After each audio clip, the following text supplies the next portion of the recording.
You win. Who are you guys? We're you, dude! You're metal, dude! Dudes! Deliberating.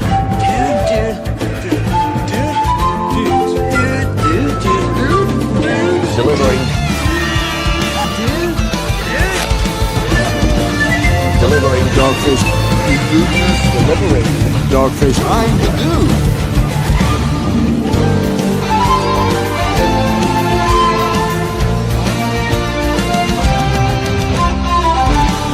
One minute, dude. 9, 8, 7, 6, 5, 4. You're a lying Dogface pony soldier. You said you were, but now you gotta be honest. I'm gonna be honest with you. 3, 2, 1, fight! Who are you guys? We're you, dude!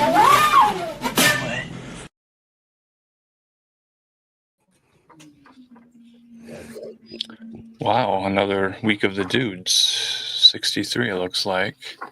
Tuesday, November 25th, 8:01 p.m. on the Central Clock. Is this our Friendsgiving? Yeah. Absolutely. So, what are you guys bringing to the Friendsgiving? I brought 3 unopened cans of cranberry sauce. The jellied kind? Of course. With the berries in them? No other kind. Do you eat them at what temperature? Oh, room temperature, of course. Okay. Yeah. And how do you like your room? Uh, Like 67? yeah, about that. 68. 73. That's good for me. Yeah. Okay. Yeah. Yeah, I can enjoy those. Don't think there's any threat of foodborne illnesses in that. I mean, you'd hope not. So we got great clips. Can bring up the first clip. It's a great clip. Right. It's a clip of great clips, and I don't know if we're sponsored by them or not, but I know they're registered and trademarked, so we'll acknowledge that. But we do have great clips, and it's going to be great. But that's their tagline and not ours tonight. It was aliens. Have you heard that phrase before? It was aliens blaming everything on aliens. Right. We haven't talked about aliens on our show before, have we? I don't think so. I know that there is. I mean, the Great White Pope in the chat brings them up every week, but Yeah, let's share this tab instead. We might get a little spooky tonight. I don't know. Kind of all over the place. Your heebies might be GB tonight, and that's okay. all right. It is okay. All right. I was under the impression they didn't like us very much, Well, maybe. but that's because cats are assholes. Well, they grow old with us, like this 29-year-old cat who is still with a family somewhere. The signs of aging are all there. Mitch Meowconnell. Mm-hmm. Yeah. That cat's on his 5th heart transplant. Diane Feleinstein. Holy shit. 8 lives down, 1 more to go. Right. We've had cats live over 20 years, but definitely not 29. That's insane. Chuck Shoe Meower. Mm-hmm. Indeed, but I don't think we want to talk politics specifically tonight just yet. I mean, we'll warm up to that idea. We were talking cat names. I know. We were. I know. Okay. You think and they were funny. Mm-hmm. Leave me. They're family friendly and funny. Okay, just testing our triggers tonight. Just Yeesh. exploring the boundaries. Trying to do what you just said right before we went on. I tell you what, Marcus puts on an orange hat and he suddenly has all kinds of rules. Right? Mm-hmm. Sort of safety rules. This started before the show even came on. He puts on an orange hat and he starts having all the power. Respect my authority. NRALLEN Marcus.com. I heard that most of the dangers to hunting are from getting up and out of the deer stand, actually, and not from metal emissions from long rods. Can't spell AlanMarcus.com without NRA. That is true. I have some holsters that we could maybe procure. Oh, easy now. It's a family show. Yeah, and there's some great opportunities ahead On tonight. South Hennepin. Let's see. Some breaking news, barking news. This is the Bark Journalist. You guys know the Bark Journalist? Unfamiliar. Okay, well, I'd like to introduce you to the Bark Journalist and then bring us over to the Dark Journalist. You might know this guy. Okay. Familiar.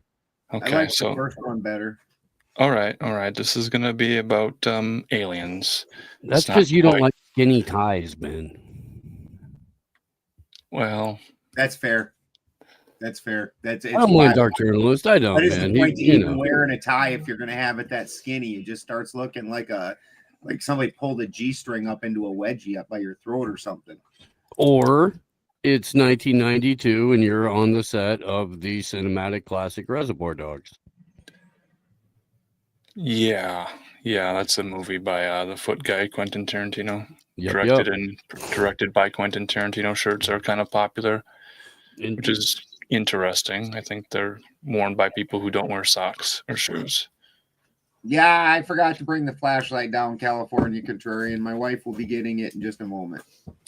So, all ascots aside, I think this is our first clip. We're going to talk about a movie that's been released recently, and it has to do with aliens and disclosure. Let me know if you hear it okay. This is the Intel rollout of UFO disclosure just for you and I, and it's called Age of Disclosure. And it's brought to you by 33 different Intel agents. Dan Farah is the director. Who put Why this all does his hair look like a Lego hair that he probably picks off and just like sets onto a counter somewhere or something after the show? Because when you go to get your hair done, you have to purchase the extra products. Remember, that's the great clips. You believe it or not, I spend $0 on hair products. Okay. Yeah. Okay. So this is a VOD. It's a video on demand. The Buzzy UFO doc, The Age of Disclosure, lands on VOD, streaming date on Prime Video. So it's one of those big time premieres. I think it was the 21st of November. Oh, So just a few days ago. Hold on, Marcus. California Contrarian and everybody, YouTube's doing a new thing where it sets two streams. One stream is set up for phone and it's vertical, and one stream is set up for larger screens and it's horizontal. So if you like California Contrarian, Like this just one. back out. The one that has the little cell phone next to it, that one is going to be vertical. When you come out and you just type in Benjamin Balderson or just go into my site, you'll see the episode being live streamed twice. One of them has a little cell phone next to it. That one's going to be the one made for phones. And then one of them is not got that. So you want to choose that one if you want to get the larger screen format. So YouTube just started this. Yes. More options for viewing. Or you could just take your laptop and flip it, kind of, and see if it widescreen. Then you can tilt your head. Be awkward though. I wouldn't recommend. Just do what Ben said the first time there. Probably be The one without route. the phone emoji in the title, I think, is the one you're looking for. Yeah. It is two separate streams. I think the chat rooms are combined in from all the different places to I don't believe so. I think maybe this thing on the side that's rolling that off of Steve StreamYard does, but when inside the chat, the two they don't connect. It's all individual. Yeah. One's the mobile chat and one's the which is weird because it used to. I guess it's just the view, but it used to, or still, like even if you're just watching a YouTube thing on your phone, the live chat You can participate on your phone. It's just selecting the phone stream. It's apparently a separate live chat. Yeah, it is. This is all new alien technology that Goofy. We're just testing out for the first time. Well, that would be nice if they merged them and then also merged the counts, because now, like last week did really well, but we got the 2 counts are completely separate, so you get a different count on each one also. How dare you? Yeah. We dare to be bold. We dare to go where no man has gone before. It's true. Okay, so there's this new documentary, Age of Disclosure. Is off limits. Huh? I don't think this features. Do you think a lesbian would purchase you? I mean, you are high value. Ooh. Like a gold star lesbian, even. Right. No man has ever been there. He's the gold star lesbian of straight men. Is that how we can market him? That is. That sounds like it. Is that a potential tagline? AlanMarcus.com. The gold star lesbian of straight dudes. If we're going to get into marketing, I have a whole list of potential show titles and rebranding opportunities. I think the gold star lesbian of straight dudes is the title of the show tonight. Gold star. Let me go ahead and edit that real quick. Okay, put that in the title there. All right. Yeah. That helps. For our what is 3i Atlas, huh? Well, that's the comment that wasn't right. It's the comment that's all comments to all people. It's whatever you want it to be. That's funny.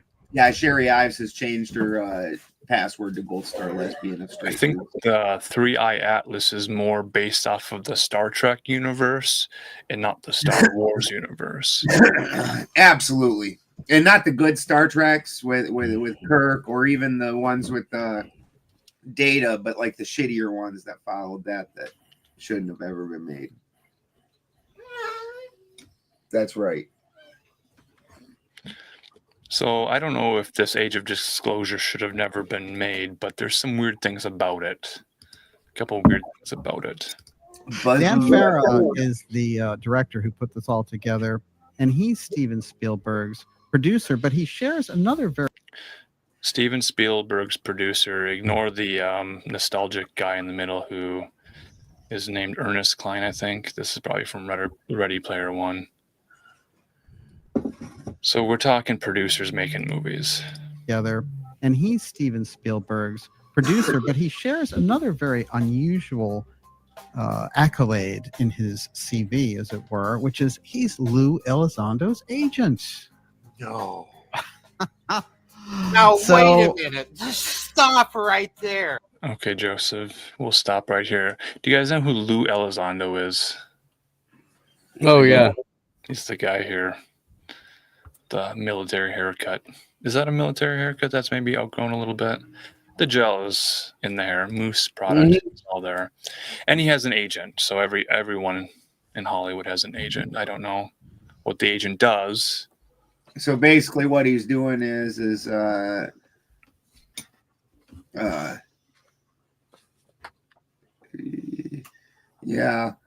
so basically what they're doing is laying out that all the people involved in this are heavily connected.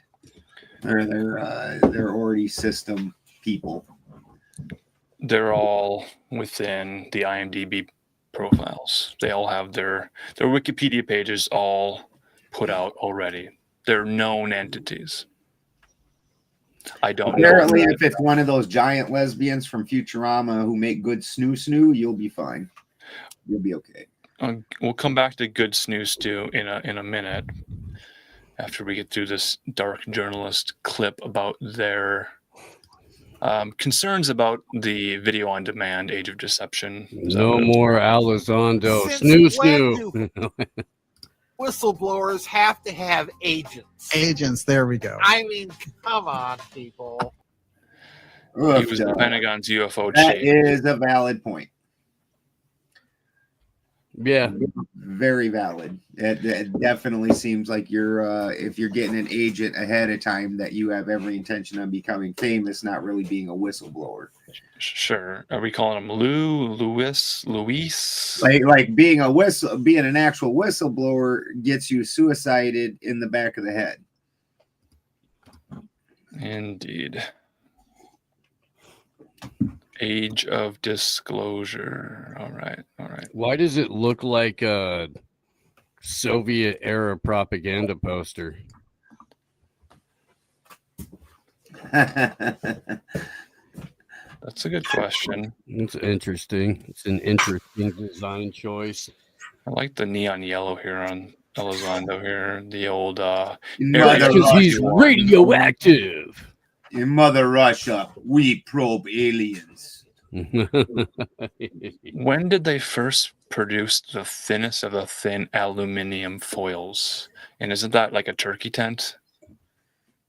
Yeah. Probably World War II era. Okay. All right. Come on, people. Yeah. This thing scheduled for release November 21st. It's already debuted at these theaters. It's getting the posh treatment of like, oh, these that was just CIA this year. talking heads now are giving you the truth. It's been made available to the public at large, I think, through Amazon Prime. Just a couple days ago. November 21st. Today is the 25th. Just in time for people to enjoy it over Thanksgiving dinner. Maybe Friday Yeah, night. that is some Bart Simpson ass hair right there. There is no doubt. That is the Bart Simpson going through his goth phase. His straight edge punk phase. He's off to a Minor Threat cover band show after this. Yeah, this is what happens when you cross punk with zoot suits. You know, he can't make up his mind, so he went with both. That's all right. It's sharp, man. That's undeniably sharp. Could be going to a ska thing. Didn't Jack White wear this? He could be the new lead singer for the Mighty Mighty Bosstones. He could be. Yeah. I don't know. You guys know Joseph P. Farrell over here. He's way better dressed than all of us, though. That's for sure. That's I've never 100% seen him, for but sure. I've encountered his work. Okay. Mhm. But this is my first time viewing him. I had no idea that that's what he looked like. Face reveal. I should have revealed that there would be a face reveal. He's gone really gray in the last 10 years. That's true. He's written a lot. I'm aware of his work. Really gray. So they've been covering this sort of age of disclosure thing. I don't think Stephen Greer's involved. Let's see what else they reveal. He debuted at these theaters. It's getting the posh treatment of like, oh, these CIA talking heads now are giving you the truth. Well, I'm sorry to interrupt again, but wait a minute here. November 21st, the day before the anniversary of JFK's assassination. Yes. Okay, I'm not really sure why that makes a difference. I guess CIA agents telling us about aliens and flying saucers and disclosing this. I mean, I just don't understand what difference it makes how closer to the day that JFK got assassinated was. Like, it was 3 degrees in separation from JFK's assassination date. It's an interesting factoid for trivia. Well, sure, for Yes. trivia, I just don't know how The age of disclosure. It was on a CIA Tuesday. documentary. Nothing good happens on Tuesdays. For me, it was just a Tuesday. And with all of the Intel talking heads, the Spielberg influence, and people like Marco Rubio in there, and Anna Paulina Luna. Who's Paulina Luna? She named She after is them Luna? a congressional representative, a Republican firebrand who is a fake Mexican. Anytime a politician is that attractive, you should be very wary of them. male or female. Okay, male or female. Okay. Yeah, her she is her maiden name was Meyerhofer. Was there classic Mexican name? Is there a hyphen? Mexican. Hyphen it or no hyphen? No hyphen. She goes by Anna Paulina Luna. Anna Paulina Luna Meyer Hofferman? No. Meyerhofer totally gone. John Jacob Jingleheimer Schmidt? She dropped the Meyerhofer bit? Yeah. Yeah. Okay. So we got Marco Rubio, we got politicians, we got CIA, we got agents, we got hair gel, we got everything. Like she's a former strip club employee. Oh. And she was on Sports Illustrated's online swimsuit issue, and in Maxim. She's very attractive. Anytime a politician's that attractive, be double careful of anything they do or say. All the worst ones, the craziest ones, are attractive. Mm-hmm. Aliens are, you know what? But the aliens might be fag or I probably shouldn't say that word. Aliens might be vampires. But we hope the aliens aren't fanged. That would be even worse than just being aliens. Yeah, don't type words like that for us to say, Botany Life. The fuck are you trying to do over here? Hey, we made it past the 15-minute mark before Ben dropped the F-bomb. Damn it! Damn it! We made it past it. You know what? I avoided the ditch and hit a pothole. We're 21 minutes in. Isn't it don't we have to, isn't it like within the first 15? I can never remember. We're trying to elongate that record, so we want to go beyond the 15-minute mark. We made it 21 minutes. I think that's a record. We've got a problem, Marcus. Yeah, Matt has noticed that you pronounced aluminium like a commie. And there is now bets on your usage of measuring systems. Well, I'm just going to meter out this video until it's through to the end of the clip. You know, Daniel, you and I have been around the ufology narrative for decades. And are you guys familiar with the ufology narrative? Is it on Gaia? Because I don't watch Gaia. No, I am not. I don't think it's exclusively on Gaia. I don't know if it intersects with Blue Avians, but the ufology is quite. Yeah, I assume Brandon will be here later. He hasn't looked at the messages yet. That's all right. We've watched this build up towards disclosure wax and wane for decades. I mean, this goes back to Donald Kehoe and the 1950s. You know, I am intensely skeptical of anything coming out of Washington, D.C., claiming to come out of whistleblowers or people like that. These people are professional liars. They get paid to lie. That's what we're missing? You're getting paid to lie? No, Shark Skin suits. Oh. That does sound sexy. I mean, look into it. We'll look into it. We need about 30 more site members and people that actually throw bucks at the show, and it'll immediately go into our costume fund. We'll all get matching outfits like the Everly Brothers. Yeah. Requirement. Next Halloween, we'll all dress up like Kiss. And we'll make James Maiden be Peter Criss because he's not here. So it could be an ascot, it could be a bandana. It's how you choose to wear it. So we'd have some availability in fashion options, versatility. Greg Dub wants to know if you would say that he weighs 250 pounds or 19.5 stone.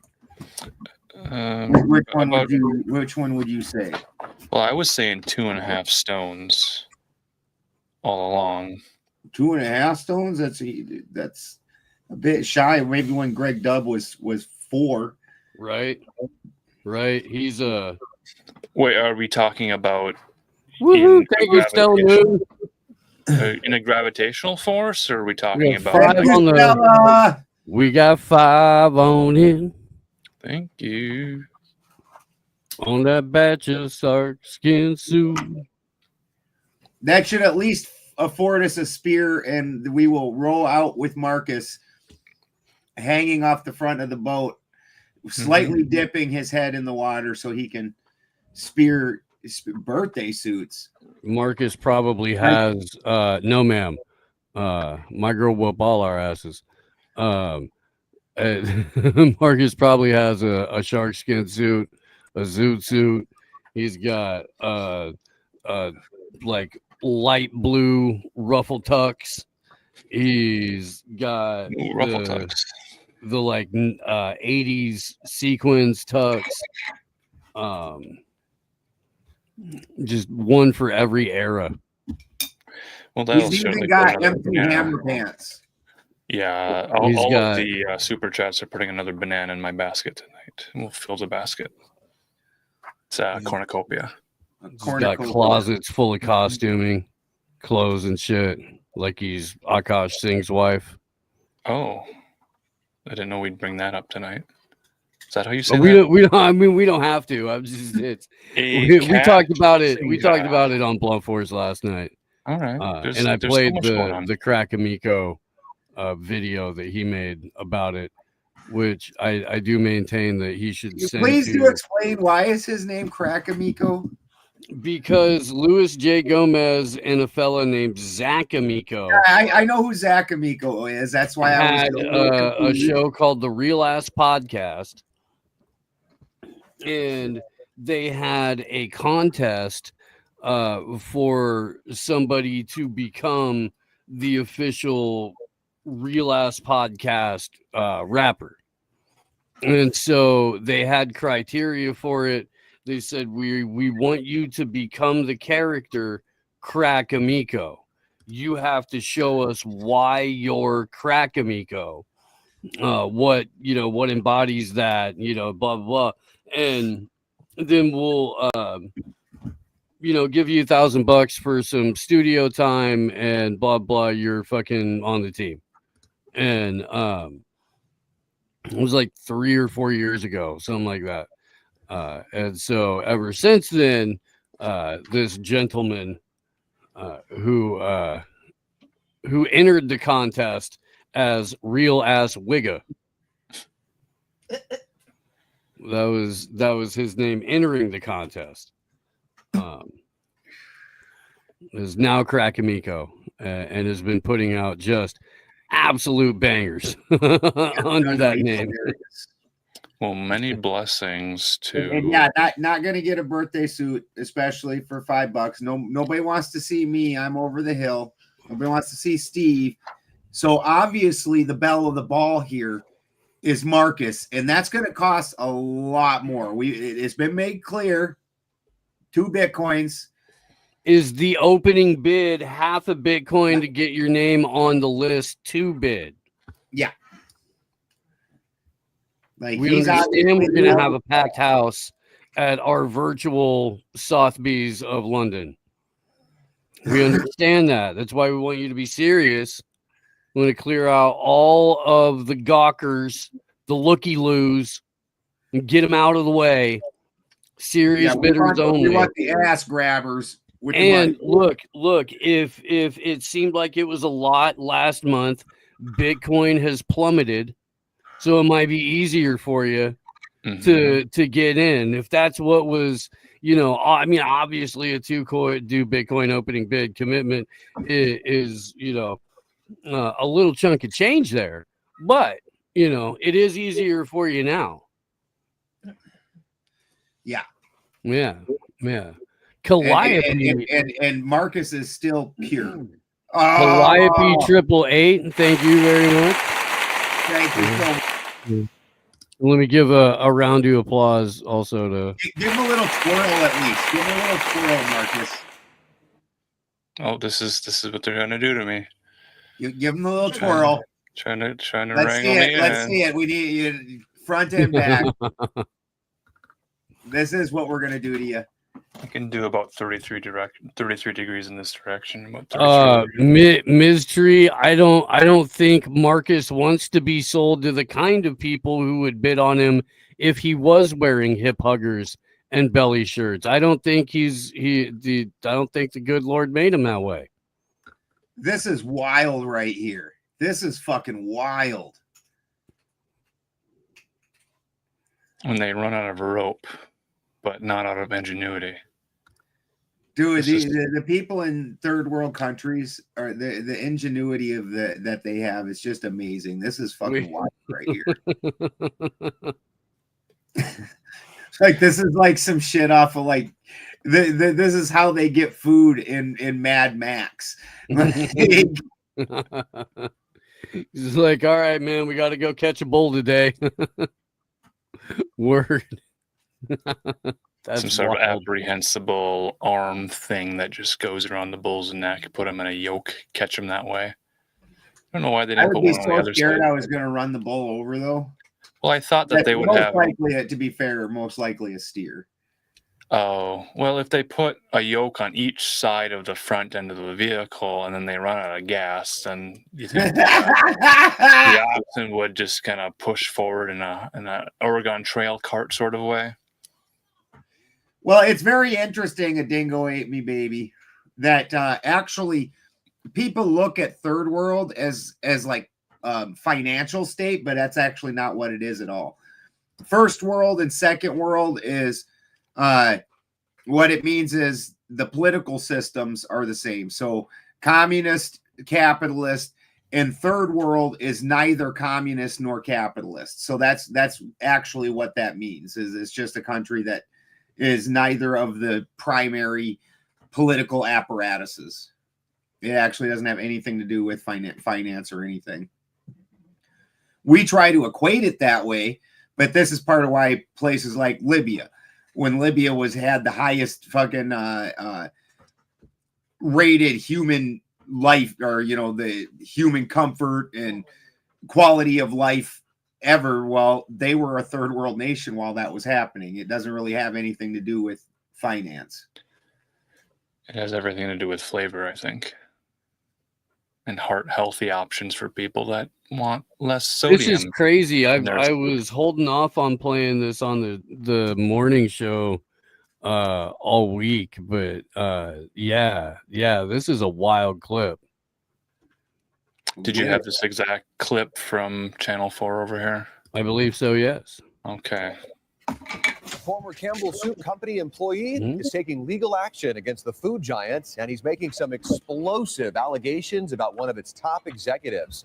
Good evening, and thanks for joining us at 6. I'm Ty Steele. I'm Kimberly Gill. Those allegations are now at the center of a lawsuit claiming the company's vice president went on an hour-long tirade attacking the company's products and employees before taking aim at its customers. And the former employee recorded it all. Eric Erickson shares that recording and what the company is saying about it. Oh, man. You'd think that these they would have some kind, especially something as big as Campbell's, would have some kind of an NDA about not recording during meetings and shit like that. Yeah, the recording happened many months ago, and it was never addressed by the company formally or something. The guy was fired, and he got a lawyer, and now it's all over Detroit News Local 4. There are some bleeps and blurps over some of the colorful language. Isn't Greece a parliament?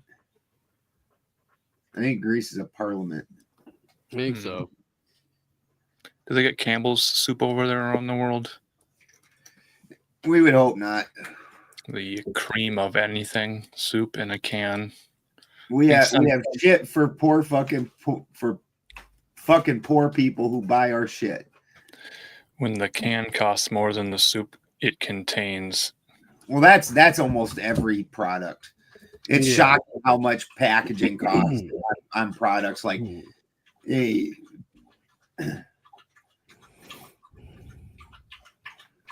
So here they are in their neighborhood studio.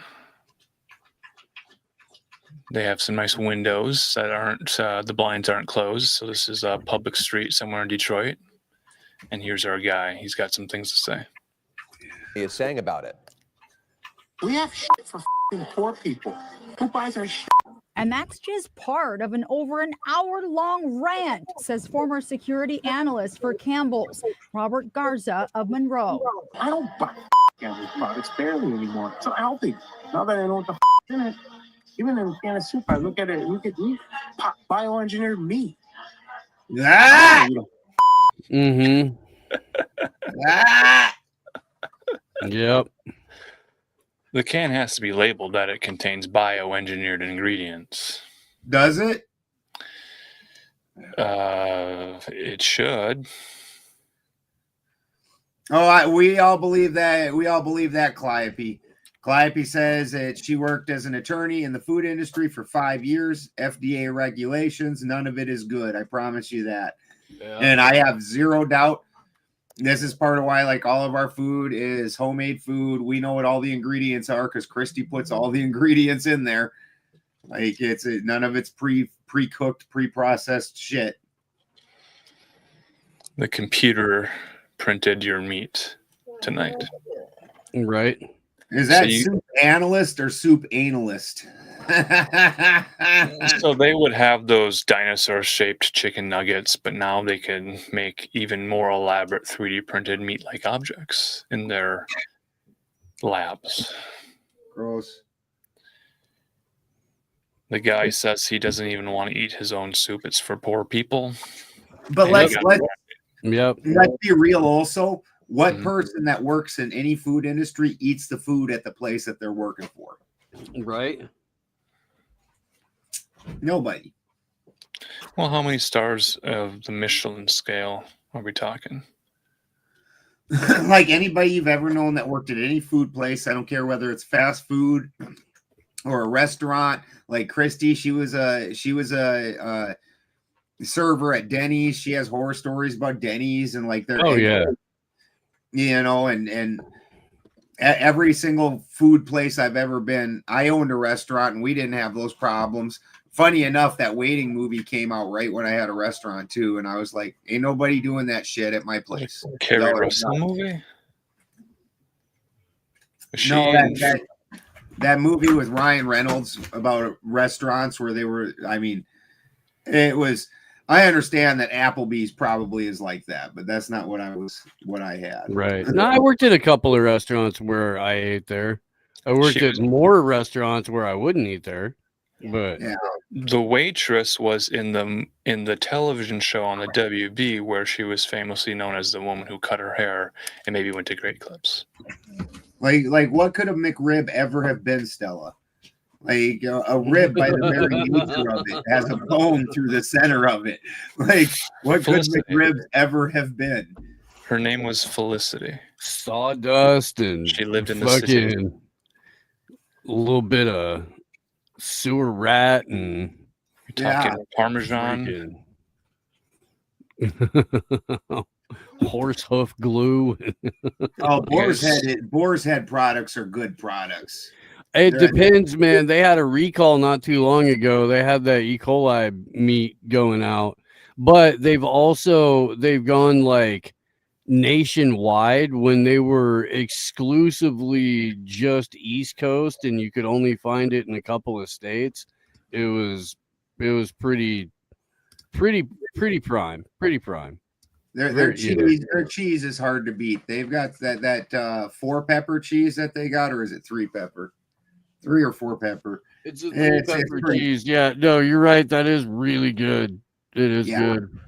God, we put that in our macaroni and cheese, spices it right up. Lesbian barbecue. Yeah, it's all buns, no meat. Yeah, that's good stuff. Yeah. All-purpose ham wow meat. And we'll get wow. Wow. It ought to be meat. I'm just kind of putting everything on the table at once. We don't have to feast on them. We can return. Yeah, okay, yeah. He's running for Congress. I did see this. Yeah. Yeah. We got some bad soup that we wanted to get through. It's in the can. We opened the can. We want to finish the soup. I just have to find that. Here we are. A piece of chicken that came from a 3D printer? You? The recording allegedly of Campbell's VP and Chief Information Security Officer Martin Bally. He has no filter. Bally, along with another supervisor and Campbell Soup Company, named in a lawsuit filed Thursday. I mean, I'm still not seeing what the problem is here. I mean, yeah, the guy's like, yeah, our product's shitty. Only poor people buy our product. This is all true.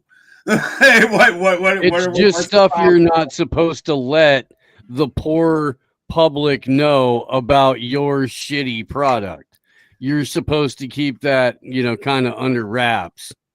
Like literally, when I was a kid, a can of Campbell's soup was like fucking 50 cents unless it was dented, and then you get it for like 10 cents. What do you think is inside there that's good?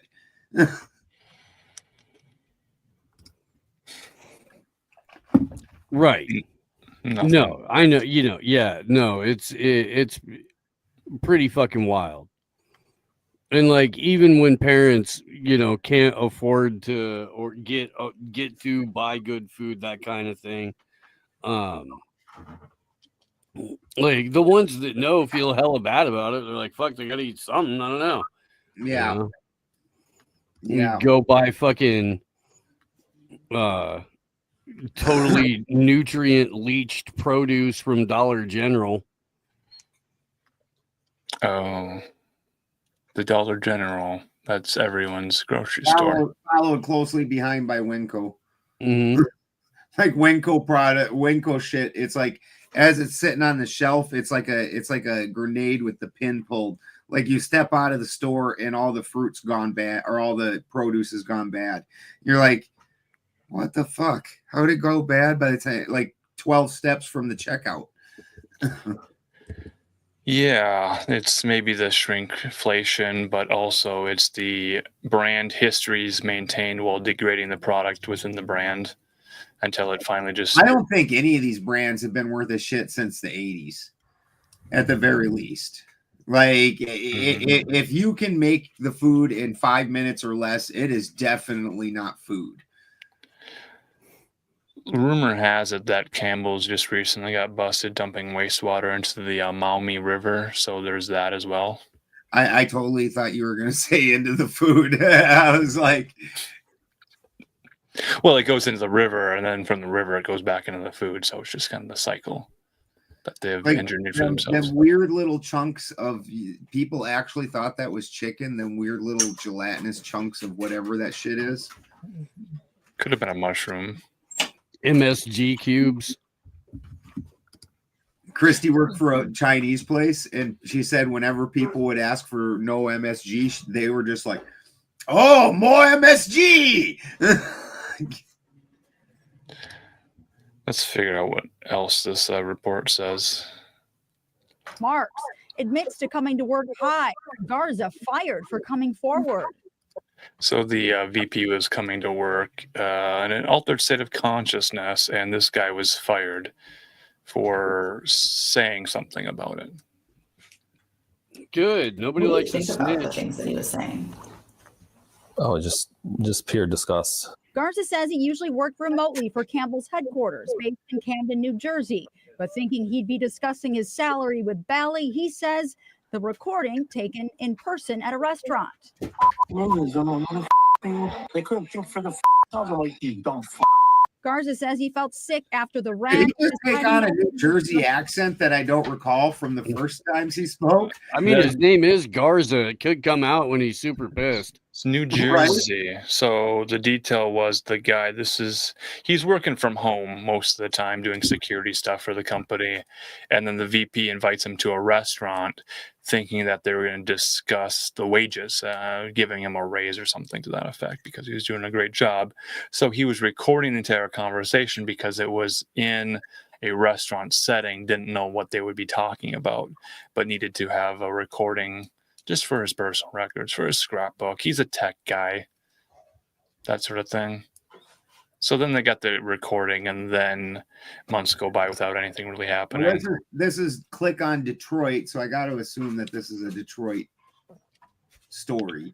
They got the exclusive access to the USB thumb drive with the audio recording and the interview. And here's emotional damage, fear, and mortification. He was mortified. There were I could not believe they said that about the pores. The colorful language. Front. They couldn't think for the other like you dumb Garza says he felt sick after the rant, deciding to go to his direct supervisor in January, keeping the recordings to himself. He had never had any disciplinary action. They had never written him up for poor work performance. Garza says no one at Campbell's ever followed up, and it's taken him 10 months to find a new job, calling the way the canned soup company handled it simply terrible. They have a motto, like we treat you like family here at Campbell's. Nobody wants a snitch in their company.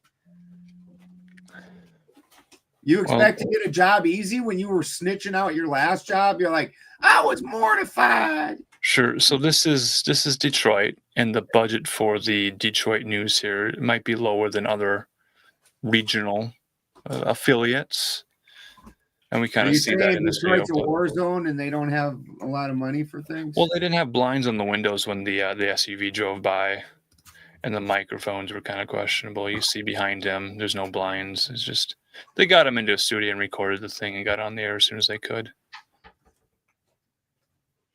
Don't back it up again. It's so clear. It's so clear in that window. For 12 fucking hours. Yeah. I mean, I'm just look at how green their grass is. They're in a nice neighborhood. That's some new cement work. Real neighborhood. Nobody has a news studio in a neighborhood there's a cul-de-sac behind them. Get the fuck out of here. This is real. There was an SUV that drove by. That is 4 screens. It might be. It might be more local that way. It could be. That grass is so green, though. That's not the case. We did just receive a statement from Campbell's. It says, quote, if accurate, the comments in the recording are unacceptable. They do not reflect our values and the culture of our company. We are actively investigating this matter. If accurate, the comments in the recording are unacceptable. Yeah, how could they be inaccurate? It's a recording. Well, he said a lot of things in the recording. And he might have been under the substance of any sort of soup or crouton or anything at the restaurant they were dining in at the time. I love how she closes this. We've also reached out directly to Martin Valley. Erica Erickson, Local 4.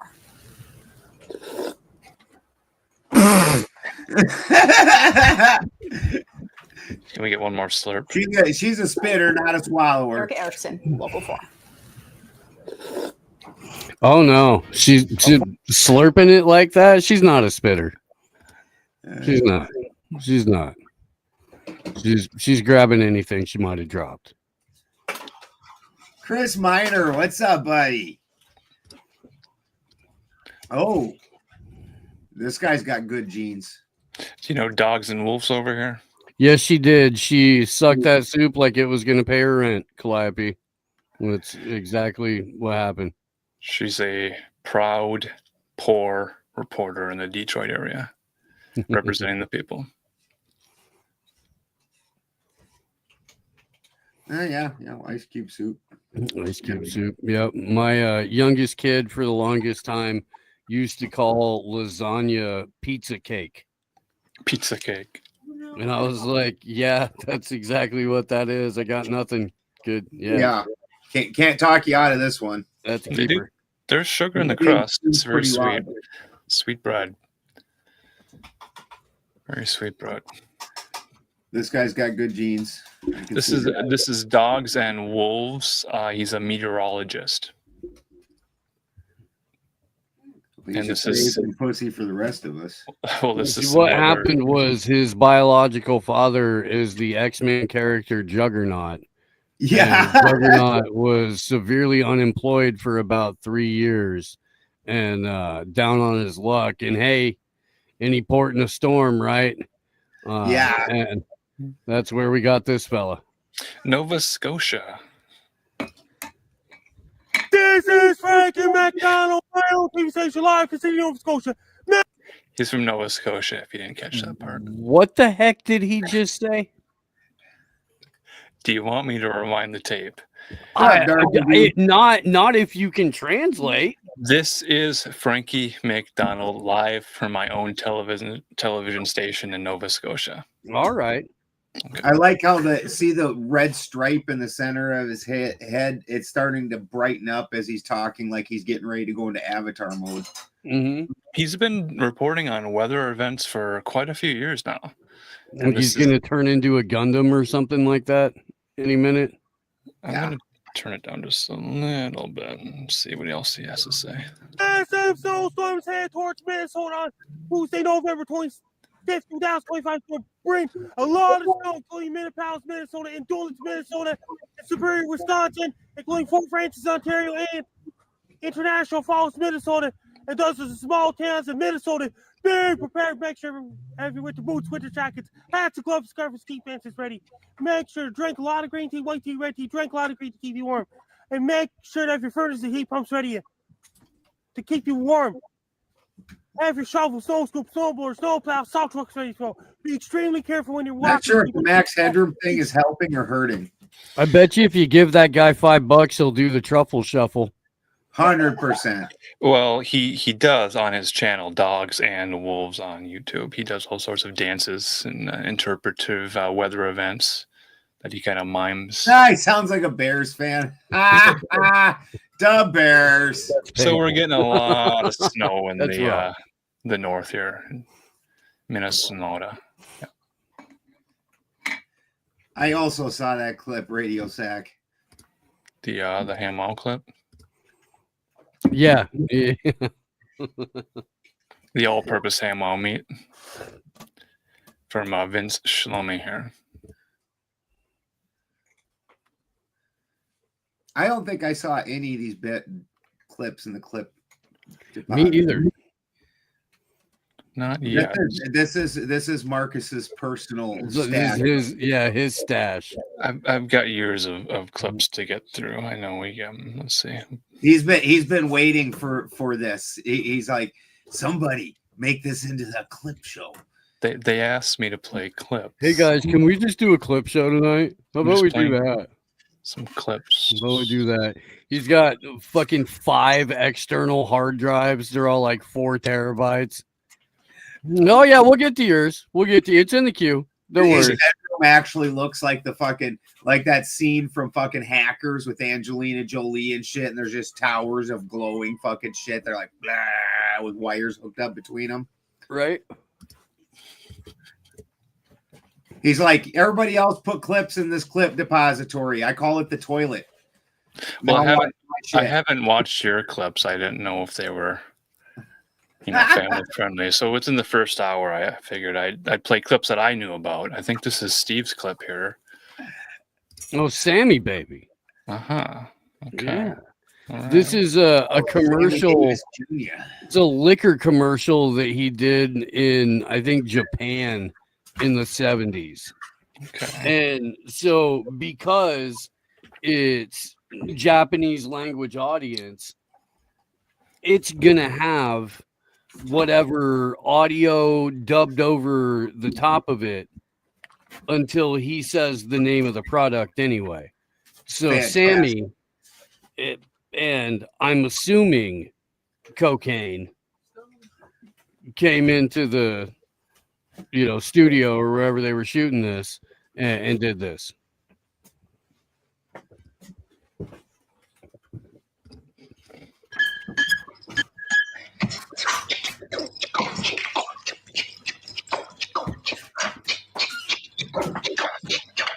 So he's making some ice.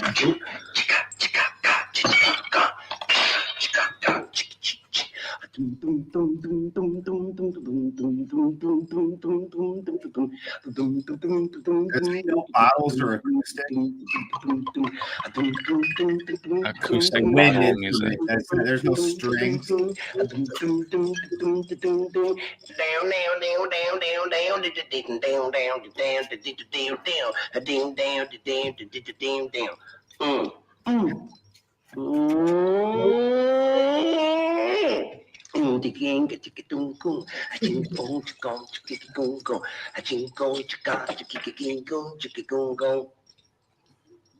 Centauri.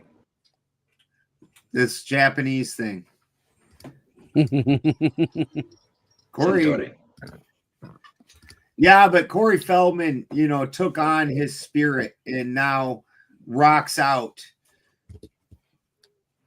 It's now the Coreys as one person. Also at Michael Jackson. That was a hilarious commercial. Like, the guy doesn't speak Japanese. We need to not have him say words.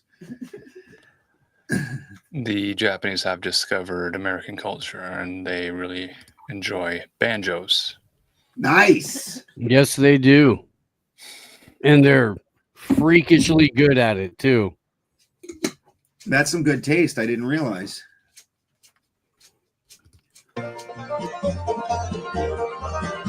So we can confirm there are strings and this is a banjo. Yes. Yeah. Can confirm. Okay.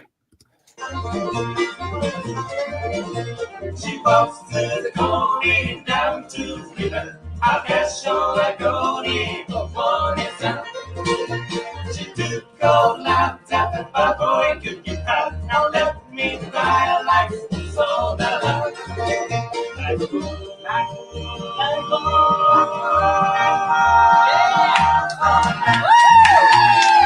That's actually pretty damn good. So is this a song that you guys are familiar with? Oh yeah, absolutely. That's Fox on the Run. Yeah, that's actually pretty damn good. I mean, not their voices, it's obviously not people that speak English singing it. Yeah, I don't think they're recording But from the music of it, that's good. Yeah, the Comeback King. Yeah, it's all bad. It's all bad. Well, let's just extend our invitation to Corey to be on this stream with us. I'm sure sometime. Corey Feldman will be running to come join us on the show. We have a lot of questions to ask him, and we want to clarify a few things from his perspective. everybody knows there is a photo. When I tell to London, if I had to go, I'll tell to me and to people alike. Like only was not in a better night. She walks to the glory down to the river. I guess you're like Odie. Look at that. They are getting it too. I got to appreciate the taste here. They are getting it. They've got all the instruments. What's that back there? Is that a stand-up bass? Cello. Cello.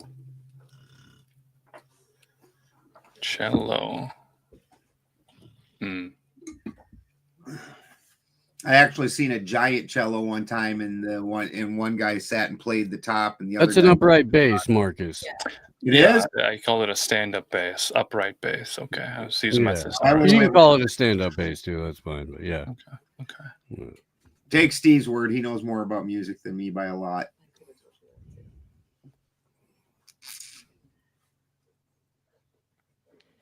And a mandolin.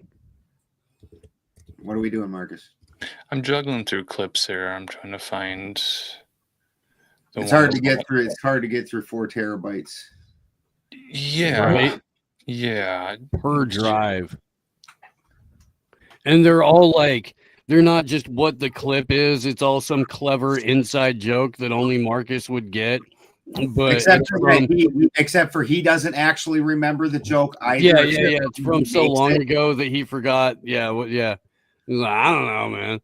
What the fuck does K9 pony slap mean? What the fuck is this?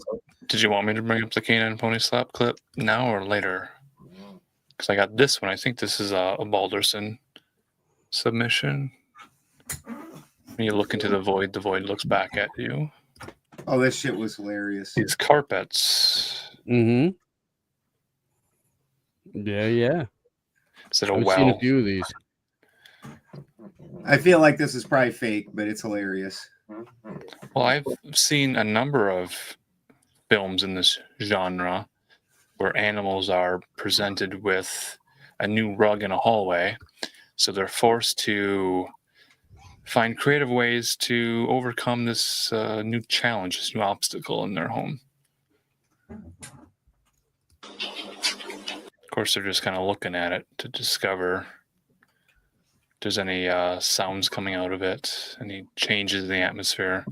The dog approaches it with much trepidation. Maybe curiosity. How would you describe it? Trepidation is a good word. Some hesitancy. Okay. Yeah, some caution. And there's a cat in the clip, so it's kind of a cats versus dogs format. Let's see what happens. Stepping over the edge. Cautiously. Cat approaches. You was gonna kill me. That dog is out of the hallway. We're not even friends anymore. Sacrifice me and send me down into a bottomless pit. Damn you. I thought we was friends. I tried to order one there, Sack Pyro, but they said that there wasn't enough ovens, and I had to wait.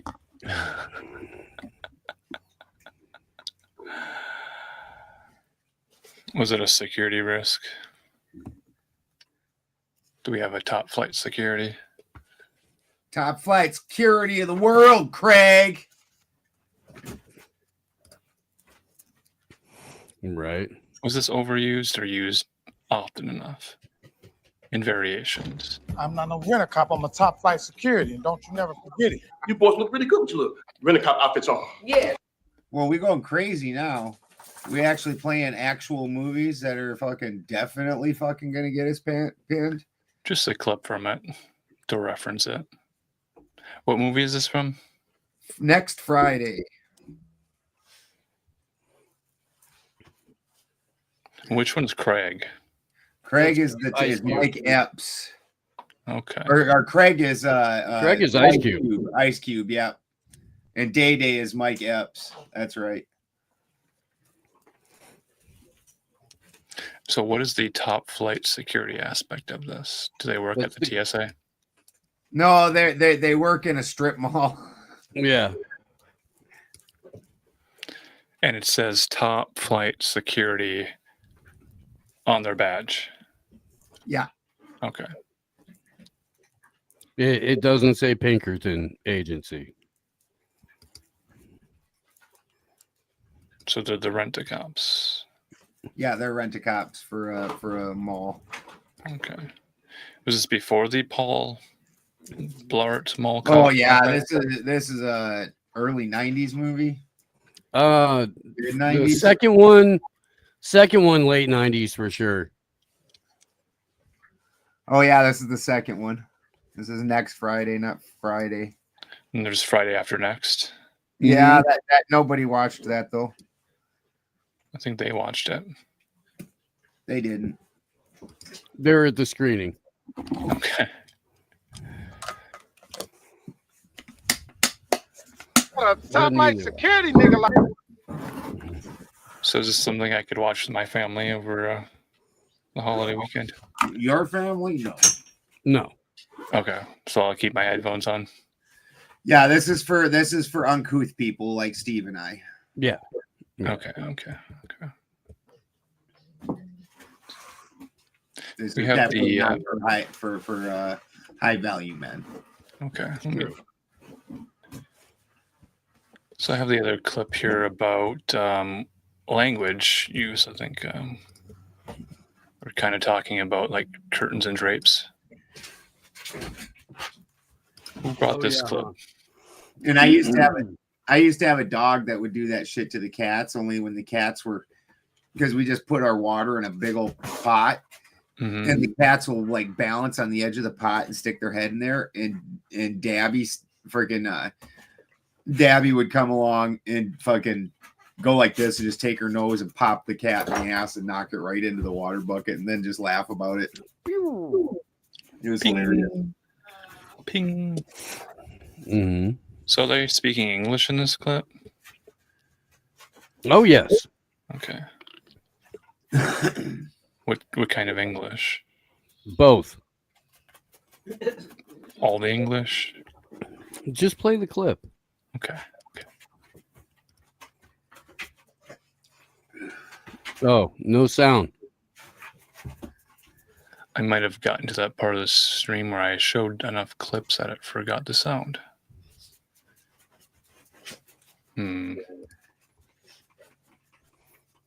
That means I'll have to be right back. All right. Do you have some music to play while we wait? Yeah. No, wait, wrong one.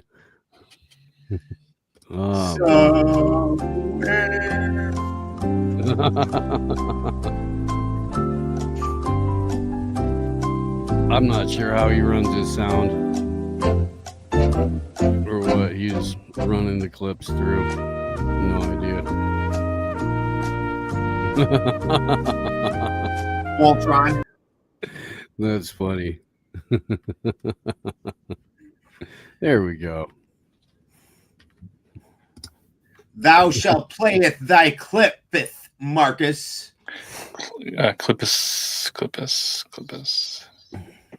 We were on the drapes one. Curtains or drapes? Did you ever listen to Rackets and Drapes? Was that like a indie folk band? I think it was a Christian goth band. No, I totally missed the Christian goth arc. Okay. This is a bed, all right. Day 115 of speaking English in premium. What about this? A cushion. A pillow. And this? A comforter. A duvet. What do you call this? A lantern. A lava lamp. And this? An armoire. A wardrobe. What do you call this? A nightstand. A bedside table. And this? Drapes. Curtains. How many did you get correct? The whole point is that Marcus needs to grow out his mustache exactly like that. Yeah. Oh, That's what I got. The one with the curls on the end? No, I wasn't talking about the dude with the like combination, like a Puerto Rican wigger. I wasn't talking about that guy. I was talking about the look, there's like a 2-inch gap between his mustache and his chin whiskers. That's gangster. So he's combining chin whiskers with mustache What about whiskers. the guy on the left? Yeah. That guy over there, he's not got that gap. He's got the full. It's somehow his connecting hairs are growing out to that length. I see. November 25th. How many days left in the month of November? Are we still advising men to not shave in November? I don't know. I'm gonna wait until like 2075 just to be safe. Right.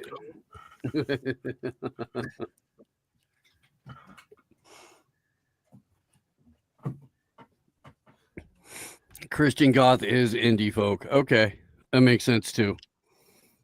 Very genre defying. Right. The only indie folk song I really know is the Alex Jones Rants done as an indie folk song, which I don't think we can get copyright struck for. Well, we can reference it and tell people to look at it. Just like we're referencing some of these clips, which are clips of clips. Some of them are screen recorded and shared. Who had this one? Men only want one thing. I think that was me. Okay. Yeah, this one is most definitely me. So is it about a wall? No, They want a house plant? This is fucking this is great. Okay. Girls, I need you to get your shoes on. Because I gotta go fight someone and they have 2 daughters and I need you to fight the daughters. 2 daughters. Is that a Christmas cactus back there? Or some jingle jangle? So the dad has 2 daughters, and he's got another dad that has 2 daughters?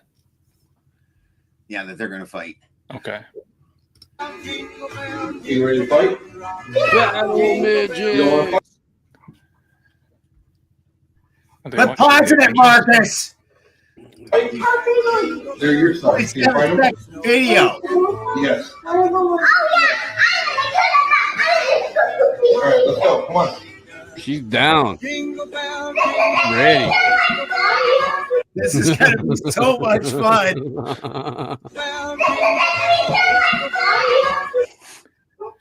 Oh, shit. This is what every man wants. Right, That's hilarious. That's and they're not changing costumes or changing their hair. They're just ready to go and fight immediately. Right. The smaller one was no doubt. She's like right out the gate. She's like, "Yeah, let's do this." Yeah. She's just like, "Yeah." The older one's like, "Well, how big are they?" Let's think about it for a second. Like, no, it's okay, kiddo. They're your size. Oh, okay. He's got to go fight someone. They got 2 daughters. Yeah, as long as they're not like 12-year-olds or something. That's right. Crazy. Okay.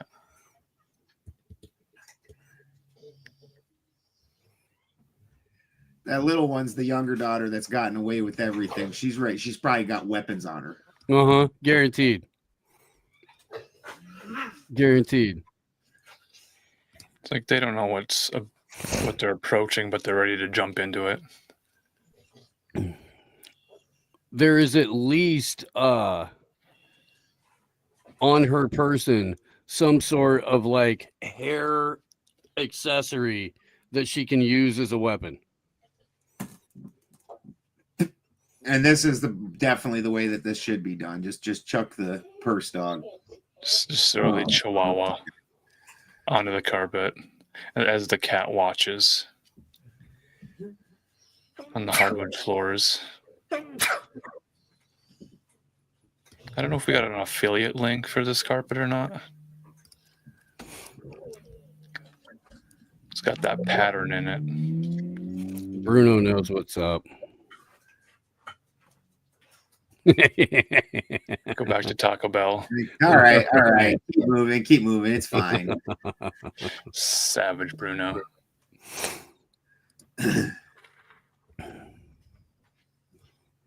That's good stuff. What if you're an MMA or boxing coach? It's absolutely your position to tell a woman how to fight. That is true. A straight razor does cut deep and fast. That is true. You know what doesn't? An X-Acto blade. It really just doesn't. It tears. I had a big cyst on the back of my neck once, and I held a board and asked my wife to cut it. And it did not cut. It tore, and then it wouldn't actually open up the cyst. Speaking of cysts, I've got, is this Keith Olbermann?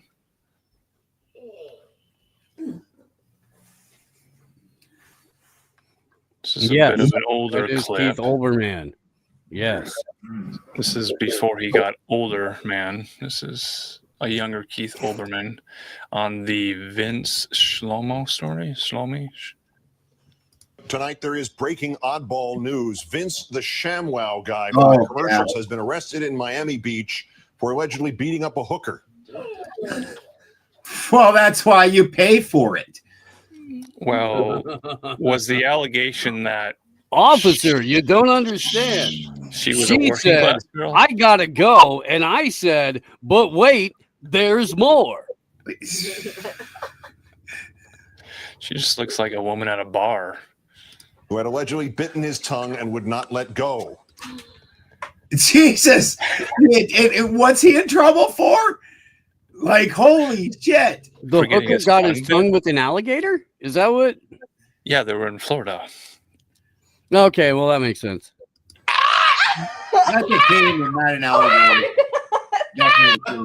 The good news is presumably Vince the ShamWow guy had something with which to clean up the mess. The sham hoe. It's like a chamois, it's like a sponge, but designed exclusively to clean up hooker blood. Not an advertised feature, but it is functional. It works. Doesn't trip, doesn't miss. Now, look at this news quickly because you know we can't do this all day. The Smoking Gun reports tonight that Vince Shlomi was arrested on February 7th on a felony battery charge. That was 2009, so this is history now. Right. Boy, I wonder what state that is or how bad this was, because he got aggravated battery with hands. Usually aggravated means that there was a weapon or you kicked them while they were down. Usually you're pretty safe with hands, so he must have beat the brakes off that lady. Holy shit.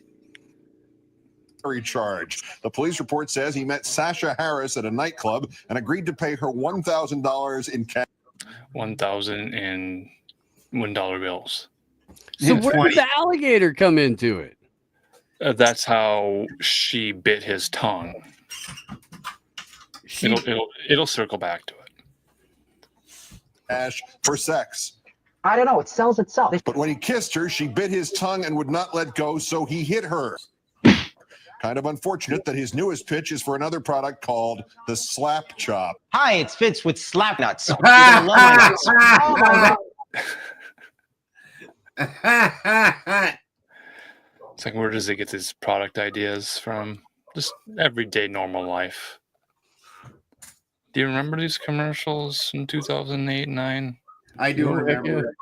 You know, do you think he's got an agent? Does he have Louis Elizondo's agent? Guaranteed. You need to get us on in more markets, Murray.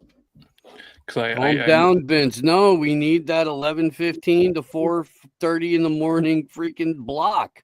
We do. He turns it into a political career in current year, but this is back in 2009.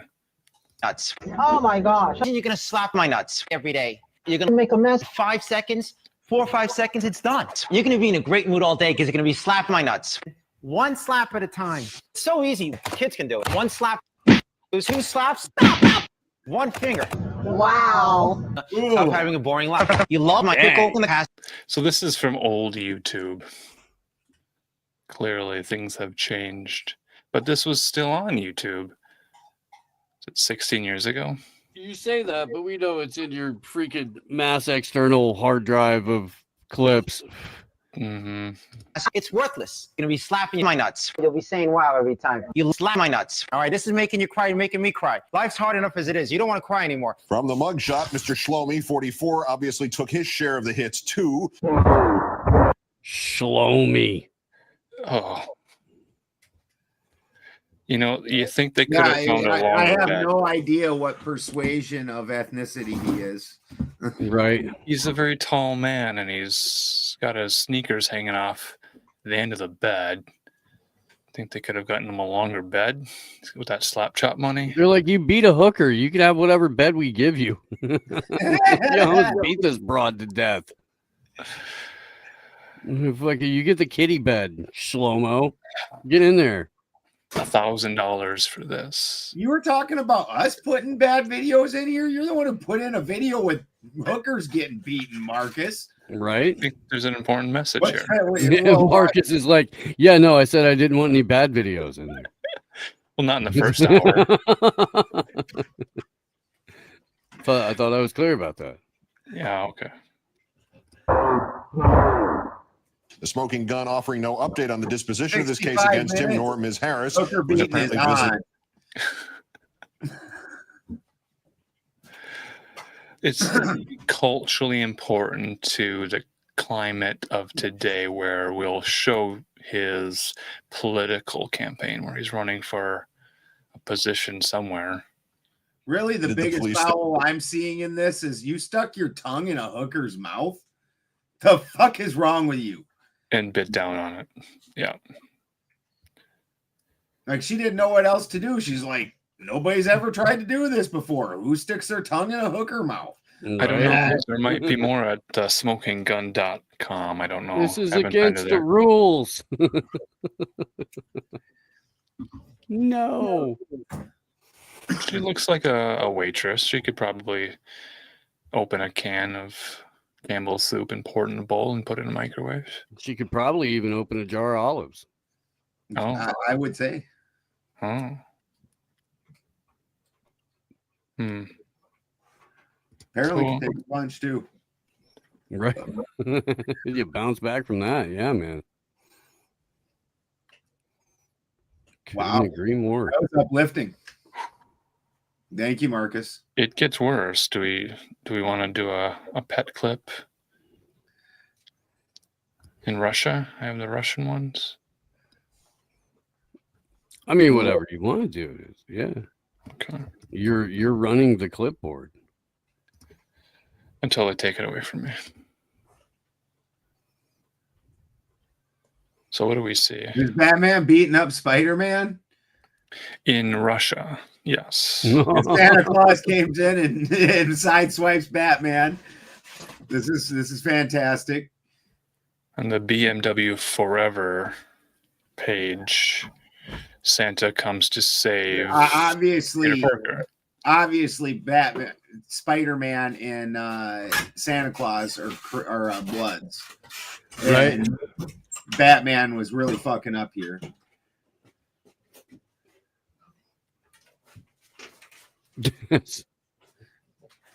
Sure. So nothing on that bat belt could help him. Not from against that asshole. the He didn't see Santa that shit coming. attack. He's Batman, not Superman. He doesn't have that X-ray vision and stuff. There was no way. Even his super bat hearing couldn't help. I mean, this could have been Minneapolis that year. We had a snowstorm during Halloween. I'm not sure if there's any telltale signs that this is I like actually the people Russia. walking by, not reacting whatsoever. Right. Like Just trying to get around him.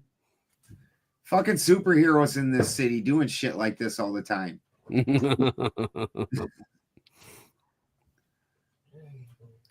I'm just surprised Santa got involved. Has Santa ever been in a Marvel movie? I don't know. I don't have the knowledge of every Marvel movie or DC comic book movie. Is Santa a character that they frequently allow in? Well, I mean, we invited Gabe to talk, but he doesn't want to talk. Okay. He's the one who's broken down all the Marvel movies. That's true. I have not seen all the Marvel movies. This is not a deleted scene. That would be funny if after fighting off Batman, he like just straight up like He just helps him up and then levels pile him. drives him. Yeah, just pile drives him or like gives him a belly to back suplex or something. I'm trying to play the clip in reverse where it looks like Santa comes to help pick up Batman who's slipped and fallen on an icy sidewalk. Kind of just to pull him off there. With his feet. With his feet, yeah. Yeah.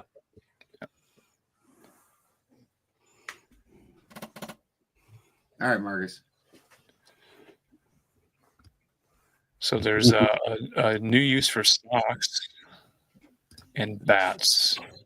Have you heard of this use of a sock on the end of a bat? I have not.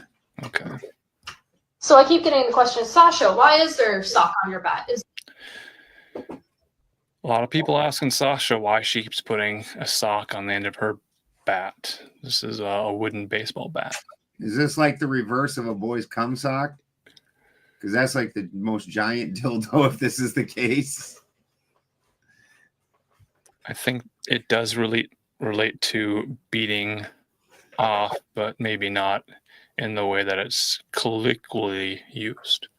What's up, Jim? What's up, Jim? Did Jim bring a sock? No sound, Jim. A sock to the hop? You're muted, Jim. You get the thumbs up. So this Like is I'm figuring it out. Stop yelling at me. Giving her all she's got, Captain. She gotta take the more. The warp drive was engaged. Have you tried disengaging it and engaging it again? He clearly he went to plaid and he's jumped to ludicrous speed. What it is I made the mistake of sending him some meat and he chugged it and now he doesn't know how to computer anymore. Oh, okay. So why would you put a sock on the end of a bat? You guys have educated guesses? So that when you're beating the shit out of your kids, it doesn't have that like hollow thud of aluminum on flesh and bone. Yeah. I thought she was using it to dust the corners of the ceiling that were kind of out of reach. Okay, also a possibility. So, put a sock on the end of it and then you can use it for dusting. Yeah, I think John has probably got this right to soak up blood. That seems to be. The bat silencer. Yeah, kind of.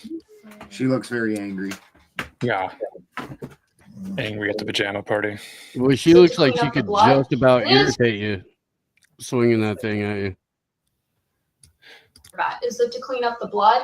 And the answer is no. So if you're, hitting someone with the bat, they're going to try to grab at the bat, and then they're going to try to pull it away from you, right? So you put a sock on the bat, so when they grab onto it, you can just yank the bat away, and then they're left with the sock, and you still have the bat.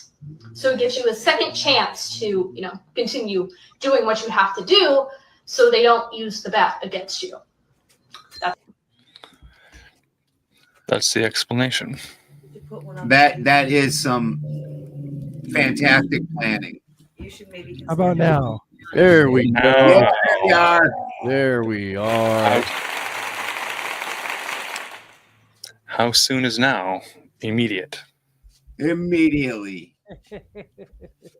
Yes. Immediately. Well, I'm glad now that I have been trained in advanced bat defense usage. Sasha, the type of girl that brings a wooden bat to a pillow fight. Well, I'm going to go ahead and move the gun so I can make sure to put a sock on the bat. Yeah.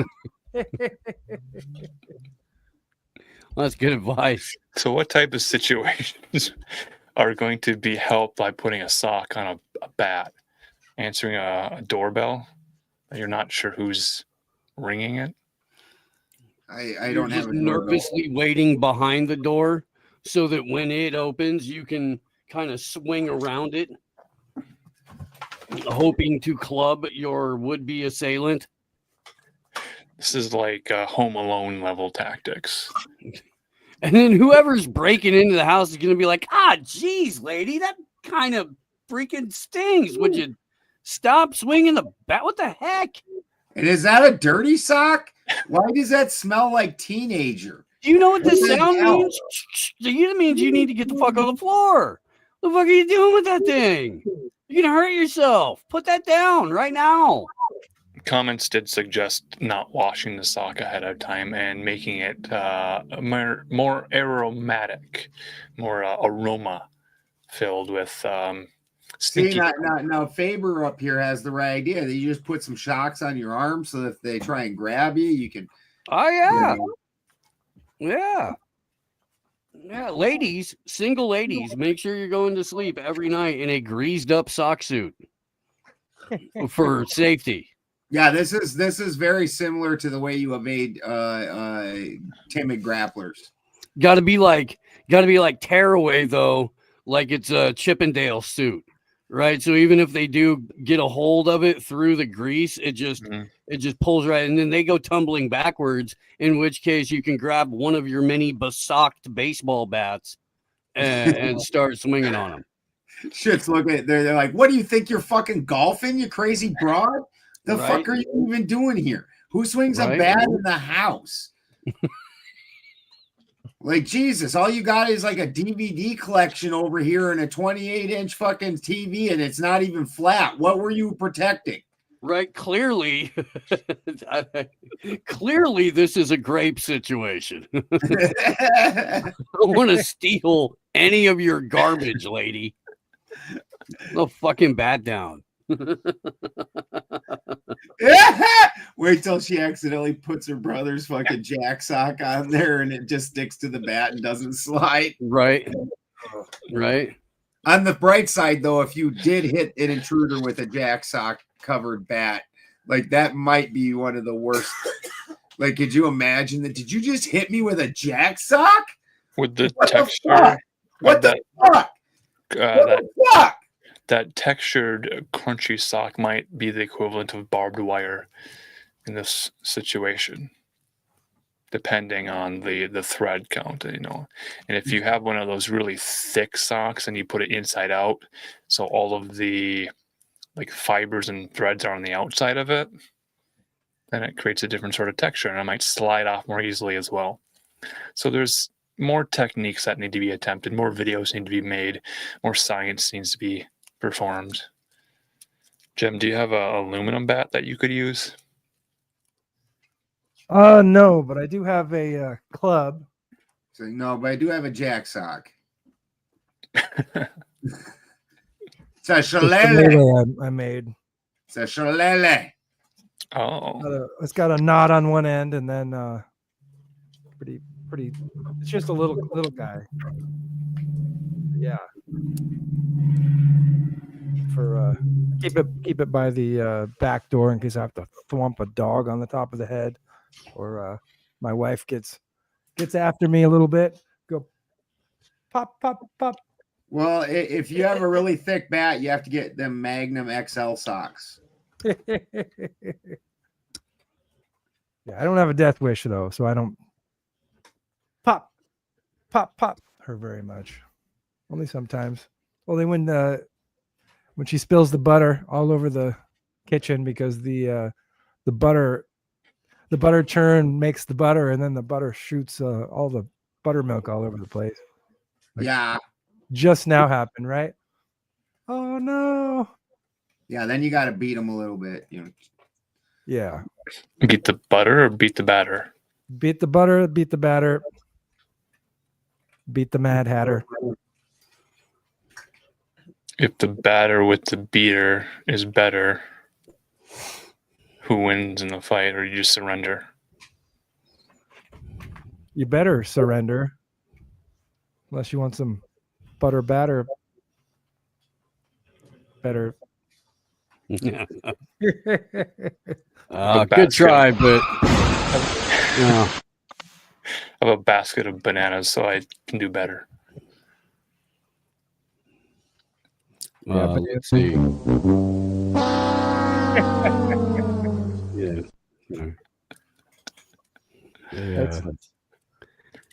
Hit the they play. can all be singers. What is the difference between having a son and a daughter? This is the things you do with your son. He's trying to sneak up on that steer over there and jump on his back. I told him I'd give him $20. You're right, Emily. It's not.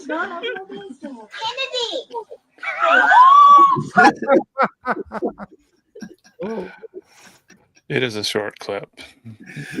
You're right, Emily. It's not.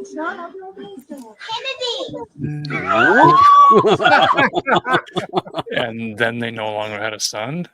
Is that what happened? No, then they had a son that had 4 chest hairs. Right? Yeah. Oh, he's just out of frame so quickly. I don't know if he just was launched out of To our the atmosphere. No, they were still laughing. Okay. Yeah, when I half my childhood, this was basically a daily occurrence. Whatever, if it had legs, you tried to ride it. The worst ones were so pigs. Bigger pigs will eat smaller pigs. Pigs are vicious, and so they put a wire to separate the big pigs and the small pigs. And if you got unlucky and picked a pig that was just small enough to get under that wire, you'd be riding that fucker, and all of a sudden it'd shoot under that wire, and then bam, you're fucking assed out into the pig shit. Unless you liked being in the stall with all the animals. Do we know the story of this gentleman here? He's got a lot of goats. I see that. So he's got a little attachment to the end of a bottle. Yeah, that's just a nipple for bottled goats.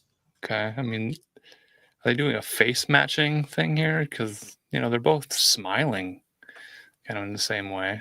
Goats are goofy. They're goofy little fuckers.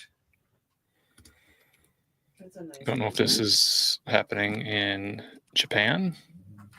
I don't know if the Japanese just love their cute animals as well. I would assume so. Okay. They're happy together. I think someone could probably just take a picture of the text on the bottom here and then just translate it for us with one of those cool new phone apps. Oh yeah, good idea. Might be a hidden message on the screen. Maybe. I don't think it's a communist message.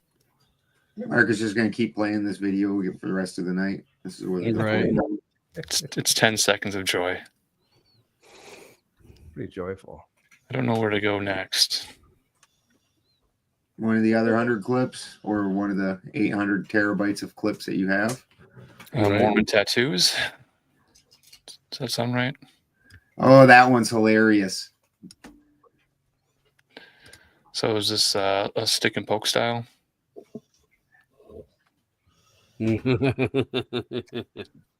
This is a tattoo parlor. They are holding her down. A needle is applied to the skin.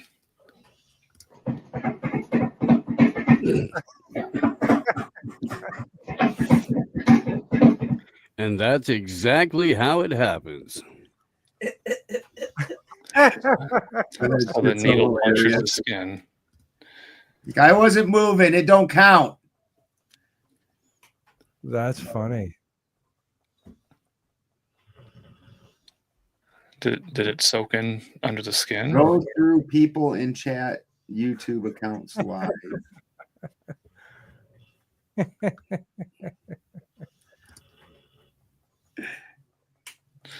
So Is it only counts if the tattoo artist is moving. Trying to get a close up on the tattoo to see what it might be. It looks like it's like a flower. What do you mean? Pull up like some other show that's on live and look at their chat and respond to it? Is that what you're saying? Yeah, a lot of folks won't get this. So the thing with Mormons, they have this thing called soaking, where they're not supposed to have sex, but supposedly the dirty rumor is that then if you put it inside a girl and then lay on top of her and then don't move and have sex, well, then that doesn't count because you weren't actually having sex. Mm-hmm. Not actively participating in. You're just laying there, and then your friends come and they move the bed for you, so that way you get some motion out of the deal. And so your friends are supposed to bounce the bed. So here they're getting a tattoo, and instead of the tattoo artist, instead they're bouncing the bed, and the tattoo artist stays still. It's fucking hilarious. Stick and poke. Ink soaking. Yeah. Trying to guess what the tattoo is. It looks like a flower, maybe a butterfly. So maybe it's a Mormon cross. I think it's a triskelion. It's going to be the face of Joseph Smith. You know that. I think it's probably a triskelion. How many sessions is it going to take to complete the tattoo? Man, when religions get legalistic, it gets ridiculous. Right. Well, they're not causing penetration. All they're doing is moving the bed. Whatever happens after is God's will. Yeah, that's yeah. Drink It's my a hot chocolate tattoo of Dr. Katz. That's the only funny thing John Lovitz ever did. It's Dr. Katz. Dr. Katz. Dr. Katz.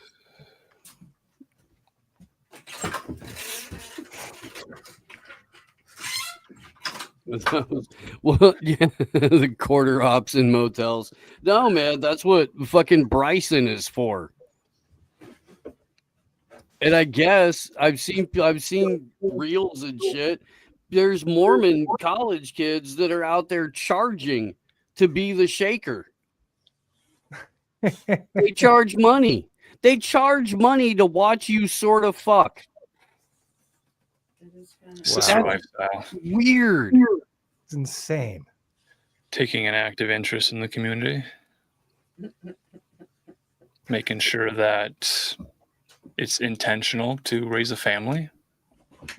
The entire village is involved with the process from the very beginning, even before conception. Don't know if this guy is Mormon or not, and haven't looked below the belt. His nickname is Toast. Why do you think that is? Toast. Because he's French. French Quick, toast. spot thief. Get on my spot. Hello. I'm Come on, Ken Bubs. French, but you can Come call on, me Bubs. Turns out I am the world's fastest clapper. The world's fastest clapper. That I know. Clap on. Clap off. Clap on. Clap off. The clapper. He's got the award here. I actually set the record for most claps in the minute, 721 times in 1 minute. That's a rate of 12 claps per second for 60 seconds. So I'm going to give you a little demo how that all works. First part is a warm-up, and then the second part gets into the ultra fast, extreme, super fast clapping.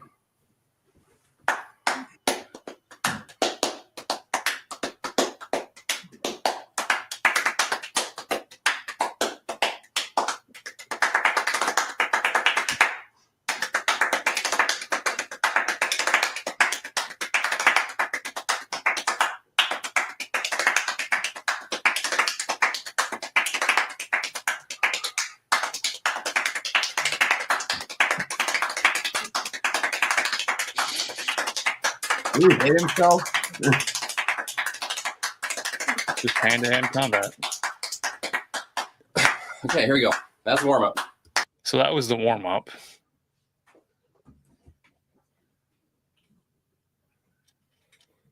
This guy actually, his dick smokes while he's jacking off.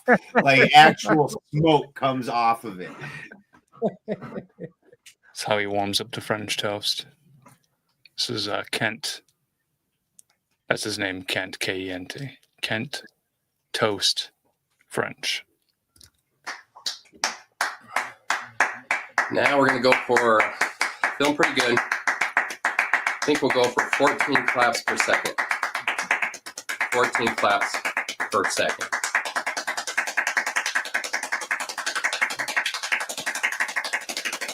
One more gear.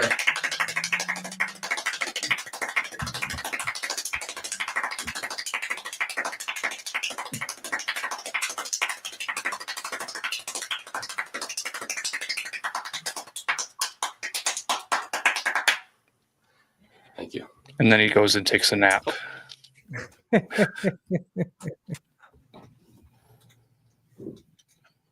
Does he have an agent yet? No. Okay. No, he does not. It seems like the marketing on this skill is going to require a genius. Yeah, he is working without representation currently. Yeah. Yeah, he eats microwaved Campbell's soup. Right, and washes that down with Tylenol. Yeah. You should clap while Robbie debates. Micro machine, micro ultimate fast clap. Right. Like where exactly do you learn that you have this skill? It's a talent. I want to see if I can clap super fast. He's actually not clapping at all. He's just trying to sign language to Rob Noer.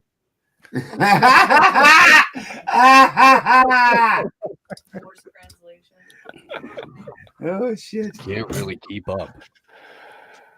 If you need a little more pep in your step, a little more energy. He's got the confused. This is confused, Tucky. Or he just pooped his pants. Which might be the confusion. Went to the dentist and suddenly started getting fisted. He's like, weird. I thought I pooped my pants earlier. How could I do it again just now?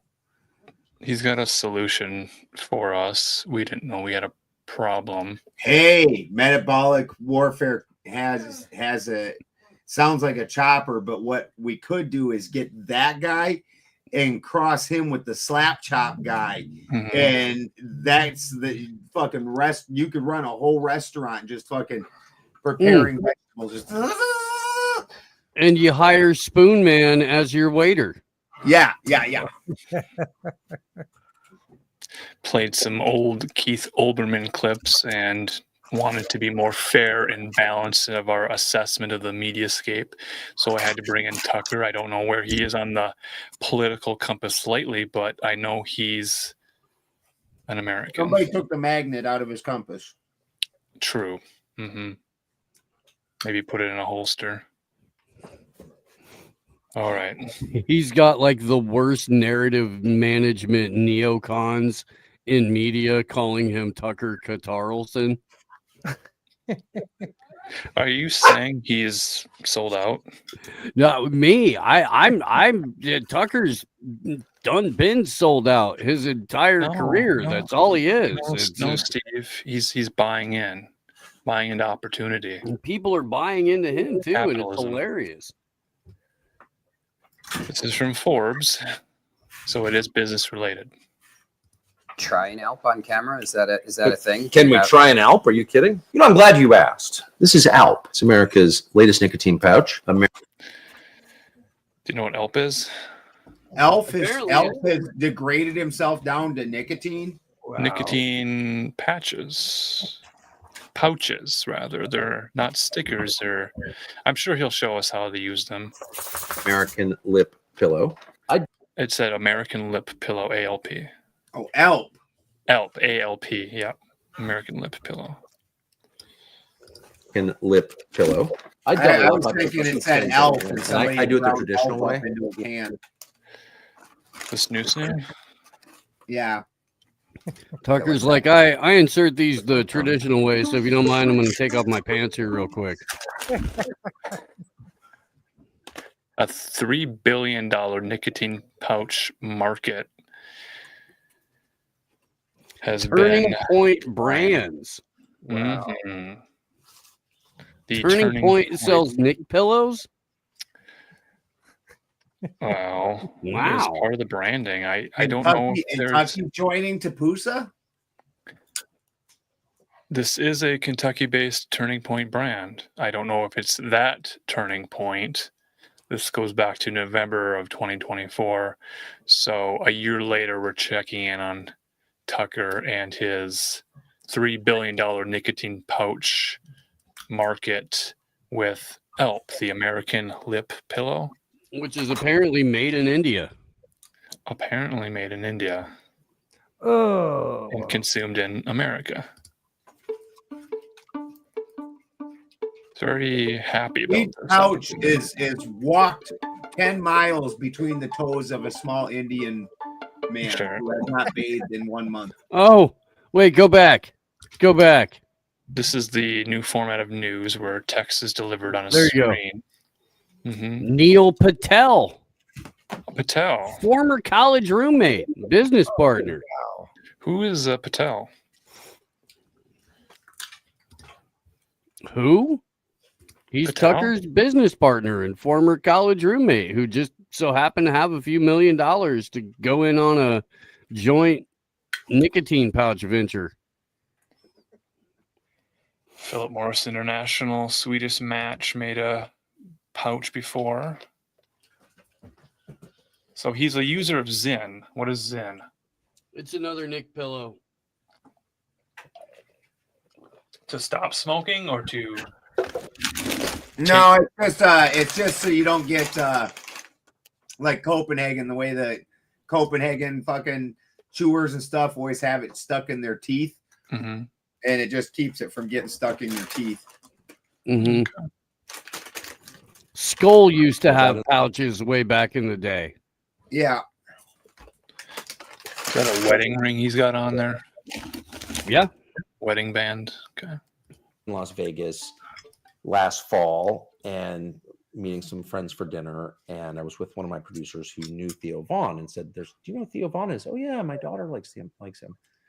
And he's in the same hotel. Go to his podcast. Okay, so I wind up meeting Theo Vaughn, doing the podcast for a couple hours. I put a tin of Zyn, as I always do. Right next to me is, "What's that?" And I was just waxing enthusiastic about Zyn, and I said something like, "I said it's a marital aid also," and I made some joke about, I have 4 kids because of this product, and it. A marital aid. A marital aid helps with the baby batter. It helps with blood flow. Blood flow. You're just introducing nicotine into your bloodstream directly, which is going to open up, your capillaries. The erogenous zones of Tucker Carlson. Yes. It's nicotine pouches. 4 kids, huh? Real human children.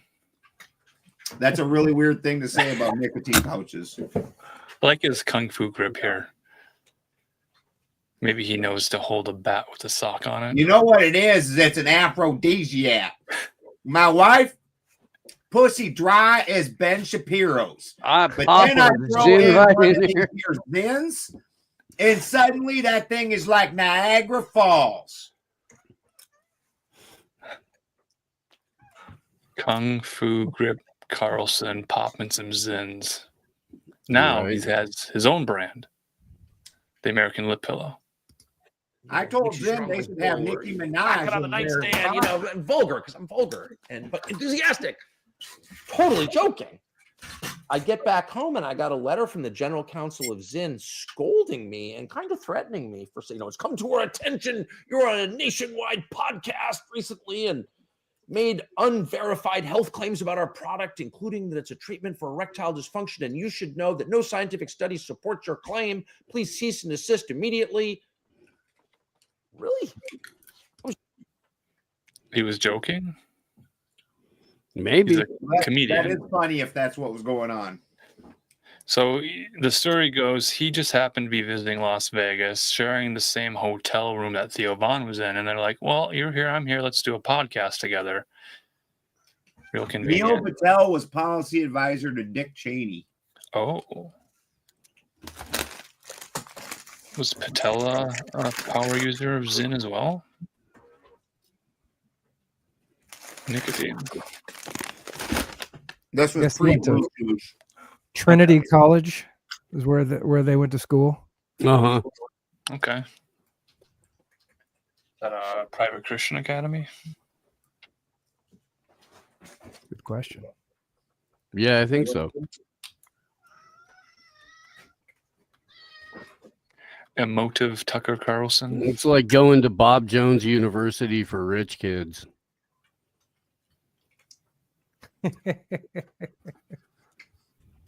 Can I get a scholarship to Bob Jones University? I think you can. Okay. You can. Highly selective liberal arts college in the heart of Hartford, Connecticut. Trinity prepares students to be leaders, unafraid of forging new paths. Like going into the same legacy profession as their CIA father. I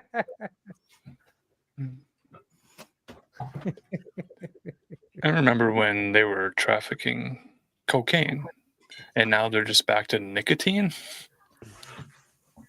Well, I don't think this is an official like CIA sanctioned operation unless we find out that there's just like little bits of fentanyl or something in the Nick pillows. Does this not have the little bits of Give them that fiberglass? extra punch. Right. Like part of it is something that irritates the gum and scratches it to open up so you can absorb it better. Wasn't that in the tobacco? But not in these pouches. Thought he was putting them right in his ass. Oh, the old fiberglass in the tobacco. Yeah, yeah. I don't think that's if that ever happened. I don't think it's happened in a lot of years. Is that a real thing or just an imagined thing? And I think it was pretty much only Copenhagen that did it, wasn't it? Supposedly. I don't know, man. I heard the same thing with Kodiak too.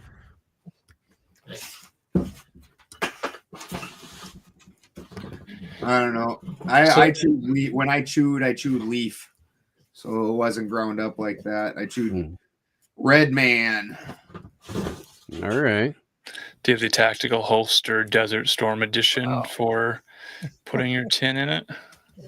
Nice. So you can carry it everywhere with you. Just Well, then how are you going to have the ring in the back pocket of your pants? it clips onto your belt right next to your gun, Ben. You might need to pop us in before you pop a cap. That's true.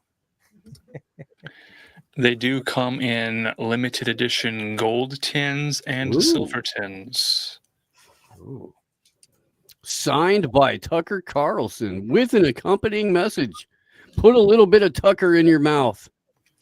See the he says, I have tried each one of these pouches in this tin. I personally sucked on each one for 3 seconds. Each before pouch putting has it been in this inside tin. my rectum for no less than 23 minutes. $999. Each album pouch. This thing's had the tobacco sucked out of it like it was from prison. Tuck one in for Tucker.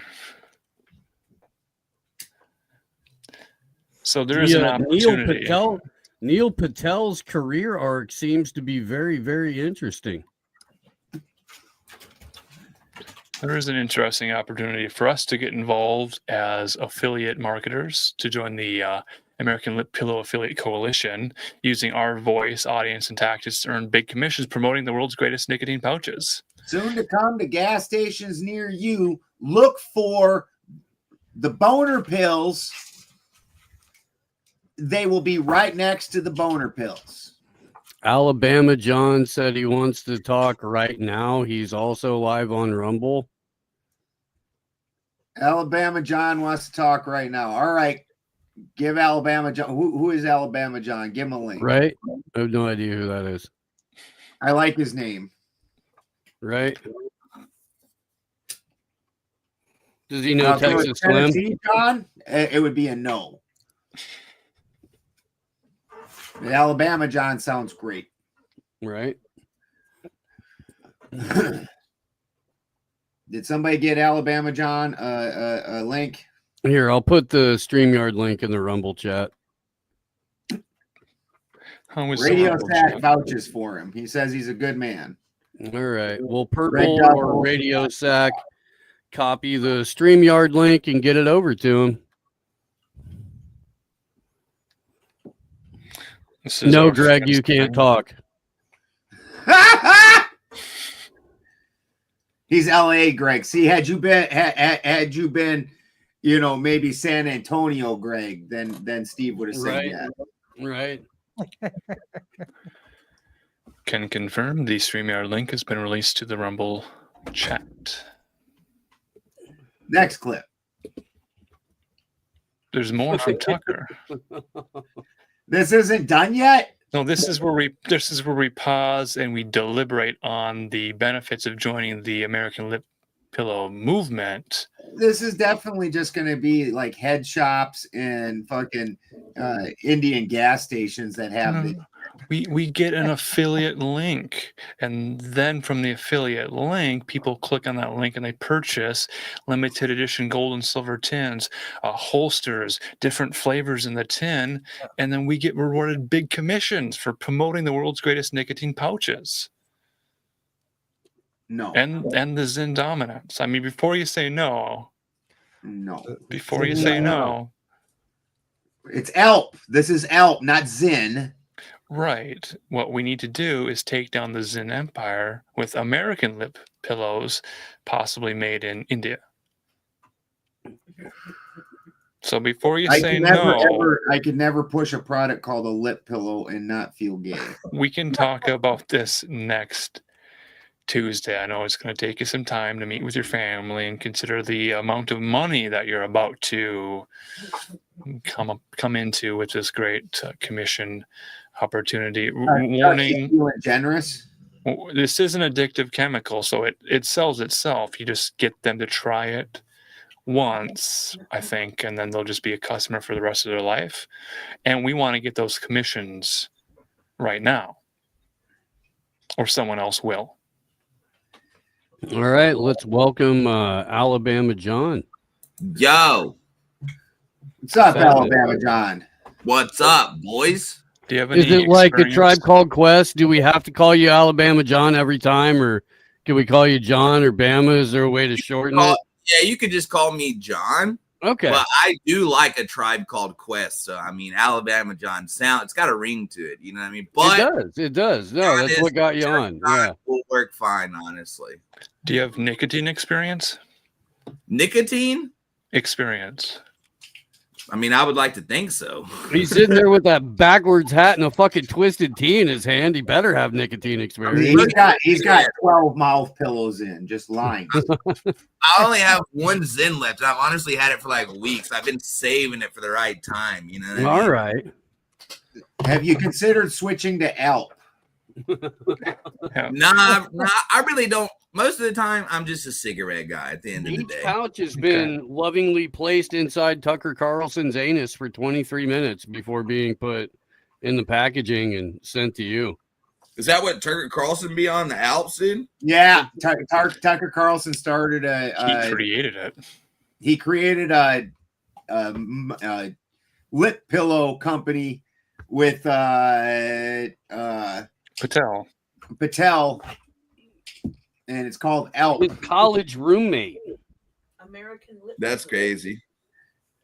who worked for Dick Cheney, and now they're in the nicotine pillow business. That's dope. Right? Maybe he should do that full time. He should just stop his news show and go sell nicotine pillows door to door. Well, the great thing is he can do both because it's his company and it's his cash creation engine. I gotta say, it's a lot less faggy than what the hell's that guy that with the slippers that dances that sips the alcohol and has the cigar company, Michael something. Oh, Michael Knowles. Yeah, Michael Knowles with his faggy Yeah. little dance around in his slippers and shit. And then fucking his cigar company and shit. That dude's so gay. He really is like one frosty White Claw away from leaping out of the closet in front of Jesus and everybody else. Yeah. Yeah. So what do you do, John? What do you mean? What do I do? What do you do? Invited you all to say the N-word one after another. Sorry, that's my chat. What did you say, dude? Yeah, don't say that word. I'm not going. What were you saying? We were asking what you do. Like what do for you a talk living? about? What do you do? Oh, on Rumble? I thought you were asking like what I do for a living. Either or, man. Pick one, Either do both. or. We don't give a shit. Yeah. Well, me and my buddy, Tell us about you. me and my buddy own a small fencing company, and we build fences for a living. Okay. The And barbed on wire? we do every type of fence. So Okay. we do a lot of barbed wire, but barbed wire, privacy fence, chain link fence, 4-rail, any type of fencing we do. And we do like we do lawn care in the summer a little bit. But on Rumble, dude, most of the time I just like listen to music, get pissed drunk, smoke some weed, maybe like rip the guitar for a little bit. And on Saturdays we do football Saturday. We do what's called a dirty couch stream. So me and all the homies come over, and we just sit there and watch football all day and get pissed drunk and talk shit. And that any IRL shit I do is like fishing and hunting. I killed a deer live on Rumble one time. Was it a first-person hunting experience? Yeah, it was. Were you out in the field or were you in the same basement that you find yourself in now? No, yeah, I was on an island in the river. Okay. I took my boat out there, shot it with a muzzle loader. And yeah, I had the camera like attached to my gun. Oh, nice. With a fucking muzzle loader? Mm-hmm. So the thing about that is if you flick the lighter, it might make a sound and then the smoke and the scent might emerge. So using the American lip pillow would be a great way while hunting to Let me tell consume. I agree with you. I agree. However, with that being said, I've smoked cigarettes and weed every time I've been hunting for like the last 8 or 9 years. And like almost every deer I've ever killed, I was either smoking a blunt or smoking a cigarette when the deer came in. Oh, so it We will attracted do them. that. Well, I do like it. It might be an attractant, but also, you know, I try to hunt the wind. So I use a cigarette. I literally do that. Me and my buddies all do this. We use a cigarette to tell which way the wind's blowing. So if I want to go watch a spot, I'm gonna light a cigarette before I get there, so I can figure out where I want to sit to watch the spot. You know, to make sure my wind's not blowing out to where I'm gonna be looking at. So what do you like? Lay it on a piece of paper with like some markings and? No, I just literally hold it like this and I watch which way the smoke goes. And it works. That is really way more simple, Ben. That is. It's a way faster method than the one that you were. It works fantastic. You know, I'm checking the wind constantly because I'm constantly smoking a cigarette. You know what I mean? I'm gonna run and go get a twisted tea out of my fridge. 2 seconds. You do that. Grab 2.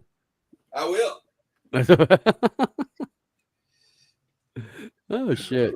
I do have a monster I haven't cracked into yet. I didn't want to bring And too I like much. the idea of crossing blue chews with the Zin, and then you would have what Tucker was saying. Then you would get Zins that gave you a boner. It would work out Right. The American lip boner pillow. Yeah. Boner Zins? I haven't That's, heard. that was Tucker. That's what the chat's suggesting is we cross blue chews with Zins, so then you get your boner pillows. It's honestly a fantastic idea. Yeah, It's a winner. It is. We'll put it on the big board for exit strategy. Yeah, that one's. I'm going to rank that one directly below the Monica Lewinsky blunt wraps. Right. Damn, I didn't know about them either. We're trying to get the consistency of the blue dress wrapper for the blunt wraps dialed in. It's a process. Oh, okay. Good idea. I'll buy them. Yeah. Yeah, pre-flavored. What do you fellas usually do on here? Mostly deliberate. Deliberate about what? The bigger All right. questions. All right. Well, I got one. How do you guys feel about Israel? Are you asking, is it real? Let's go. No, I just wanted to know how you feel about it, and I think I already get it. I do a morning comedy news show and have for I don't know, like 8 years now, kind of thing. Alderson is Jewish. And we've been not Jewish. we've been covering this stuff for a very long time, and it's I don't know, man. Honestly, it's been really wild to see the Israel narrative just fall apart in real time. I know over the last couple of years. Year and a half. I wasn't on the train to begin with. I had no idea up until literally like a year ago. I just didn't know. Nobody ever fucking told me. I just knew what they told me in school. By the way, the guy that made all the books, you know where he's from.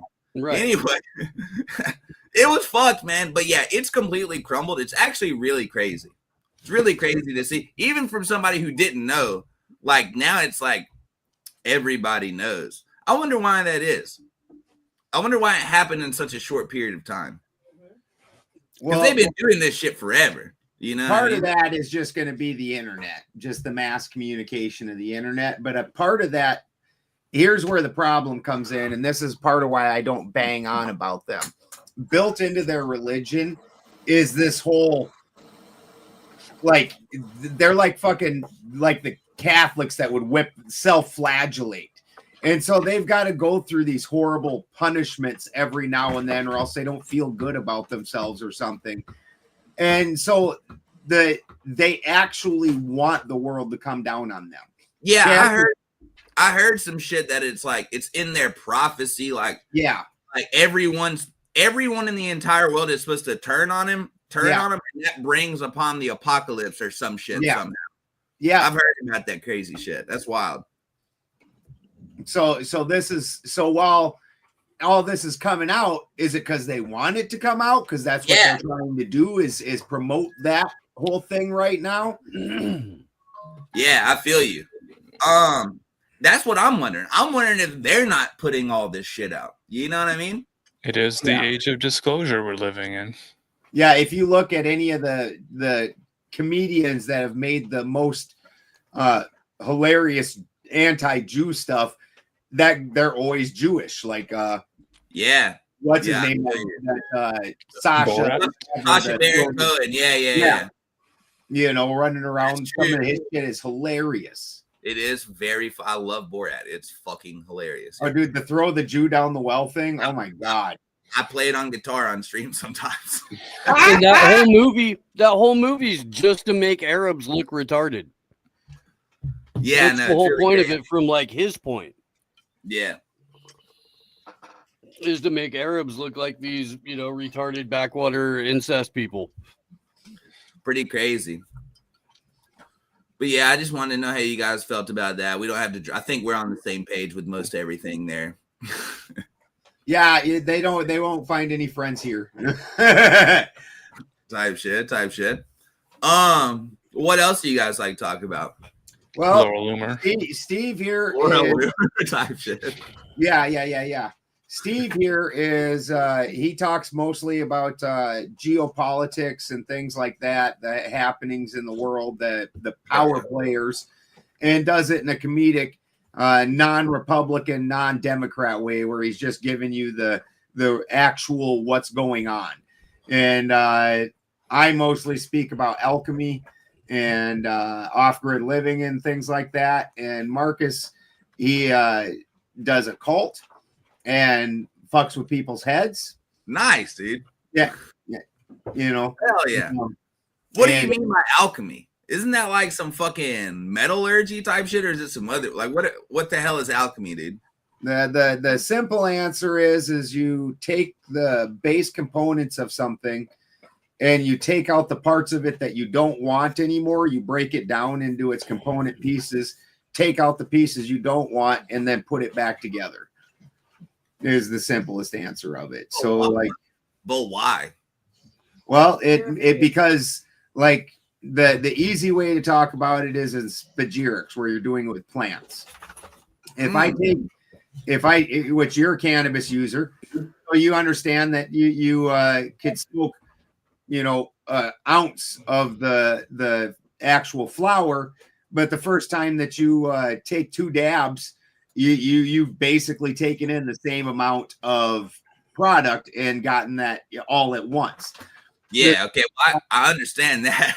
Right. Now you're speaking in my terms. That's an alchemical process to go. Yeah, that's an from alchemical flour to concentrate is an alchemical process. You're removing a bunch of stuff from the plant, and then what you're left with that you put back together is the essence of the flour, and that essence is the THC and the other molecules that are in that, and that's what you're ingesting.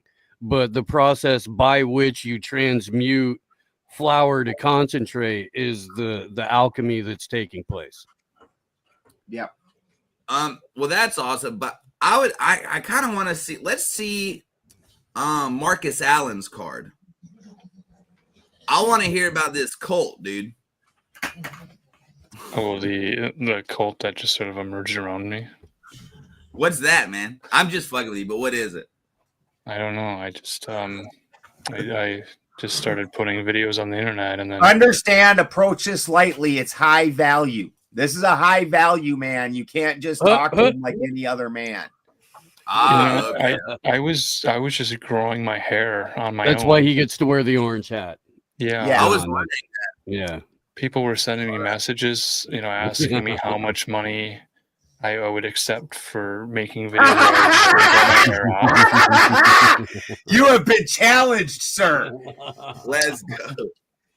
Let's go, dude. Value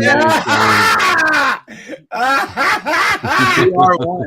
That's my damn spirit, man. I can't steal a man's swag like that. I'll give it back to him. You know what I mean? He's rocking it really well right now. Yeah, this eyewear hides my eyebrows. Hey man, what part of Alabama are you in? Northwest, like Muscle Shoals area. All right. We're Cool. known for our music industry. That's Yep. basically all we got going. If you've ever heard of Leonard Skinner or Percy Sledge or Rolling Stones or any of those people, they've all recorded songs here. Who is this Leonard Skinner? None of those are Who is Christian this? bands. Say what? None of those are Christian bands. You know, I don't think they are, but there very well may be some popular Christian bands that have recorded here. But it was more of a scene back in the day. Obviously, The Rolling like Stones with the 60s, tongue 70s, thing, 80s. that was in mimicry of Christ, right when he was on the cross, right before death. He stuck his tongue out like ah. I didn't know that. That's crazy. Yeah, Mick Jagger is a staunch follower. Oh, really? I had no idea, dude. I thought The it was stone rolled completely something away different. in the morning when Jesus was resurrected from his tomb. All right, what was the symbology behind that one Rolling Stones album cover where it's like some tight jeans and you can see the guy's dick through the jeans? Oh, Sticky Fingers is the triple entendre, the very rare triple entendre, right? Let's hear it. Because there's the original, like just obvious way that you can take like Sticky Fingers in the 60s 70s. That was somebody who was a thief, right? But if you were on drugs, if you were doing a lot of heroin, you got a lot of that tar heroin, you constantly had Sticky Fingers. And then there's the obvious sexual reference to getting Sticky Fingers, where so it's three all at once, and all of the songs on that record are about drugs, fucking, or fucking on drugs. Well, let's be honest, that's 95% of rock and roll. And it's like 95% of the Stones in general, but it's a particularly good album. Oh, I love it, dude. I'm a big Stones fan, dude. Yeah, this got Wild Horses and shit on it. Moonlight Mile, I think, is probably my favorite Stone song. But out of all of the boy bands from England from the 60s, I would go with Pink Floyd. I love Pink Floyd. I'm a huge fan. We listen to a lot of Pink Floyd over here on the channel type shit.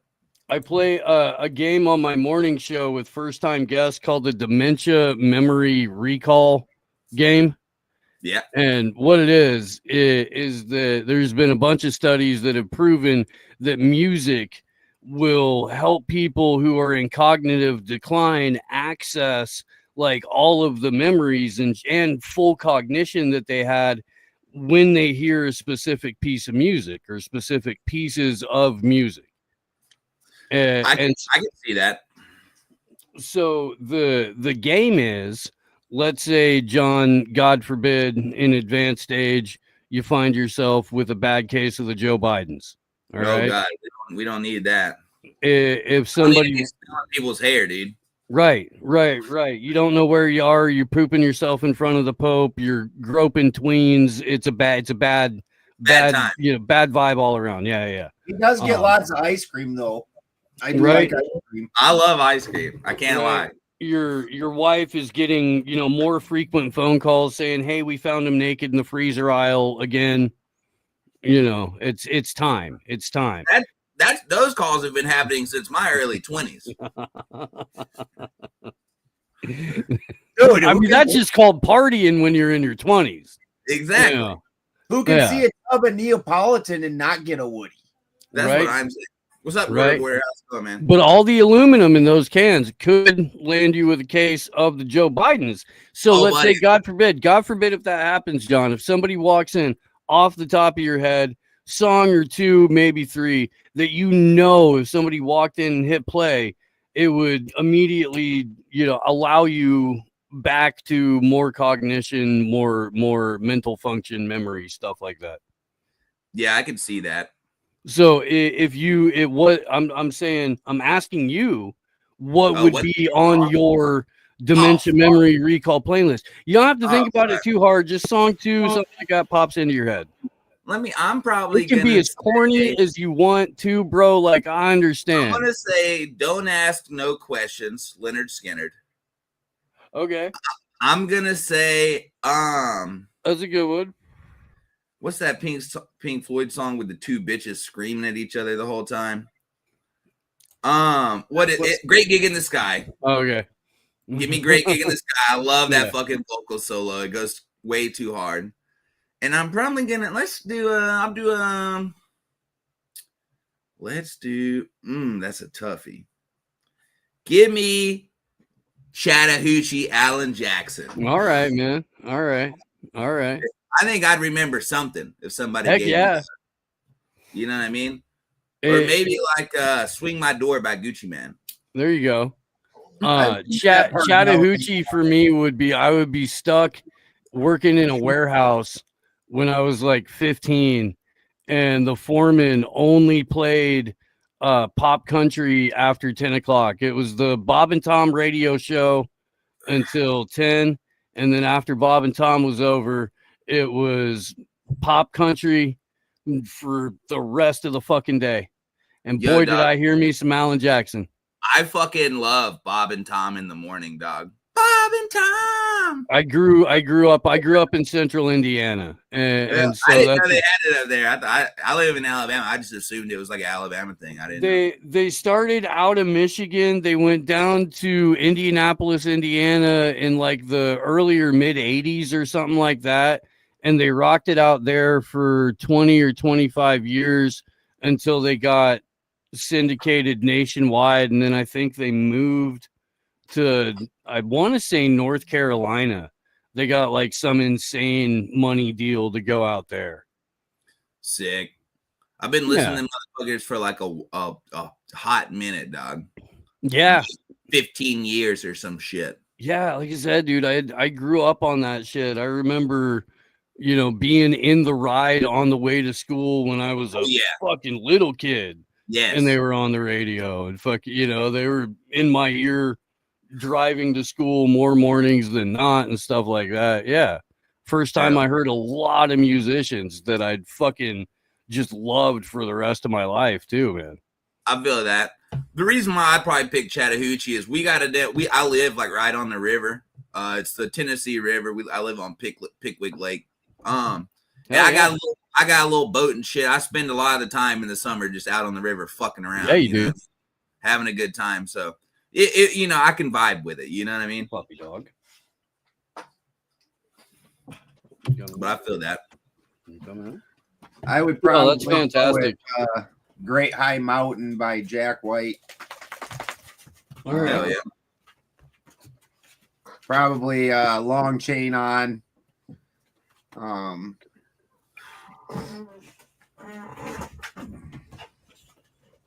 And probably Blood of Kings by Manowar. Sadly, I don't know if I've ever heard any of those songs. What kind of musical genres do you fuck with? I mostly either metal or banjo.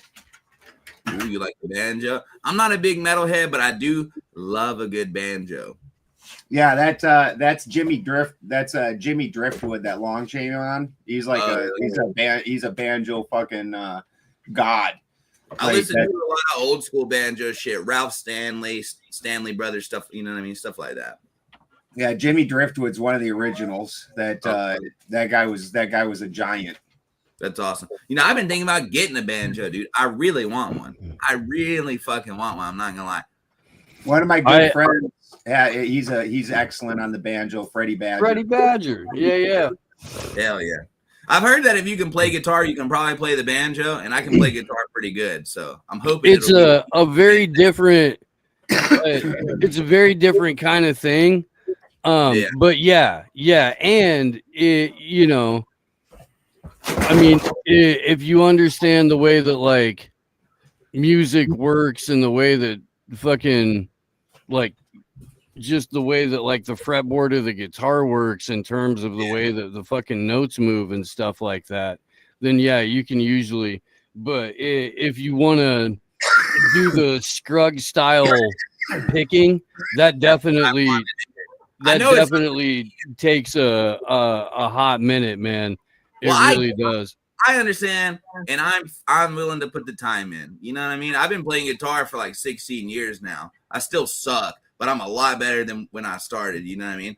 I would love to start picking around on the fucking banjo. I don't care if I don't learn how to play. Yeah, no. I'm not trying to talk you out of it, man. I'm not. I'm just letting you know what you're getting into. And you can always do what a bunch of other people do, which is just play guitar on the banjo and make that sound good and just make it sound however you want it to. I gotta get that 5-finger picking in, dude. I want to know how to do the good shit. You know what I mean? Yeah.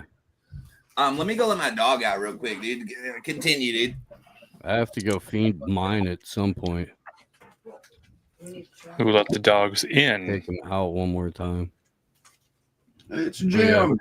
How about you, Jim? Did you catch any of the Dementia Memory Recall playlist stuff?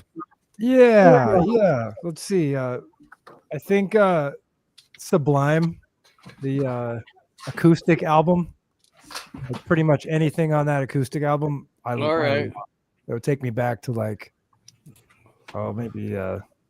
Wait, you mean the one that just looked like a burned CD? Yeah. Okay. That's really the best Sublime. That's Cake good stuff. I'm a big fan of Cake. Love Cake.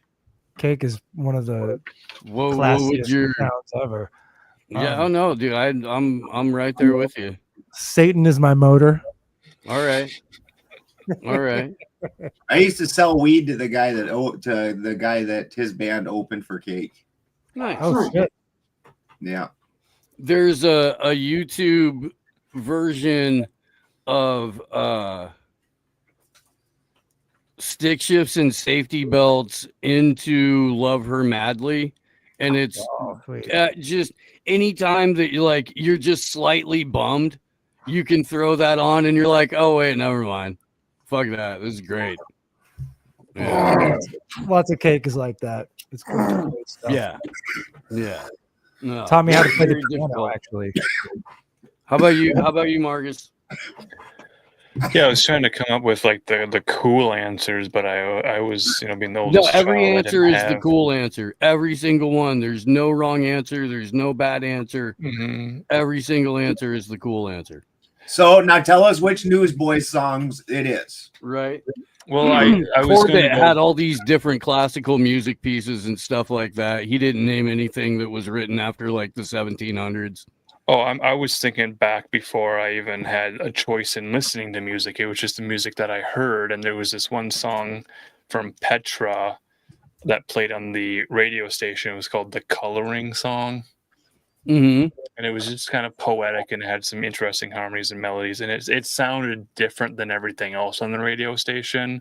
So it stood out. And then I'm like, I don't really care for the music. But when I start hearing the first notes of that coloring song, okay, it's going to be a nice 3-minute song where I can kind of enjoy the creativity of this song on an otherwise positive and uplifting, terrible stream of music. It's not Goodbye Horses because I hadn't heard that music. It was all just on the radio. So Petra Coloring Song. It's an interesting song. Which one's your favorite Mariah Carey song? It's All I Want for Christmas Is You, Ben. You know it is. You know it is. I was waiting for it. If we're talking about music that was before you picked out music, mine would all be like the Statler Brothers and the Oak Ridge Boys and Bill Monroe and fucking I fuck with the Oak Ridge Boys. Yeah, Willie. I mean, Willie did Waylon and shit still is. Yeah, I listened to a lot of outlaw country, especially when I was young. But if I really wanted to pick something that I listened to continuously for a duration, it would be 9 Inch Nails' Pretty Hate Machine. But that would just take you me have back a little to mesh tank top too, you queer? That would just take me back to when I was getting divorced. And I'd be like, I don't want to remember this part. This sucks. How far back are you going? Oh, dude, I got divorced right around the time Pretty Hate Machine came out, and like that whole album is just angry at women, and you're like, sure, and you're like every song in it, you're like, yeah, and I was going through a divorce, and my wife has ran off with a different dude, and I was just pissed. And you really could kind of tell which one of your friends was going through some shit based on who rolled up banging 9-inch nails, looking like they were ready to punch a hole in some drywall. Yeah, you really did, man. Yeah, you're like you haven't even had fucking a Zima yet. It's like, oh shit, dude. Wade got dumped. That ain't good. Shit's about to get broke around here. Oh, I have a brief shit. We got to story get out to about the woods. Dude, that album had a song on there that was so painful that Johnny Cash remade that shit. Yeah. Oh, and it was like, too. You're like the angst. Oh, only something with that depth of pain in it. And Johnny Cash, like, that's my shit. Well, what the story behind that album was he was doing 2 or 3 with Rick Rubin, and Rick Rubin was like booking shows for him and shit like that. And he was playing all of these tiny little clubs, man. Totally fucking not really announced, just kind of like, special musical guest tonight, that sort of thing. And it's Johnny Cash in a fucking, shithole bar for like 35 people that paid $7 to get in. Nice. And so Rick Rubin was like, you got to do cover songs. You got to do, and they've got to be, some of them have to be more modern. And Johnny Cash was like, okay, but I get to do some Tom Petty songs, and you're calling Tom Petty. Rick Rubin was like, okay, we can do that. And no, it wasn't Fuck Me Like an Animal. It was Hurt. Yeah.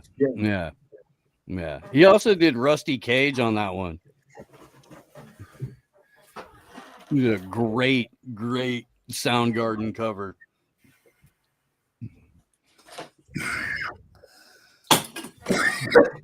You remember those 7 CDs for a penny? See, this guy's drinking like the modern version of Zima. It's Twisted. The Twisteds. Dude, those are delightful on a freaking 103-degree day in Pueblo, Colorado. Third Eye. They're so good, dude. I'm not gonna lie, they're too delicious. I need to quit drinking them, honestly. I've been getting a belly, dude. I've been drinking them too much, dude. They got too much sugar in them, dude. I'm telling you. But they do. Yeah, they do. When those Mike's Hard Lemonades first came out, I had a buddy that drank that faggy shit. So I took and I learned a new word where if you take and you add liquor to like wine, it's called fortified. And so without him knowing, I fortified his Mike's Hard Lemonade with Everclear. His ears literally turned bright red. Wow. He took a big old swig of that. His whole face and his ears and everything turned red. It was great. That Everclear shit's rough, dude. I'm from South Dakota. That we sell that shit in gas stations where I'm from. That's crazy. The only time I ever used it, the only time I've used it here recently, I pick a bunch of muscadines in the fall. Do any of you fellers know what muscadines are? Muscadine grapes. Yeah, they're great. Yeah. Grapes. I'll take that fucking Everclear and like put it in a jar with a jar full of muscadines and like infuse the Everclear and make it taste like cherry bombs. Like cherry bombs. Yeah, something like that. It's really good. I'm not gonna lie. That's what a cherry bomb is. You just dump a thing of cherries into Everclear and let them soak for a while. Yeah, and then there's another one called Red Eye, where you take grenadine and sugar and you mix it in with the Everclear, and then you let it sit for about 2 weeks so it smooths out, and then you can hardly taste the Everclear in there. You guys know about that dragon's breath, dude? You ever heard of that? Is that potpourri? Nah, it's where you take like a jar of weed and put Everclear in it. Oh, and it okay. will siphon off the THC. It's pretty Yeah, great. I mean, that's you're just making a tincture at that point. Yeah, Yeah, it's yeah, for sure. My brother, when he was alive, and I made moonshine for a number of years, and it came out on the low end at 188. We got it up to 192 proof, and we would have needed like a hydrometer at that point to remove individual water molecules to get it any stronger. But we would take like strawberries and blackberries and blueberries, and sometimes a little bit of mango, and throw it in a quart jar and let that sit around for a little bit. We would take like a half ounce of weed, shove it in a quart jar, and then strain it and put it into those little airline shooter bottles. Yeah. And we would call it "Don't Make Any Fucking Plans." That was the brand name for it. It was "Don't Make Any Fucking Plans." We did pepper shine with serrano and habaneros, and it makes it like kind, dude. That sounds great. dude, it turns it fucking mad scientist green, like this pale eerie green from just stripping all the chlorophyll off the top of the peppers.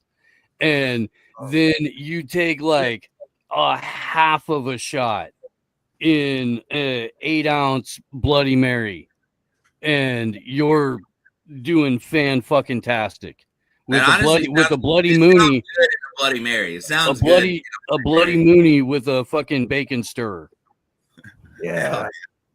That sounds pretty good, honestly. I'm not gonna lie. Yeah, dude.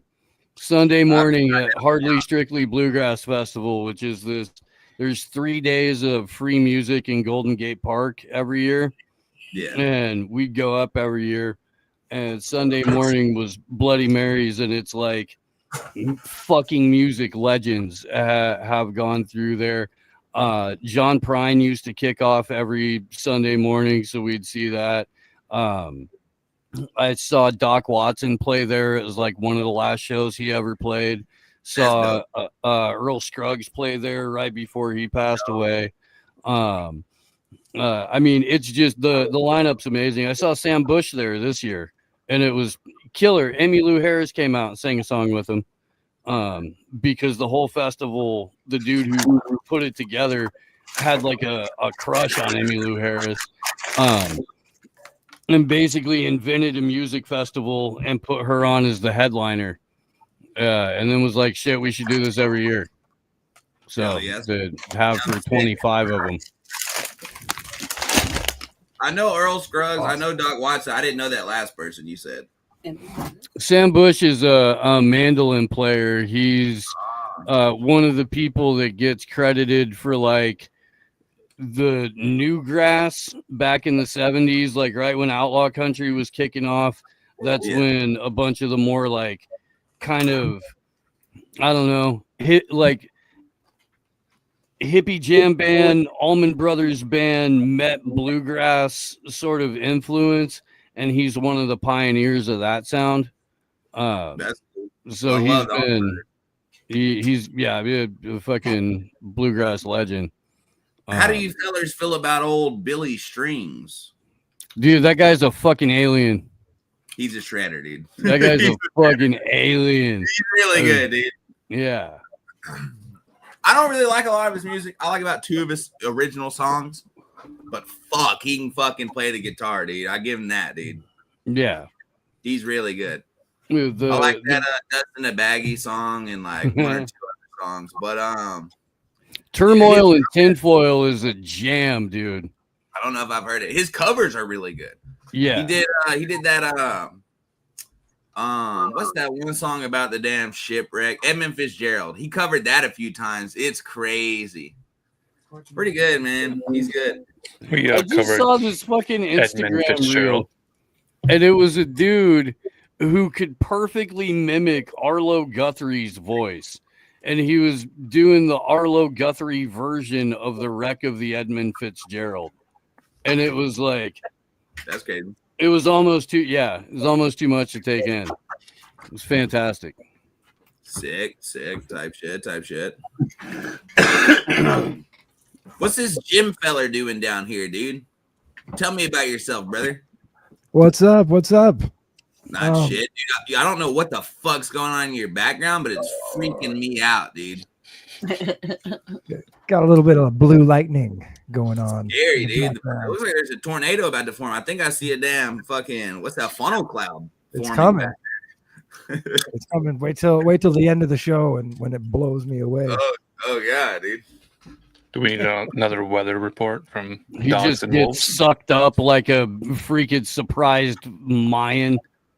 Jim, you know Frankie McDonald, Dogs and Wolves. You've seen his work before.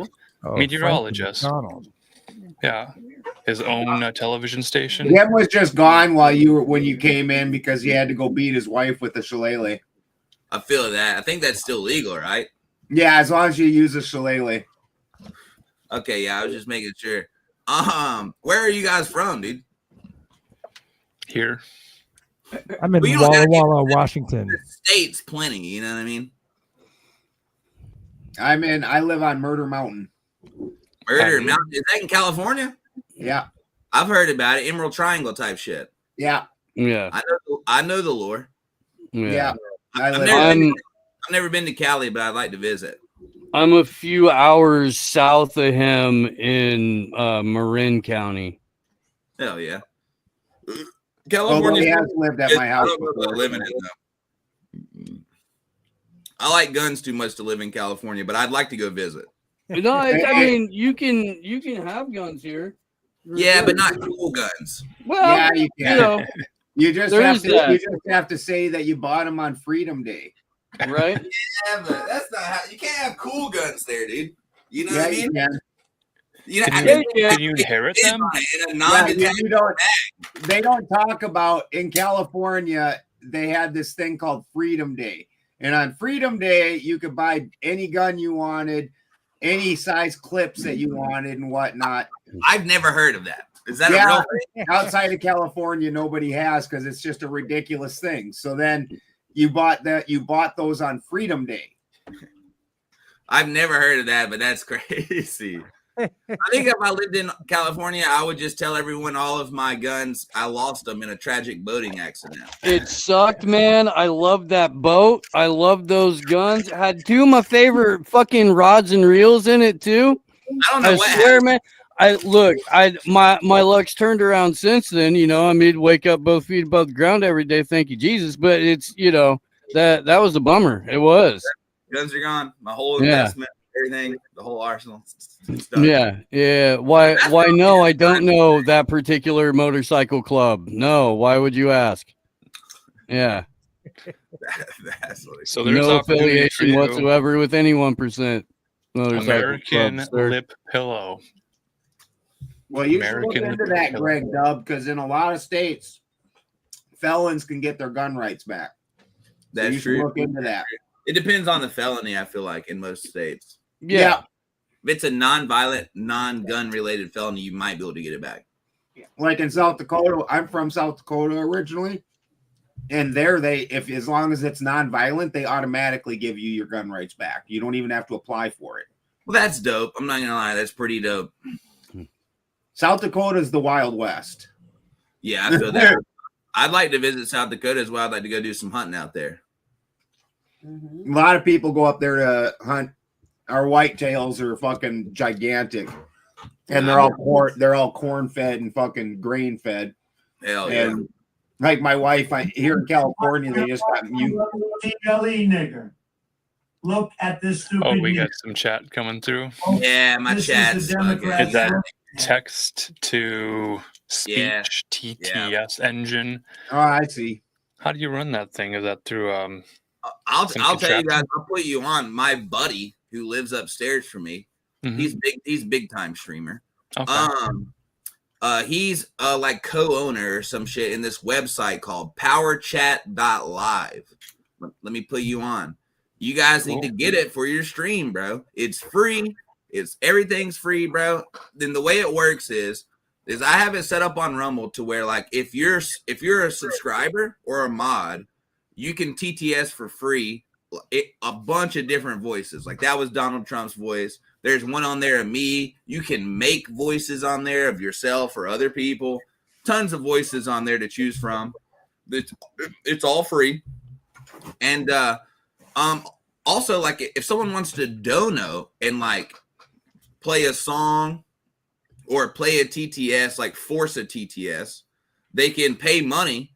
Like it's like $3 to TTS my shit, or $5 to play like so many minutes of like music or a YouTube video or whatever, and it'll just start playing over the shit. They could like type a message beforehand, it'll read off their message and then start playing the video so chat can hear it. That's and cool. It's a good way to make money. And like I said, it's completely free. They do take a small percentage, whatever, but who doesn't? You know what I mean? So free plug for Lowell's there. You know what I mean?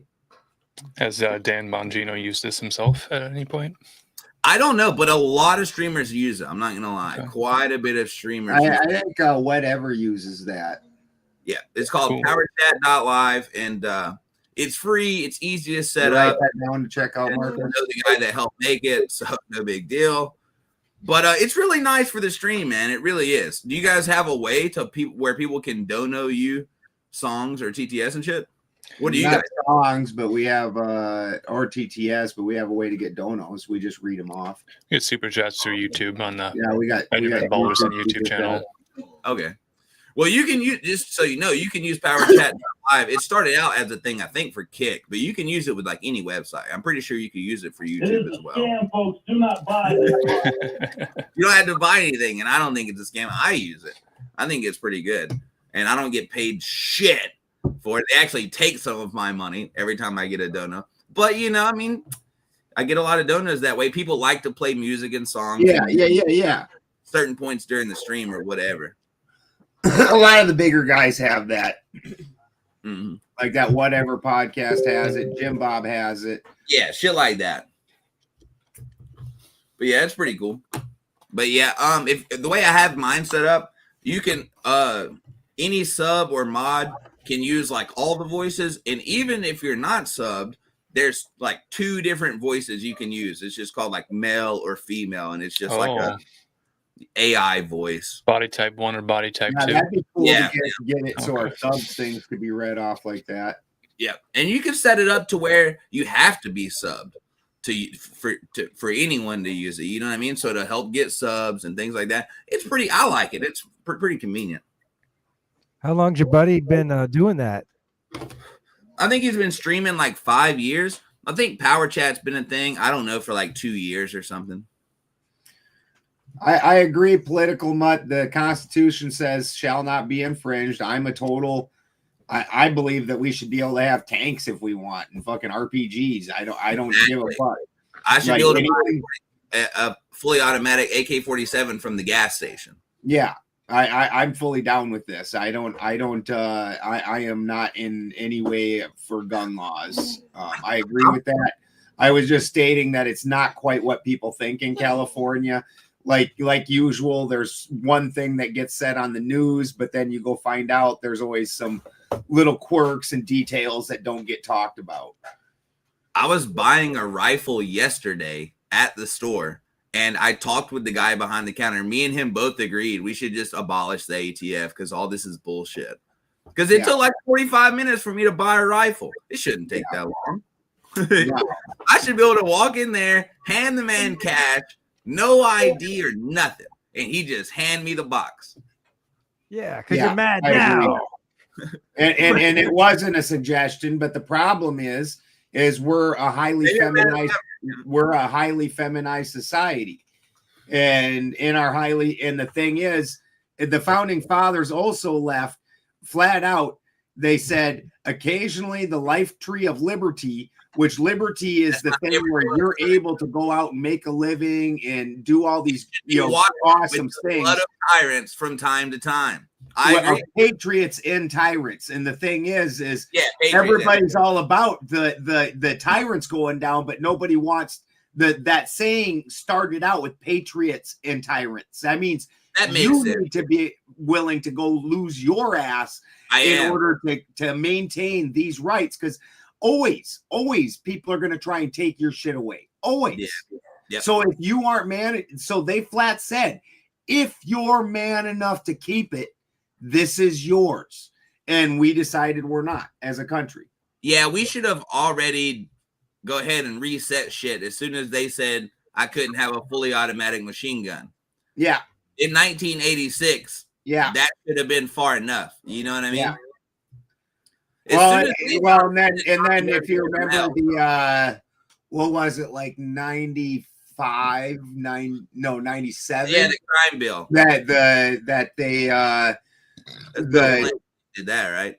Yeah, well, and then they had the Columbine event, and in the same week that they had the Columbine event, then they outlawed ARs and AKs for quite some time nationwide. Got banned. And that got repealed eventually, but the after the Columbine event, they even took away so in that short window, like a 10-year window, they took away fully automatic and then even took away semi-automatic, and that's when you started hearing the assault rifle talk.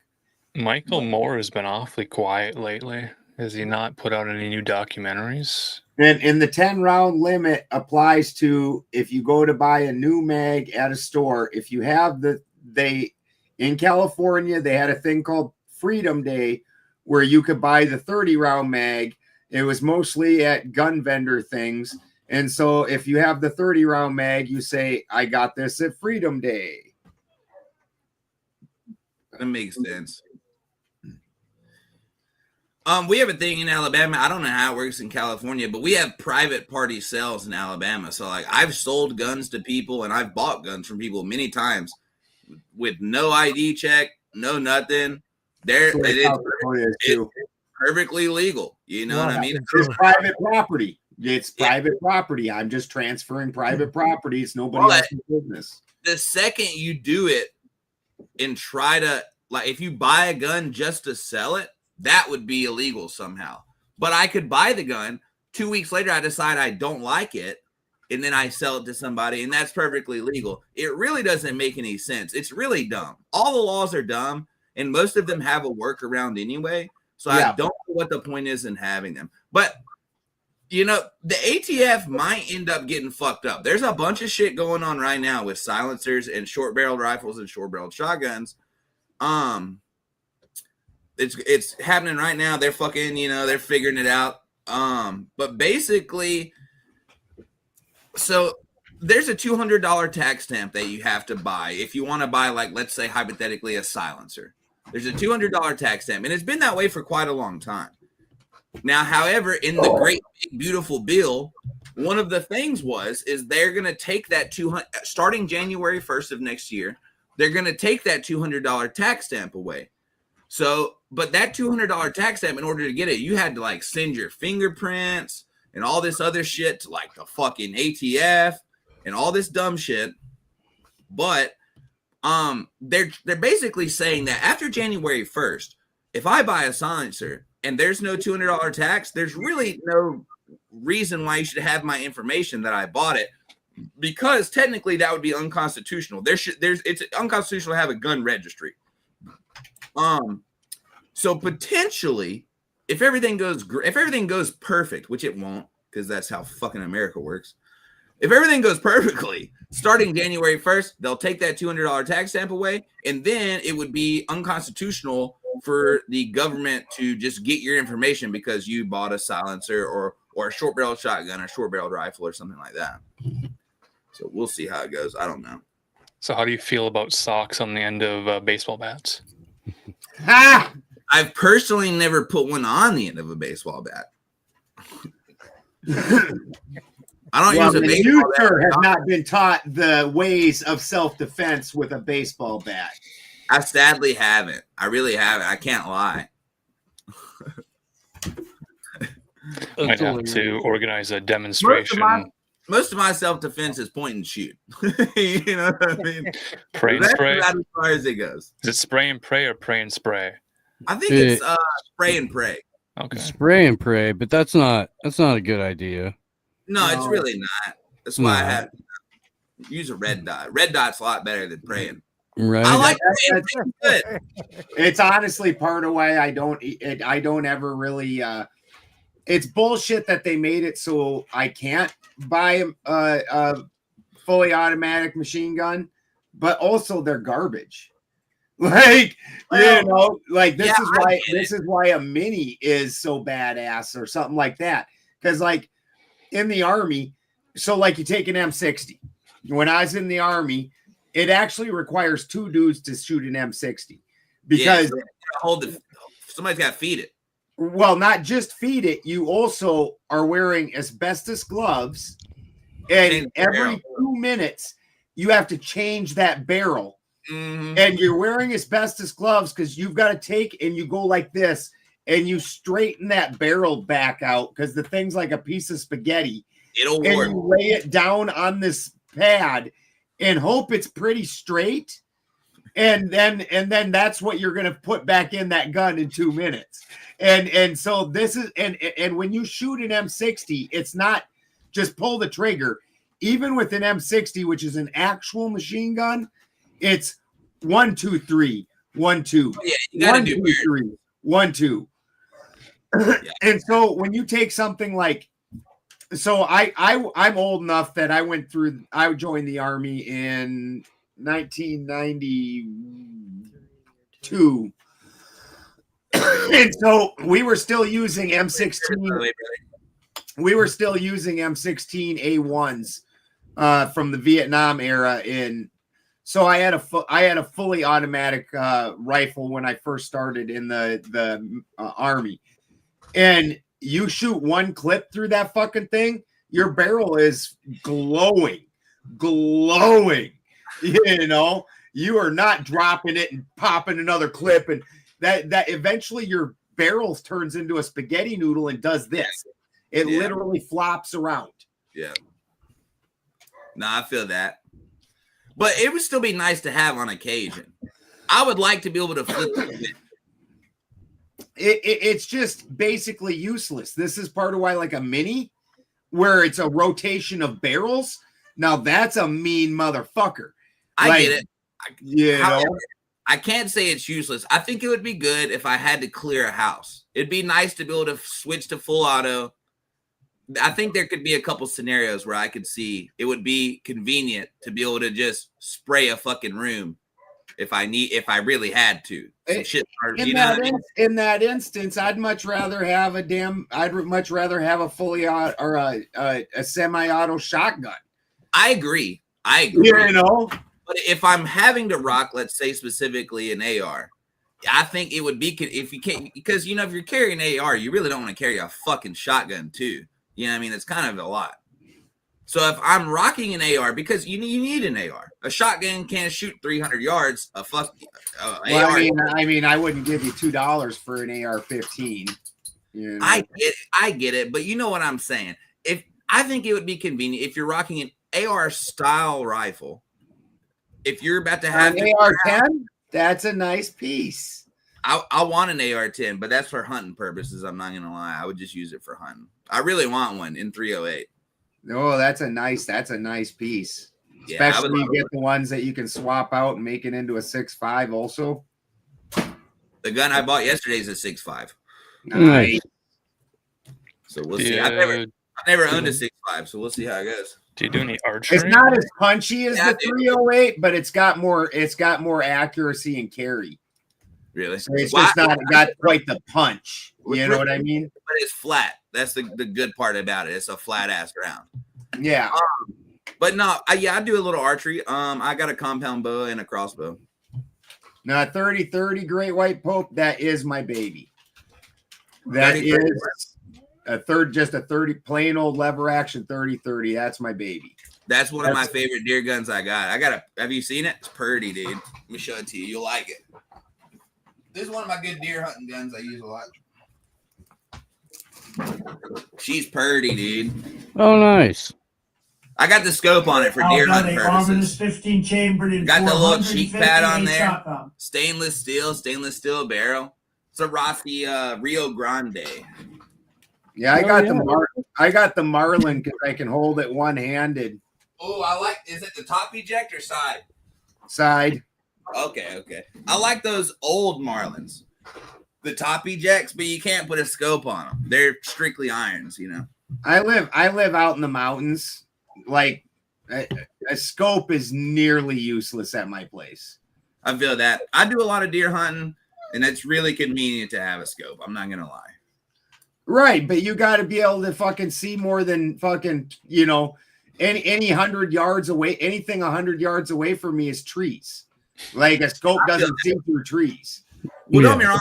I live in Alabama, and it's mostly trees, but I do hunt places like cut down cornfields, power lines, things like that. There are opportunities where I'm looking at 500 yards across a field. Yeah. You know what I mean? It's convenient to have a scope. Yeah, I'm from South Dakota. My dad used to shoot half a mile shots at deer. Yeah, we don't get nothing that crazy down here. Sadly, I would like to do some of that Midwest like elk hunting where you're shooting 800 yards across the canyon. I would love to do something like that. But where I live, bro, the biggest gun range we have where I live is 100 yards. Like that's it. If you want to shoot farther, you better have some private land. Yeah, one football field. Wow. If you want to shoot farther than that, you better have some private land you can go shoot on, you know?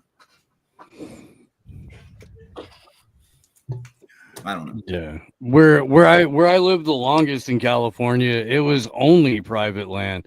Like if you wanted to go to a gun range, it was nothing. Next to nothing. You couldn't bring in anything heavy. That's crazy. As far as that goes. Yeah, that's the way it is up here too. We have mostly outdoor hunting ranges where I live, and it's mostly just for people literally setting their rifle scope in for deer season. You know what I mean? Yeah. Man, my buddy got one of them laser sighters. That things are fucking amazing.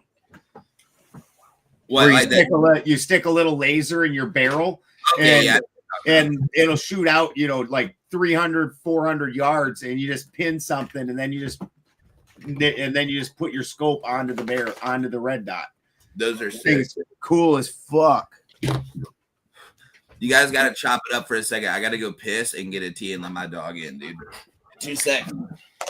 That's cool. I was going to ask him if he favored lowering the rim for the WNBA, but maybe he needs some time to think about it. Hold off on the hardest hitting questions till later. Yeah, until the I'm sure he's put a lot of thought into it. I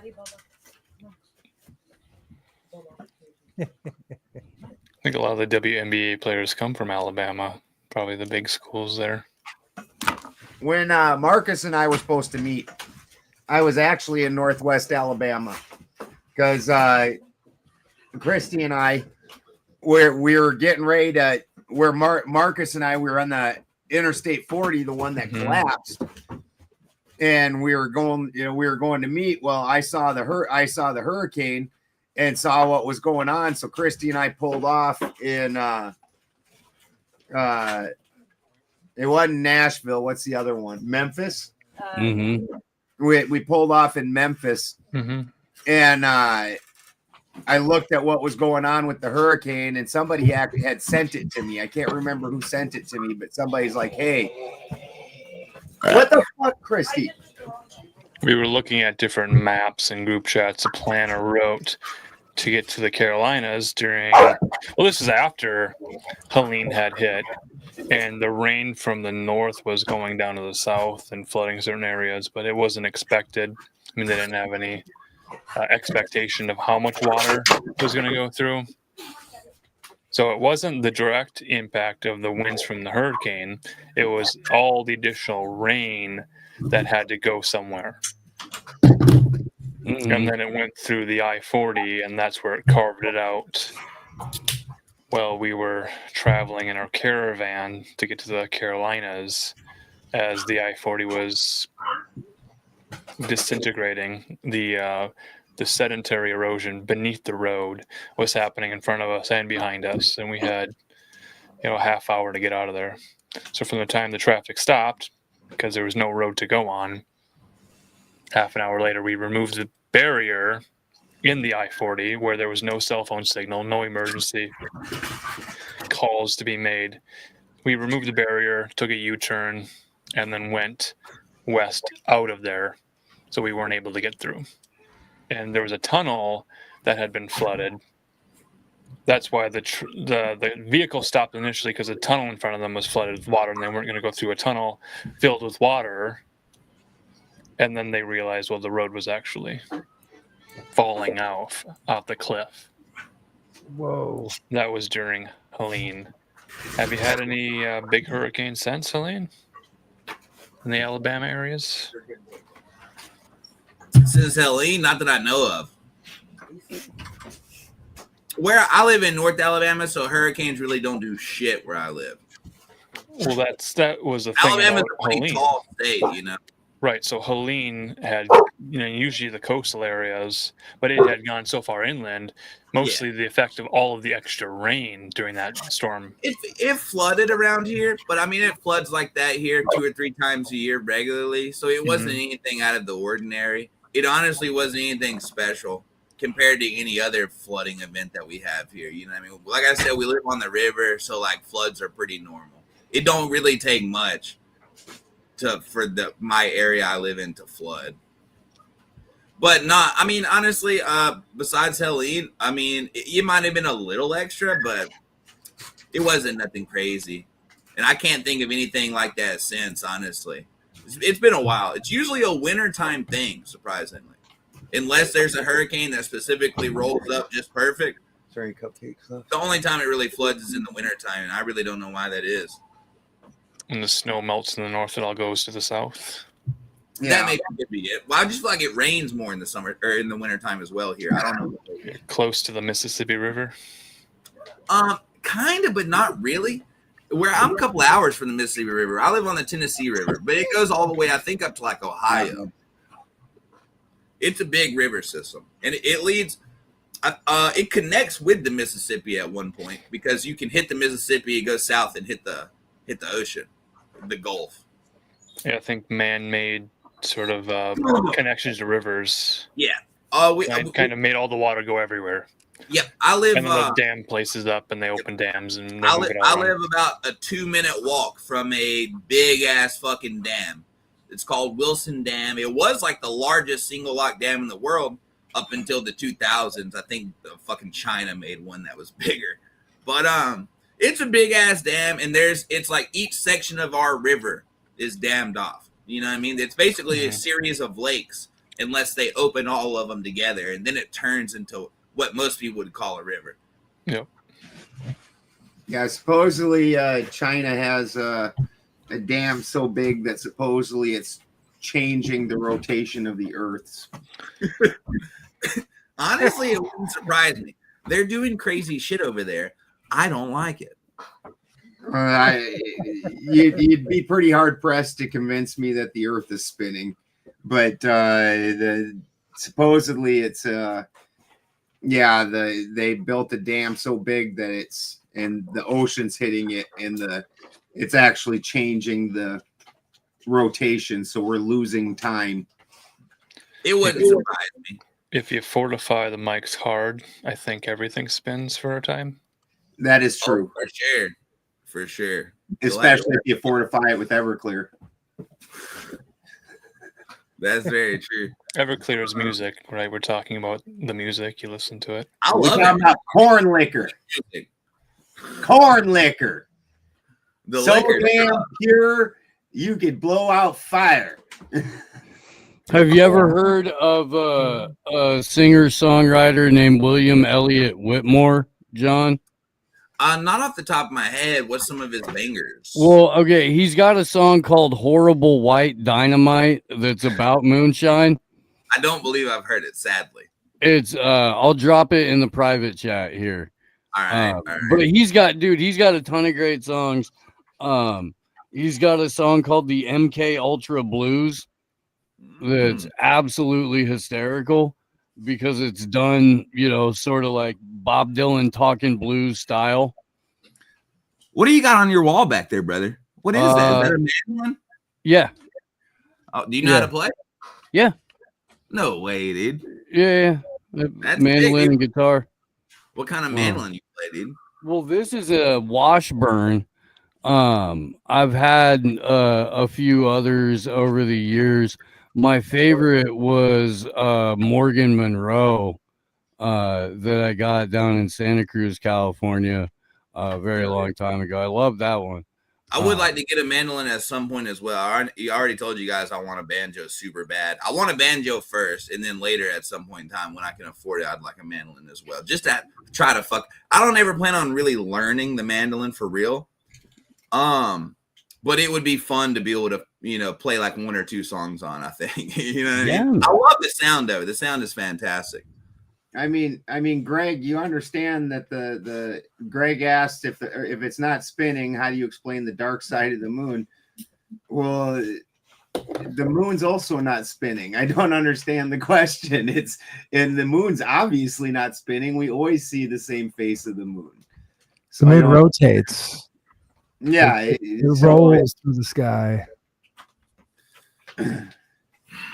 That shit freaks me out. So I don't understand if honestly the moon is the only thing we can clearly see, like and pick out features and what's going on, and that thing doesn't spin either.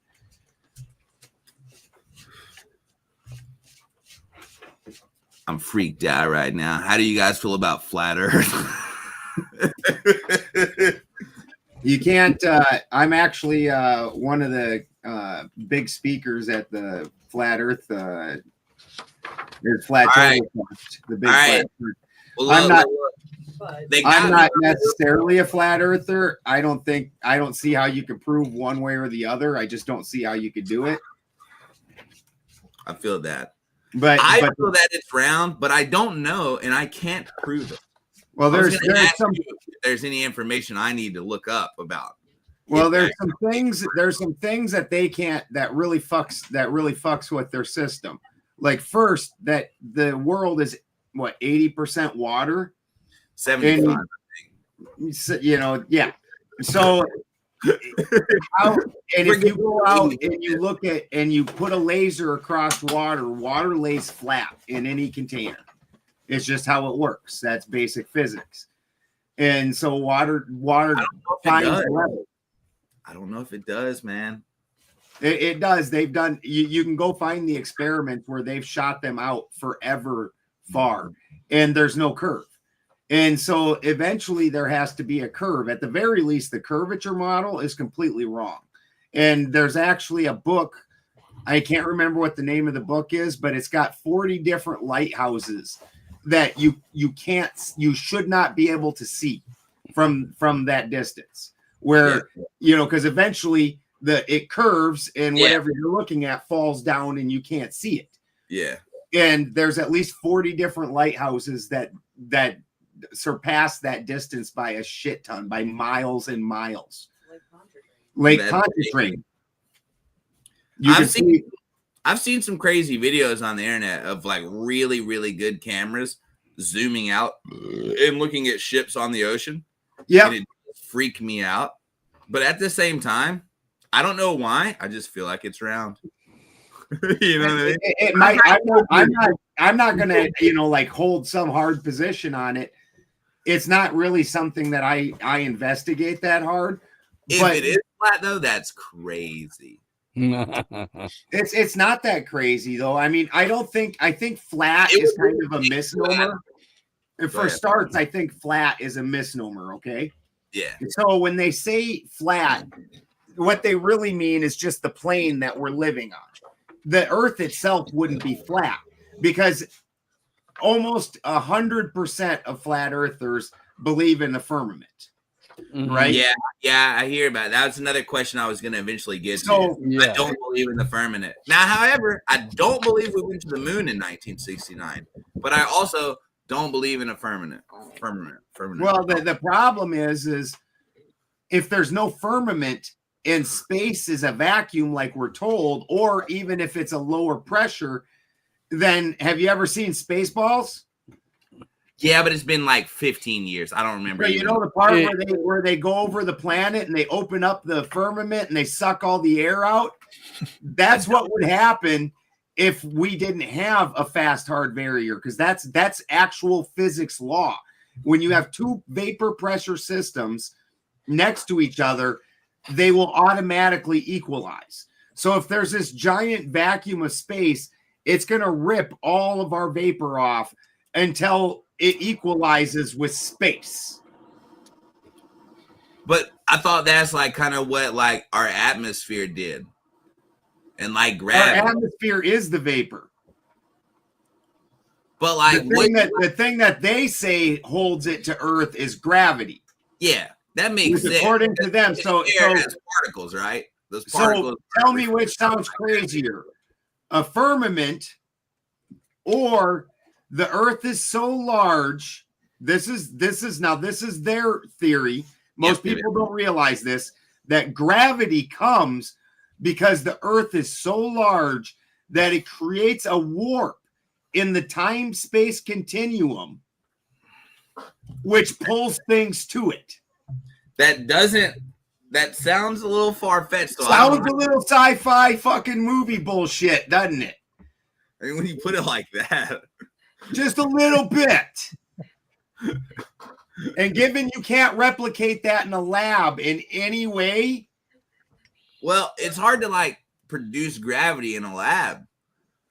A lot of it, you can produce a little. You can produce what's normal on Earth. I feel like it's difficult to produce a lot of gravitational pull. I feel like if what they're telling us is true, which I don't know if it is.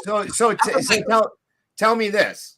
Earth if probably you has take a basketball and you dunk it in water and you put it on your finger like you're one of the Harlem Globetrotters and you spin that shit, what's the water going to do?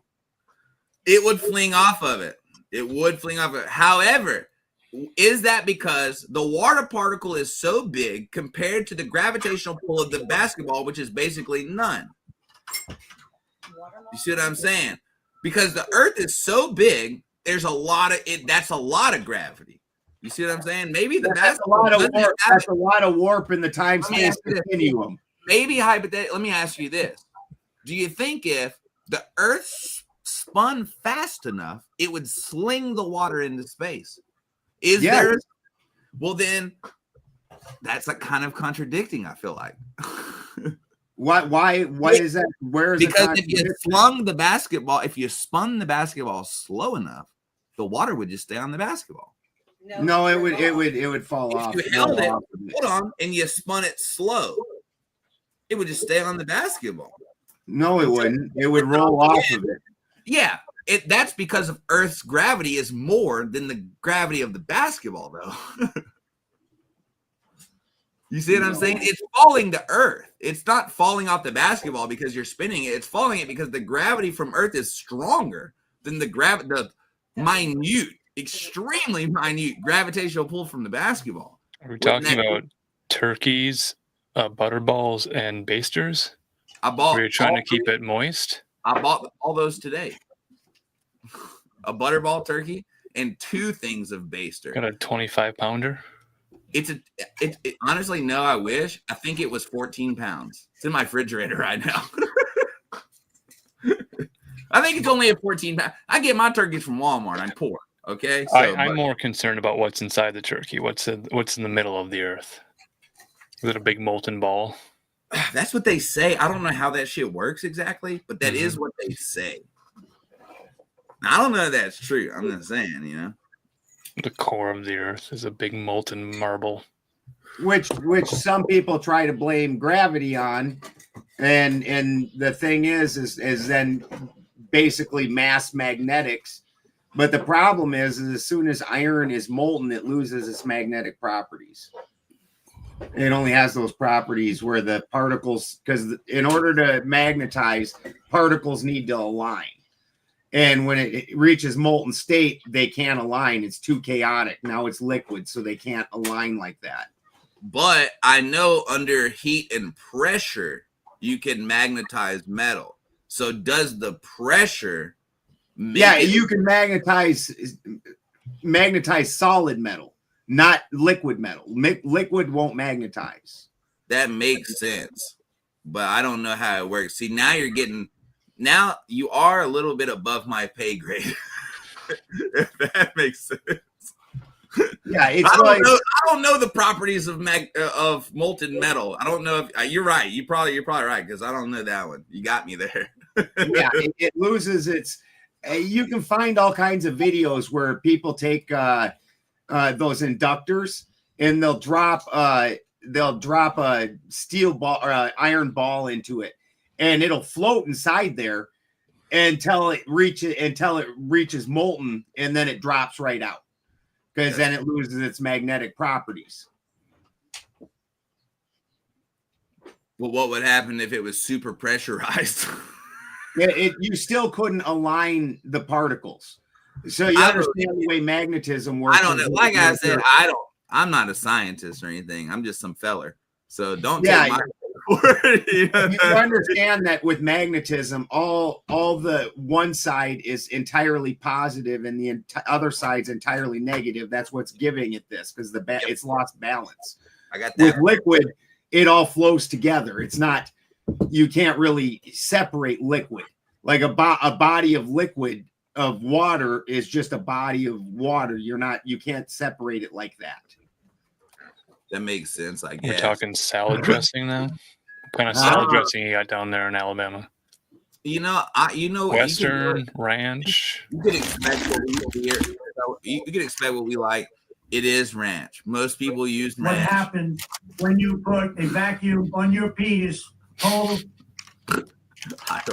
you see, then the not just vapors, but the liquids also come out. Not just the vapors, the liquids also. That is what happens there.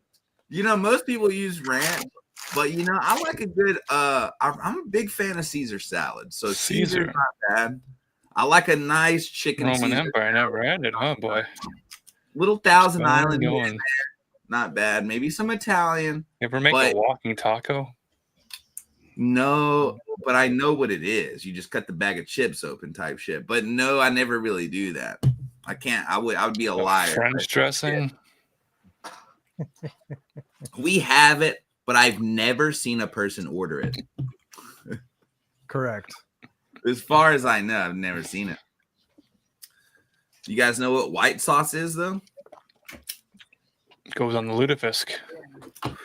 No, it goes on chicken or anything else your heart desires, to be honest with you. Lutefisk. White sauce. What's white sauce? We have a special thing down here called Alabama white the sauce. The only salad anyone had in Alabama was a Cobb salad, and that's rare. I like a nice Cobb salad. I can't lie. 2 B's? Yep, 2 B's, dude. 2 B's. All right. But no, white sauce is a thing we have in Alabama. It usually goes on pulled chicken, but you can put it on anything. It's just a mayonnaise-based sauce with mayonnaise, vinegar, black pepper, and red pepper in a certain ratio. I know it sounds crazy, but it's actually the best. Sounds you gotta good. try it, dude. Look, I'm telling you, if you were smart, you guys live in California, you open up a restaurant and you serve barbecue chicken with white sauce. You'd make $1 million, dude. I'm telling you. I was always thinking I'd like to order or open a restaurant, and it's a vegetarian restaurant that serves bacon. It'd be called the Bacon Tree, and it would have like all vegetarian meals, but also with bacon. Funny thing about this. I don't know if that's gonna work. I'm actually a vegetarian, and I don't eat salads. By the way, that's this whole conversation is hilarious. But I'm a vegetarian, and when I go back to South Dakota, my dad likes to take us out to this grocery store that has like a deli that he thinks is just great. And we'll go up there, and basically everything that they have to eat, you'll be like, yeah, what's in this? Or I'll be like, what doesn't have meat in it? And they'll point out different pastas and things like that. And they're like, well, what is that chunk of stuff? They're like, oh, that's just bacon. Right. I don't eat bacon also, right? They might be 3D printed bacon bits. Like in the Campbell's soup? Like in the Campbell's soup. I heard about it. What? You didn't hear about the Campbell's soup thing? Bro, like 2 or 3 days ago, one of the higher ups at Campbell's got caught on like an hour-long phone call talking about how like Campbell's soup is for poor people and he would never eat it, and the chicken inside of it is literally 3D printed. It's not real chicken. And he was like pissed off about it. He's like, can we not put real fucking chicken in the goddamn cans of chicken soup? We gotta literally make this shit. out of a 3D printer. He was like, I would never. He was like, I used to eat it until I found out what was in it. He was like, I don't eat that shit anymore. It's bad for you. It's literally for poor people. That's what he said. It's real crazy. Wow. Yeah, pretty wild. We played part of that earlier on our stream here. Really? Yeah. Yeah. Pretty crazy. Let me ask you a question, Balderson. What is I'm just curious. Why do you choose to be vegetarian, brother? I don't do. I have an A blood type, and so I don't. And blood type, but go ahead. So if you look it up, A blood types don't really produce very much stomach acid, and we don't produce the components that it takes to break down large chunks of meat. And so you'll actually people that aren't. If you take out all the weirdness with all the political shit and all the hippies and shit like that, and you're just listening to the way your body is, A blood types a lot of times are vegetarians. Okay, that's the most sensible argument I've ever heard for being a vegetarian. So congratulations. I fully understand and support that. Got no problem with that. Yeah, big chunks of meat make me sick. It literally feels like that's just sitting in my stomach. Okay. Well, yeah, that totally makes sense then. Do you know what I mean? My wife is the opposite. My wife actually eats almost entirely meat. Yeah. Okay. So, that makes sense. I was just curious for what reasonings it was, whether it was some type of I don't like to kill animals reason or whatever. You know what I mean? No, I also farm. I'm not a vegan, so like I have my own milk cows and I have my own chickens and I eat eggs and shit like that. I just don't eat meat. Now, my wife, she actually gets sick from too much vegetables. And she actually, and this had nothing to do with me. It was before I met her. She was a vegetarian, and it caused her to lose her hair and her teeth and her nails. And then while her and I were together, she switched back to being a carnivore and went to the carnivore diet, and her nails came back and her hair came back. Her teeth are fucked. I feel like for people that I guess aren't A blood type or whatever, I feel like protein is probably really good for you. In meat protein. Well, see again, it's digestible protein. So like I eat a lot of broccoli. Yeah, there are definitely a bunch of vegetables and stuff that have plenty of protein, beans, things like that. Yeah, beans. I eat a lot of beans. Yeah. What I think is going on. So your nutrients get absorbed through fat. Yep. And so I think that some people do that well through animal fat. And like in the chat, Sirius B said that she's an A positive and also a vegetarian. I think some people do that well through vegetable fats. And so like avocados is a well known for super high fat food. I love them. Yeah. Absolutely delicious. I think I do well with getting nutrients through vegetable fats. I don't think my wife does. I think she only does it well through meat. I feel that. Well, I was just curious. Jones tell you to stop eating meat and instead just buy his supplements. That's funny. I like Alex. That's true. I mean, you can get a lot of the food in a giant bucket, and then it'll just sit on a shelf for as long as you need it. I usually just eat methylene blue now. Yeah. I'm afraid that if I take that, it'll get rid of my toxoplasmosis. Toxoplasmosis, isn't that from like cats or some shit? Yeah. Oh, I see you on the cat there. Okay. I hope we're not blaming cats again for everything. Yeah, I wouldn't want to get rid of the toxoplasmosis, so I stay away from the methylene blue. That makes sense. Yeah. Type shit. Hit me with another topic. I gotta go get a tea. So was the Cobb salad guy, was that baseball player, Ty Cobb? Was he like the Babe Ruth candy bar? No, I don't think he's thinking of that. I think he's thinking of the classic Cobb salad. But I don't know, maybe. I'm from South Dakota. We don't really eat salads there. I'm thinking about those Tucker Carlson. We eat casseroles. American lip pillows again.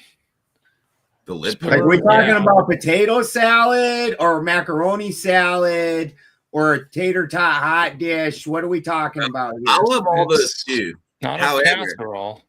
I do like a nice regular old salad. Caesar salad, Cobb salad, something with some fried chicken on it, and I'll enjoy it. All right. Iceberg lettuces are melting. He's got his lip pillow in. Cobb salad is. That's funny. I'm gonna go get a tea. Think of a good topic, dude. I'll be back. Well, now we're thinking that the topic should be the Alp, since you're putting in them lip pillows. Army MRE packs and egg. I guess if I could just be forward and transparent with you in terms of my showing you the lip pillow segment of video, the fact is, if you like or dislike Tucker Carlson, you should know what your product is coming from. And if you see a lot of people on podcasts now, it used to be MeUndies, but now they're moving into the Dude, MeUndies are the shit. MeUndies are the shit. Sure, but in terms of advertising on platforms, the ALP, American Lip Pillows, that stuff is now open to people marketing it. So you don't even have to be like, hey, can I advertise? No, it's like you start advertising it on your platform, and then you can get a commission with the commission link. You just have Is this what you've been doing? Is this what you've been doing with Ricolas? That we're still working on. Are you getting Ricola checks? $7,000 Ricola checks? I'm getting Ricolas. Somebody laughed. I got Jim with it. He knew. So if some of your favorite and least favorite podcasters start talking American Lip Pillows, the Alp tins and things, that's probably why. Are you getting paid for this? No, I'm not. I haven't joined it, and I'm asking my panel, my co-hosts, if we want to enter into the world of. So at the end of marketing. Tucker Carlson's little lip pillow advertisement, it has this thing on there saying that if you want involved, you can contact them and become a distributor and all this other shit. Yeah, it's kind of dope. Did you know that Tucker Carlson's app pouches are legitimately just relabeled free pouches? They are the same exact pouches, by the way. By the way. But these ones have been up Tucker Carlson's anus for 23 minutes. They're aged. Tucker Carlson aged anus packages. It's like that. It's like that meerkat thing that eats the coffee beans and poops them out, and then they're worth more. Only this is Tucker Carlson with lip pillows. It's actually an Indian guy named Tucker Carlson, not a real Tucker Carlson, just an Indian guy they call Tucker. Like the Christmas cookies. That's Tucker Carlson, and it's dot, not feather. Just to be clear, where your nicotine. And that's not the flu. That's just the shits from eating too much curry. His name's Tucker. Your stomach always feels like that after half the meal is curry. I don't think I've ever had curry in my entire life. I'm not gonna lie to you. It's actually not. It doesn't taste near as bad as it smells. I would try it as long as it's not from India. I ain't eating shit from India, dog. Maybe I'm a bad guy. We did play a clip where there was an entire festival where people were throwing that substance at each other. The cow shit festival. Yeah, I see that. Yeah, that's classy. That's classy. The dung dungeon is now open in the streets. My wife, her ninth level of hell is poop of any kind. And she refused to even look at the screen when that was going on. Did you at least tell her that the cow shit has antimicrobial properties, dude? I tried telling her that, but I also have tried telling her things like that when I try to get her to help me clean out the barn, and she won't touch the cow shit out there no matter what I say. He sells deer biryani in India. So I would not let you out there to touch the cow shit. You cook my food. What are you talking about, Alan Marcus? We have an interesting connection to the Dung Festival guy. Tyler, he released that video. Maybe that's what you're referencing. Yeah, the three of us all met him at Flattoberfest, actually. He came to Las Vegas with us at a Flattoberfest. So when he released his video about the Flat Earth convention that he crashed, we had already seen him there. And then he goes on to India. So we already knew this guy. Yeah, he went to flat Earth and then he went to cow poop. We breathe the same air he natural breathed. progression. Yeah. It's kind of sick. Not gonna lie, it's a W. Mm-hmm. Yeah, you know, anywhere where you can fling a fucking cow pie at somebody else and they don't get mad about it, you know, you know. It's just a small world, whatever the shape it may be. It's a small world after all. Somebody threw shit. If somebody throws cow shit at me, I'm probably gonna beat their ass. I'm just saying. But if that's what they want to do, I guess let them do it. Just don't expect me to buy food from their country ever. I'm not gonna say I have not flung poo ever in my life. I've flung a poo or two in my day, but you know, you grow out of it. Yeah, that's what I'm saying. You grow out of it. I mean, the rotten egg fights were a gas when we were kids, but now they're not so much. Bro, I've handled a couple rotten eggs in my day. About a year or two ago, me and my buddy were clearing some brush at a property. We got like a little push behind. It's like a brush. It's kind of like a bush hog, but it's like a small one. Behind. And we were bush hogging in the middle of the woods, and I found this fucking egg on the ground. I picked it up, bro, and it was like feather light. It was like almost like a balloon. It was so light. Crazy. I was like, damn, that's crazy. I showed it to my buddy. He was like, wow, what the fuck? I was like, okay, well, let's bust it and see what the fuck. That's a grenade. The pin's already been pulled on. Bro, I'm surprised it didn't go off in my hand. Yeah. When it hit the ground, it sounded like a fucking shotgun went off. Yeah. It was like, boom. Yeah. Bro, the shit splattered on me, dude. You're gagging. It was just little specks. It was like microscopic specks. It was the worst smelling thing I've ever smelled in my entire life, dude. Come to find out, when these people raise chickens and shit, and whenever their eggs would go bad, like they had more eggs than they could fucking use, they would just go throw them into the woods, and it was just a random old chicken egg. Yeah. What did it mean? But dude, it was so fucking nasty, dude. Dude, that's the best when. So I grew up and I had a bunch of cousins, and you'd go out and you'd find a stash somewhere because the hens would always try to hide their eggs, and you'd find a stash of old eggs that were ready to explode, and then you'd fucking collect them up and then go sit somewhere above your cousins and then just pelt them with fucking rotten eggs. Oh God. Yeah. You know, I thought I knew what a rotten egg was. This was like 10 levels above that. Yeah. Whenever they get black inside, that's when they really whenever you pick them up and they feel light as hell. Yeah. Don't fuck with them, dude. Don't bust them. Get rid of them, dude. So if I wanted to take some eggs and rub the offside, is that what you got to do? You got to rub them with your own hands to sort of get that layer of protection off of them. So how do you make an egg go bad on purpose? Set them bitches in the sun; they'll go bad. They'll go. Yeah. Any chicken egg will go bad. Now in America, I believe the way we wash and process our eggs, it takes away a certain membrane. I don't even know this.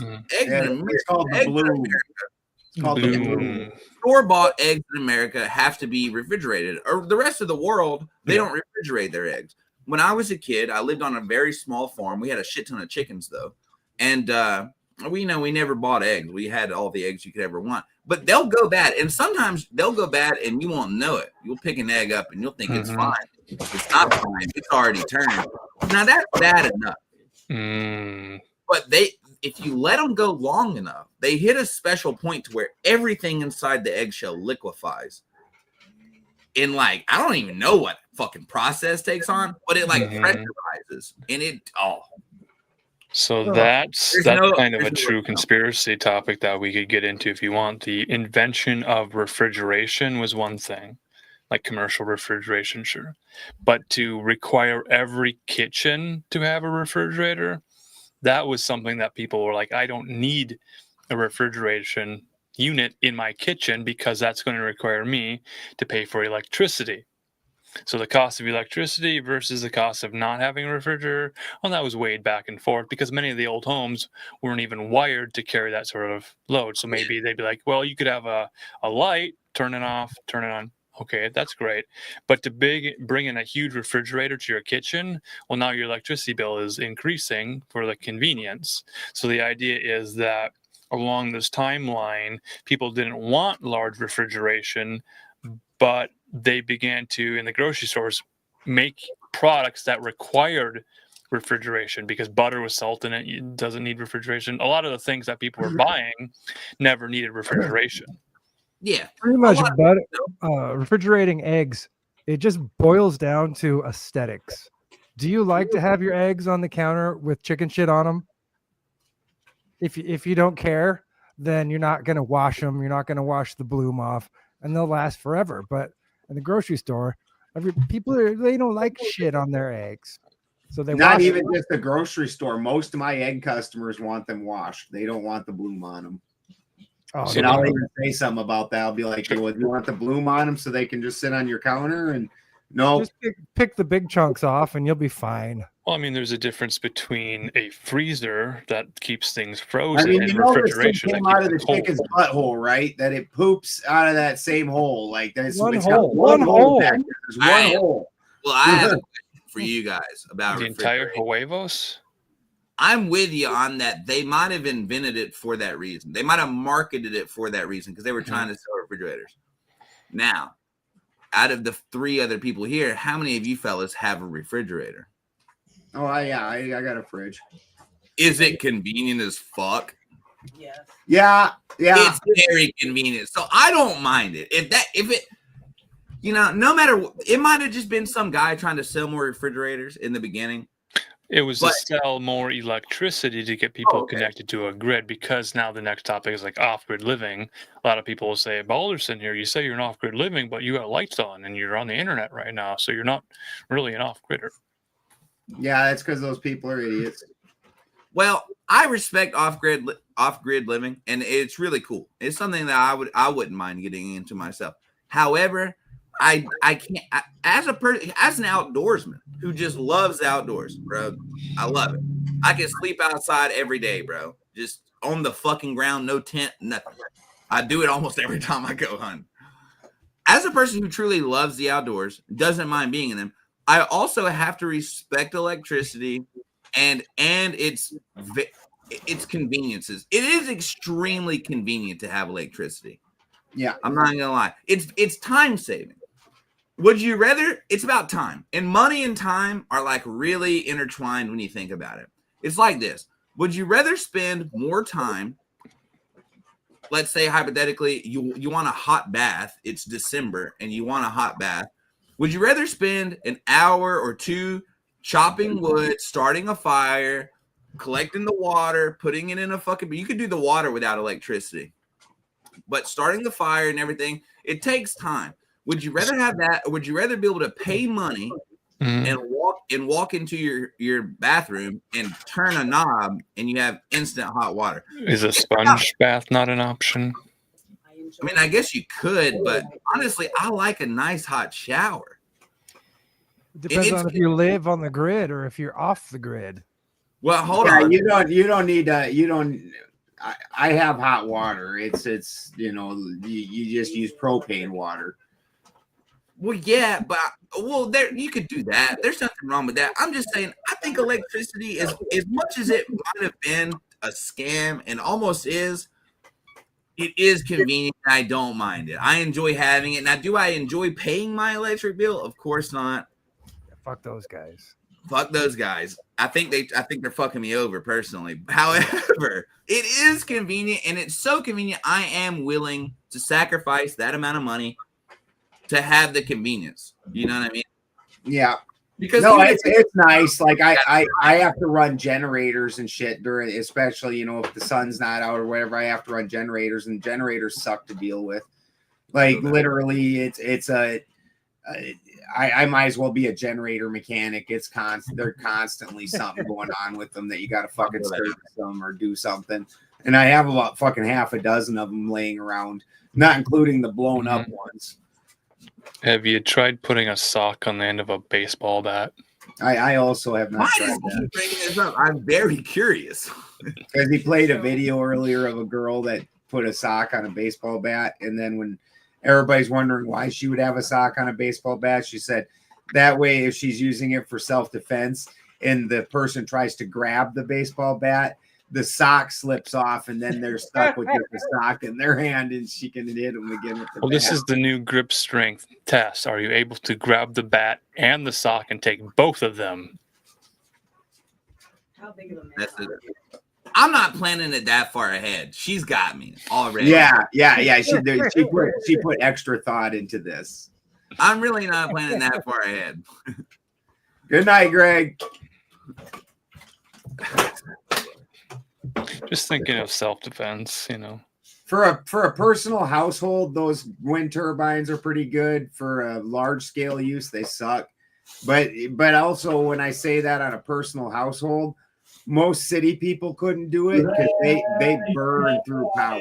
City people really burn through power. Like when I first moved off grid, I thought that I was living very simply. And when we first moved off grid, well, your battery bank lasts a certain amount of time before you have to recharge it. And we were burning through this battery bank, and we had a giant bank in like every 6 hours, like if we weren't having power come in. And now the way we live, we run off of, like right now we're running off of I think we're running off the 4K generator right now, but we can run off of a 3K generator and have a lot of room where we can run a washing machine on top of it. So we're running off of like 2K, which is to figure it out, you divide your wattage by voltage. So 2K divided by 120. So we're running off a 120 amp circuit for our whole house. 15 actually on the 3K. Type shit. Huh? I just said type shit. Once you started talking watts and volts, man, my brain just shut off. And I took electronics in high school for 3 years. I just can't. That shit kills me, dude. So we're living in the age of disclosure. Are we talking nuts and bolts UFOs now? What do you mean? Physical objects in the sky. Is it nuts and bolts, physical objects? Is it a spiritual thing? Is it I'm thinking it's nuts and bolts. What do you guys think about 3-Eye Atlas? Avi Loeb. Well, so this Jim guy's cracking up. I got him on a roll, dude. The rest of you guys are sticks in the mud, but he's cracking up, dude. Oh, we're laughing. We just laugh inside. I feel that, dude. Keep it repressed. You know what I mean? Nothing wrong with that. Oh, it's building up. It's pressurized laughter. It's about to burst. Okay, good. No, I'm thinking it's nuts and bolts, man. I think aliens do exist. Now, is 3-Eye Atlas a fucking alien spaceship? I don't know. Probably not. I do think if the universe is what they tell us it is, yeah, there's probably aliens out there somewhere. There's probably another fucking planet with life on it. You know what I mean? That's my guess. I don't know. Who knows? You know what I mean? We were just talking earlier about the whistleblowers who are on Wikipedia and IMDb. They're well-known celebrity people that are whistleblowing, and they've got agents and Hollywood contracts and things, and they get residuals for being in documentaries, that type of thing. So it's like the government, the powers that be, are the ones who are going to initiate the disclosure to say, well, we have knowledge of, spacecraft that comes from off planet or extraterrestrial, some other place, and then they're piloted by a humanoid figure or some biological entities, and then there's all this type of thing. But I think it works on all the levels. So there are orbs, there are little fairy lights in the sky that is spiritual consciousness stuff, and there's what do they call them, plasma creatures as well. So there's a whole wide category of different things that are above the air, above the clouds, and then under the sea too. And then they have like what do they call them? The USOs. They're not the UFOs. They're the submergibles that come out of the ocean. And that sounds like a rocket. That sounds like some sort of shooting rocket technology thing. They're just hiding their stuff under the ocean. So there's a lot of military stuff that's classified, but it's all mixed together. And now they're all trying to come clean and say, well, we know about the cigar-shaped objects flying through the sky. And now I'm going to disclose. So they're going on the record to say that different military members, Navy men, seamen, things have seen strange things, and now they're releasing their footage of it. What's his name? Something Fravor. The guy that saw the Tic Tac Air Force. Yeah. How do you feel about Bob Lazar? Oh, is that a hot button topic or not? A lot of respect to that guy. I think he saw some real stuff. I think he saw some people playing some practical jokes on him. So he believed what he saw, and maybe he saw something that was real. So it's all of those categories. It's not just one or the other. A lot of different levels. And because they can freeze the information in thought when they want to, and they can bring it back up again. So when they're controlling the narrative of what they want to do, and we know what happened, about 5 years ago, that was kind of warned to say, well, that thing was going to happen. It'd be a worldwide sort of situation at a medical level. And now the next thing is supposedly holograms and blue beams and invasions and motherships and things. So if we're tying that back to the 3-Eye Atlas thing, it's just they're kind of floating the ideas, and they might just pull the trigger further to say, well, more of that 3-Eye Atlas stuff. People are buying into it. They want that narrative. Let's go with that now. I'll build that type shit. And then there's also the angle that there's groups that are trying to bring about a one world order. And that the only way that's, and this is even something that Reagan said out loud, that the only thing that would unify the world. The alien cat out of the bag. We all have to unite against the aliens. I've heard this theory. The outside threat. Yep. It's the only, and honestly, I don't know if that's necessarily a bad thing. I've thought before, maybe the only thing that could ever bring the world together to work together, because imagine this. Right now, it's just countries working against each other. Everyone's trying to win the game of Earth. When you think about it, what if maybe the only thing that could bring the world together, not just a one world order, but we're all working together for one goal? Mm-hmm. Honestly, the only goal I can think of would be like a meteor that's going to wipe out the entire Earth, or aliens.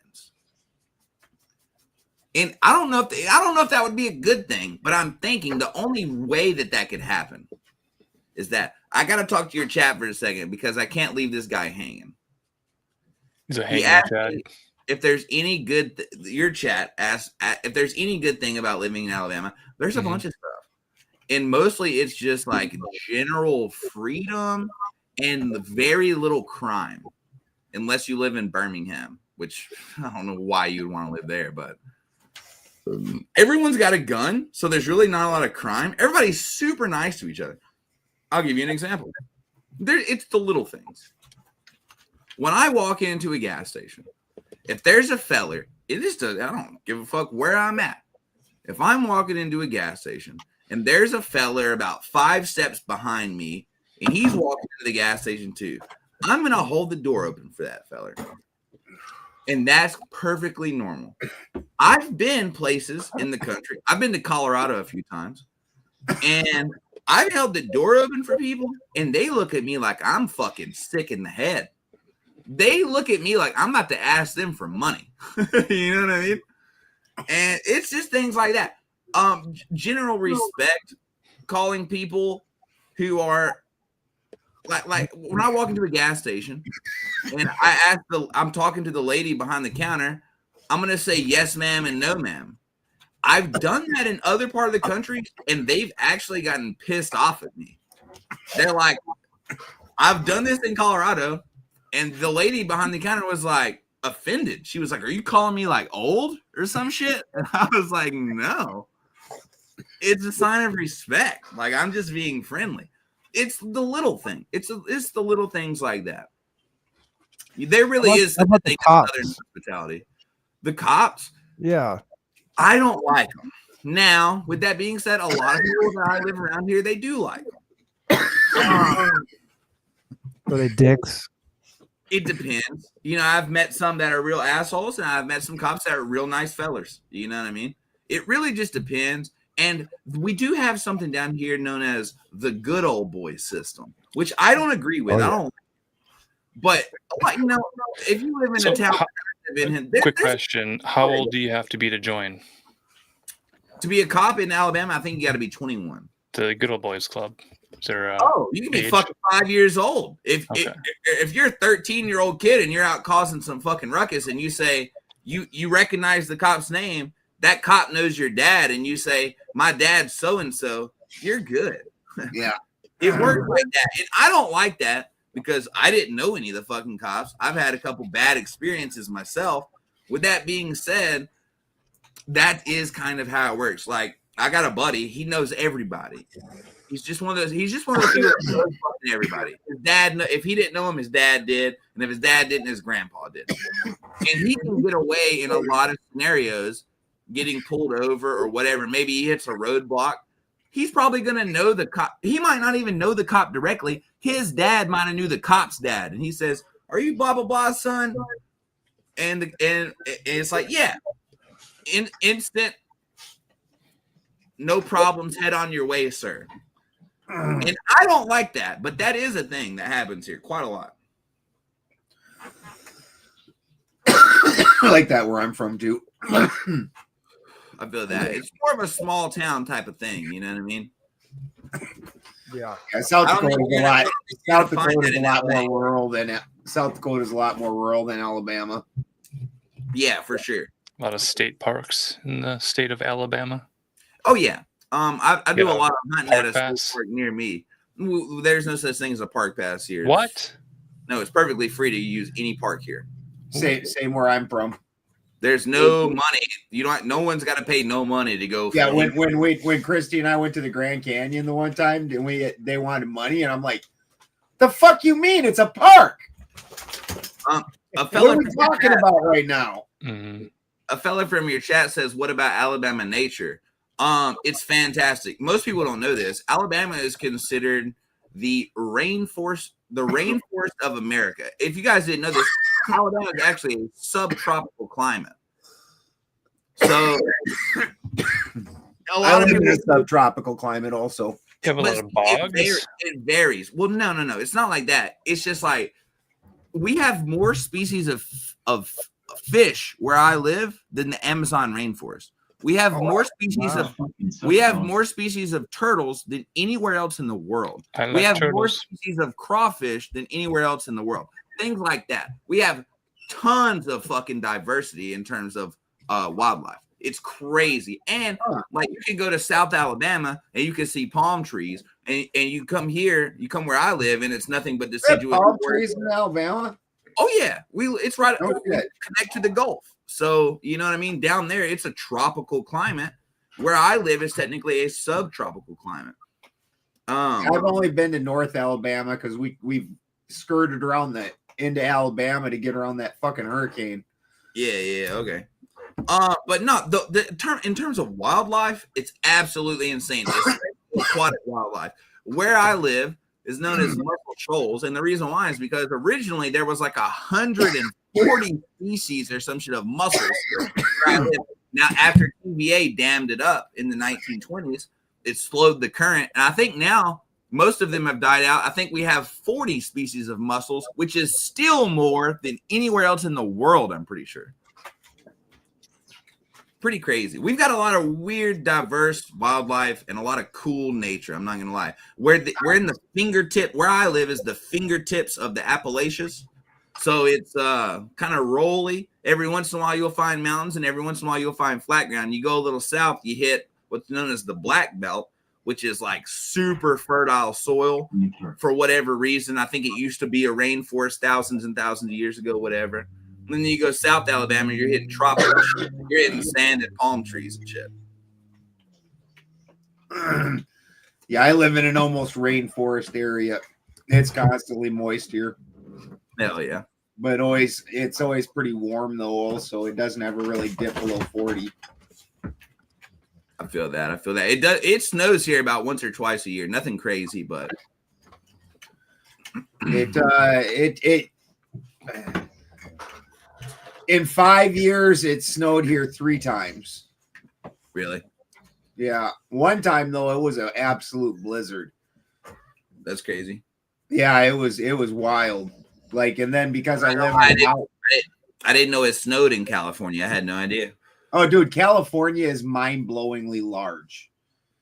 Like, It's a tall state, kind of like Alabama is. Probably bigger than Alabama, I'm sure, but it's tall like Alabama is. Probably it's way taller. It's taller than Alabama by a lot. Like, you can, from my house, I can drive for 5 hours and before I even get close to the north border, and I can drive for 14 hours before I even get close to the southern border. So, like, you can drive for like 20, 24 hours just north-south in California without ever leaving California. Yeah, that's crazy. I think I can get to the beach from where I live in like 5.5 hours. So it's definitely a lot. I guess Alabama is definitely a lot smaller. Yeah, California is crazy fucking giant. That's crazy. I'd like to come visit someday. I really would. It's everything north of the Bay and Sacramento, which is big enough to be its own state, is absolutely rural. It's all forests, farmland, tiny cities. There's counties out here that only have like 1,500 people in the whole fucking county.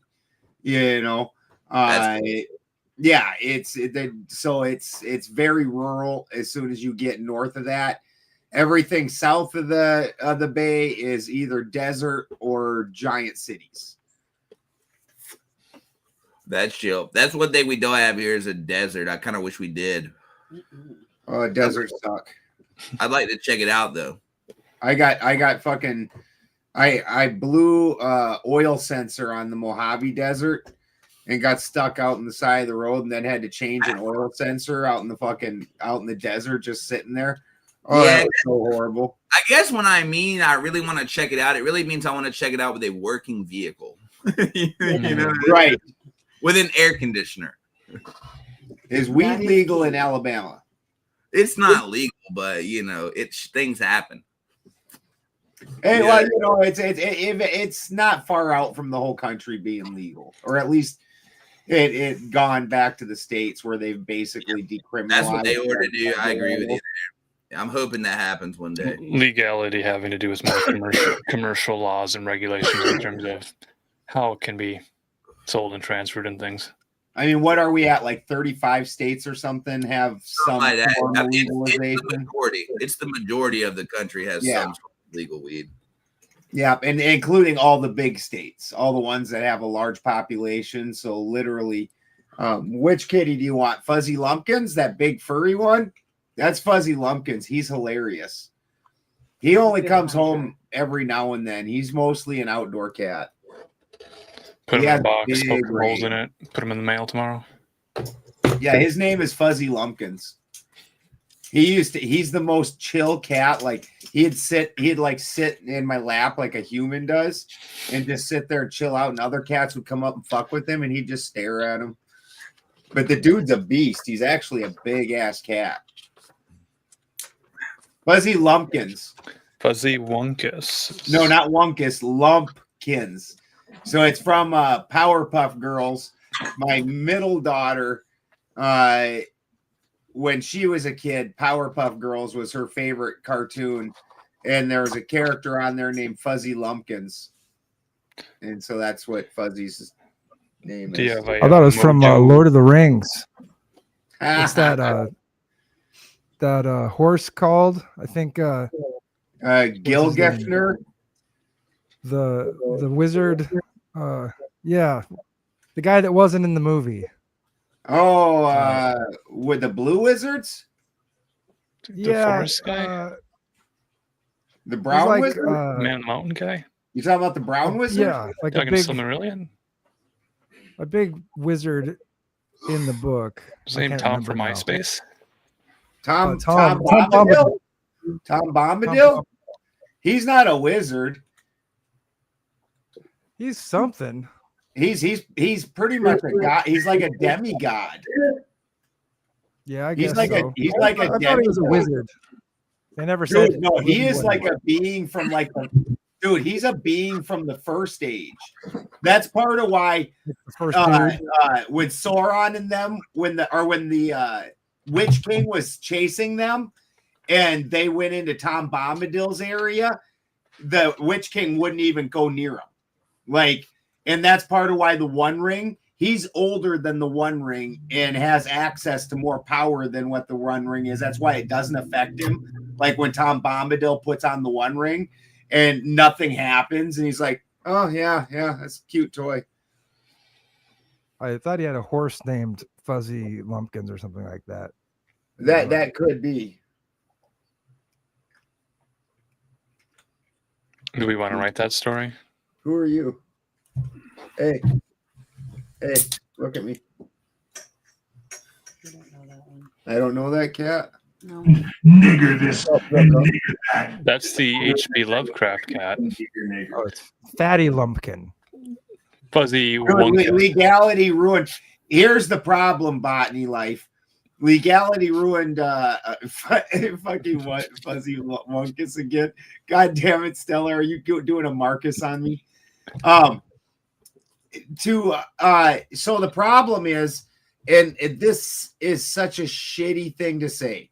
Here's the problem. Either no government intervention or we need to have government intervention.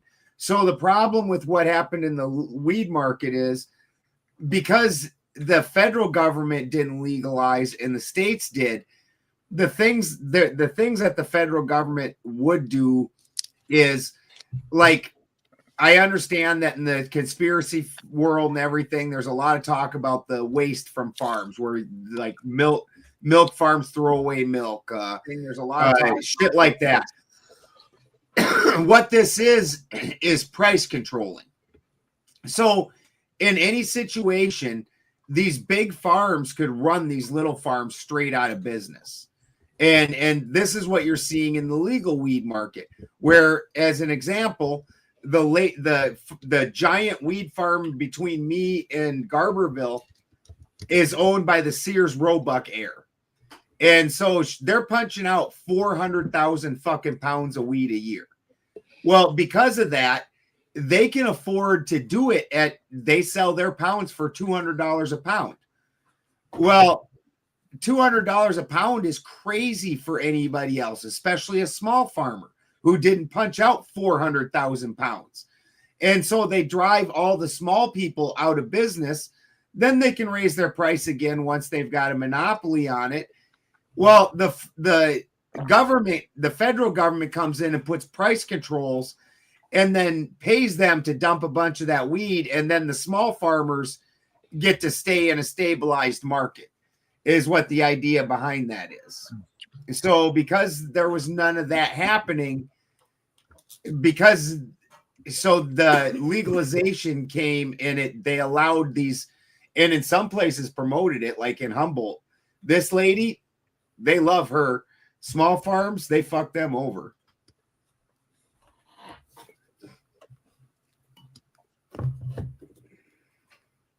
And you could bring up some charts and graphs here, but there's most of these cats I don't really know.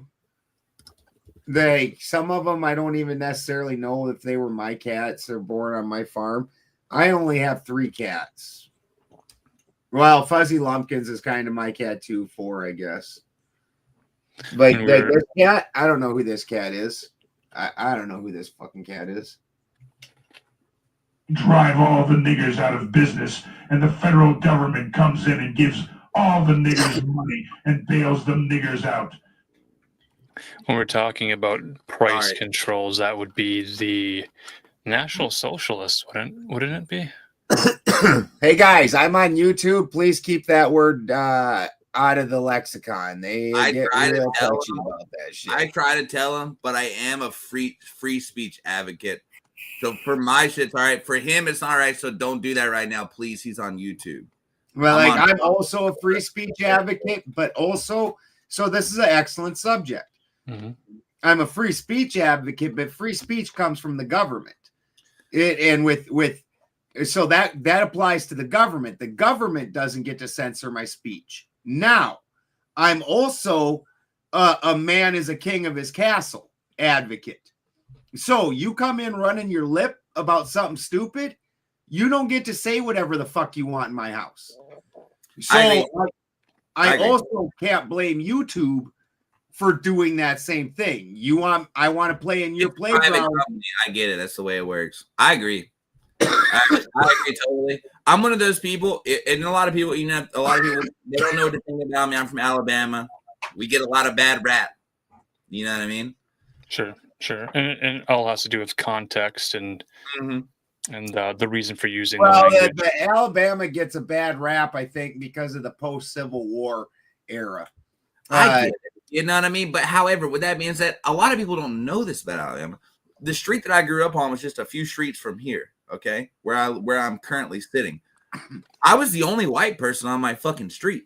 You know what I mean? And that's why I'm not fucking racist. Alabama is extremely integrated. The high school I went to was at least half black people. You know what I mean?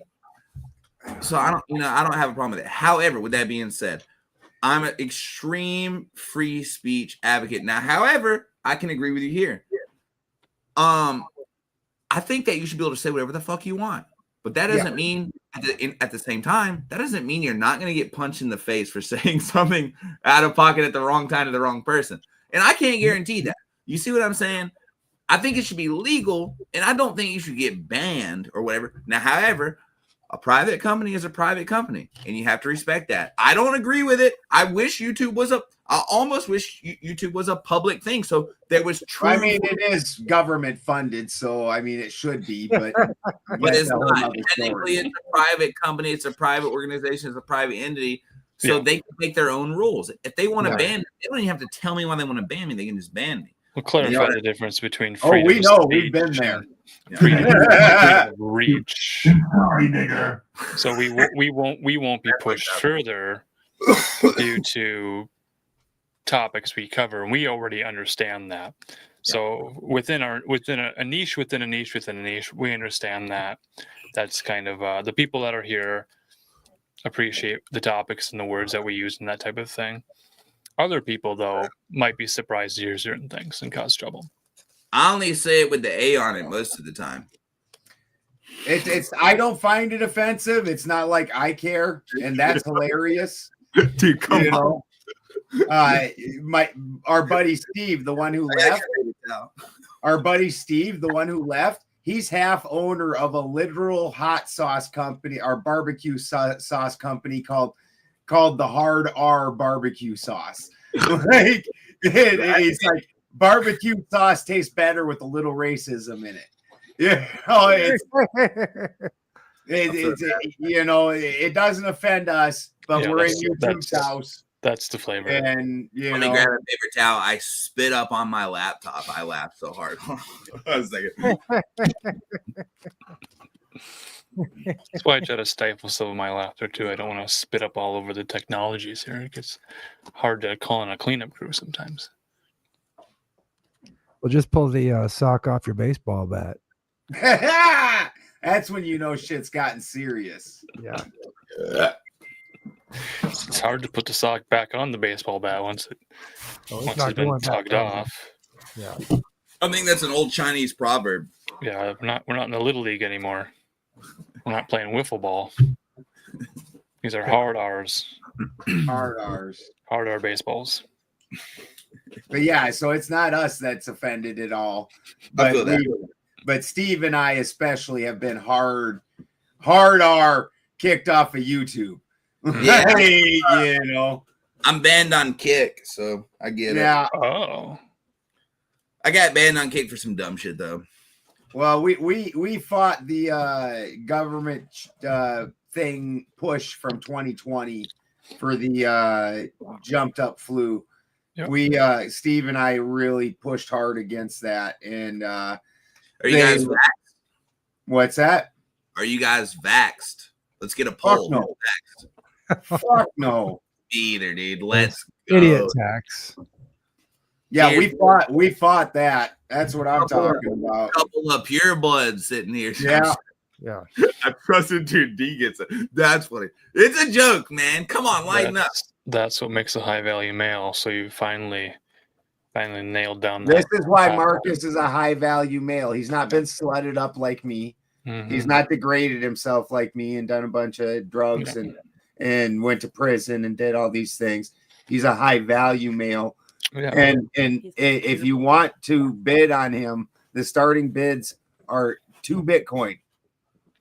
Fuck, that's like 100. Wait, that's more. That's like 200 grand now these days. God damn. A high value male is hard to find, bro. A high value male is highly valued, and the value is high.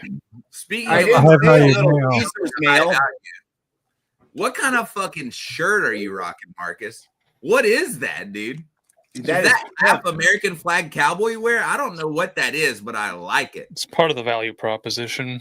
It looks like some shit a cowboy would wear to church. Very nice. He's a good church boy. He's a Cowboy good church, you betcha.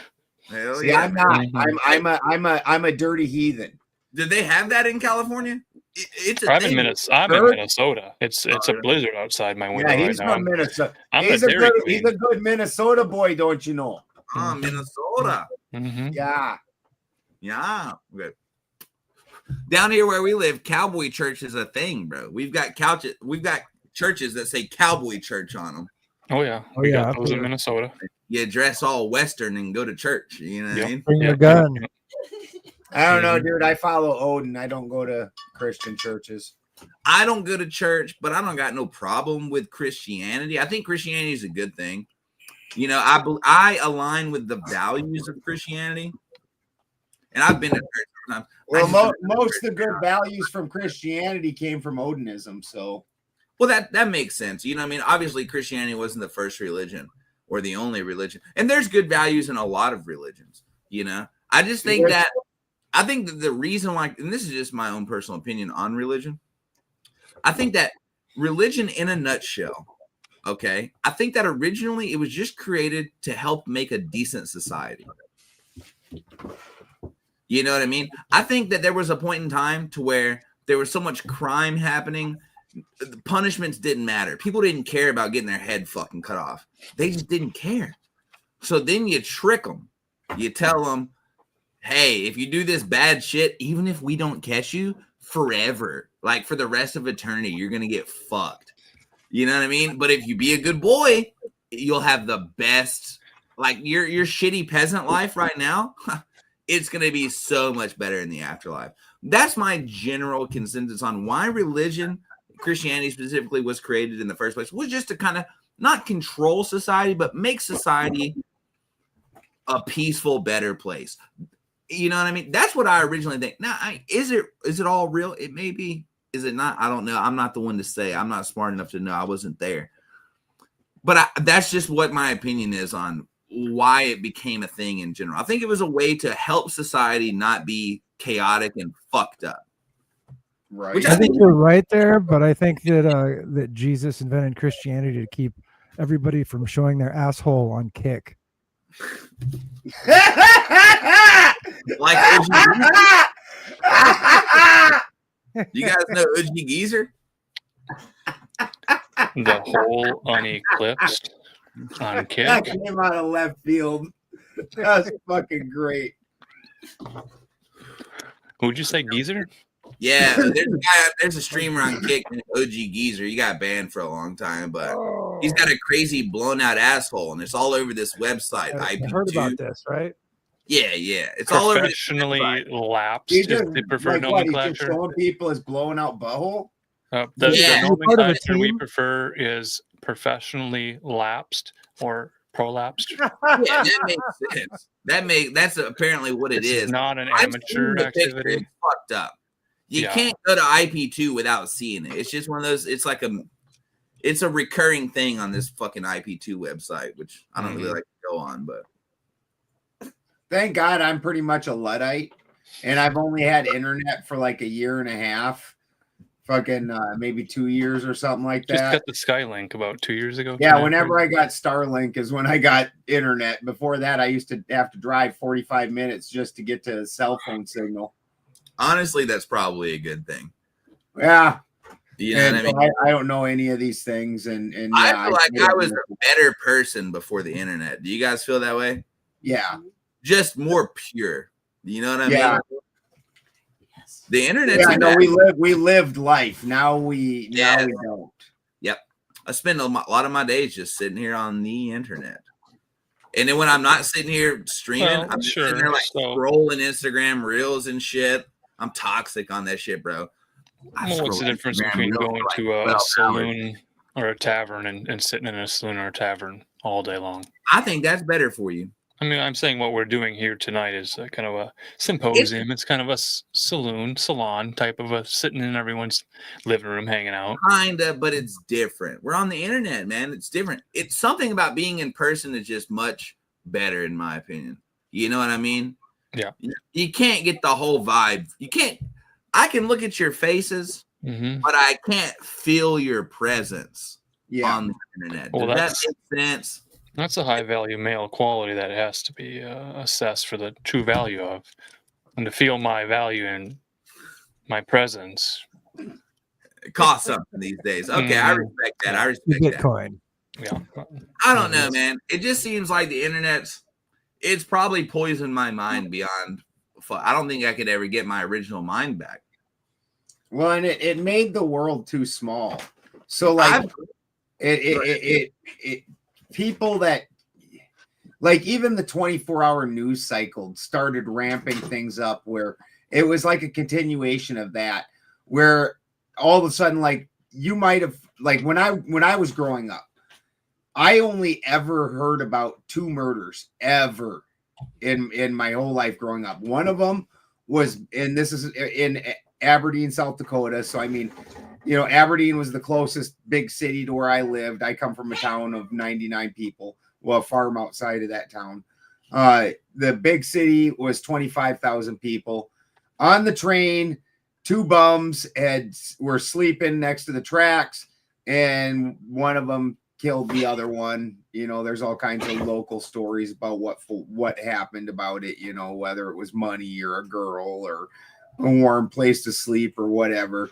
And then later on, in probably a couple of years later, there was 2 gay guys that were boyfriends, and then one of the gay guys was apparently sleeping with some other gay guy that, well, and he wasn't supposed to be gay because that was Gordy Rotelli, and he had like 6 kids and a wife and shit.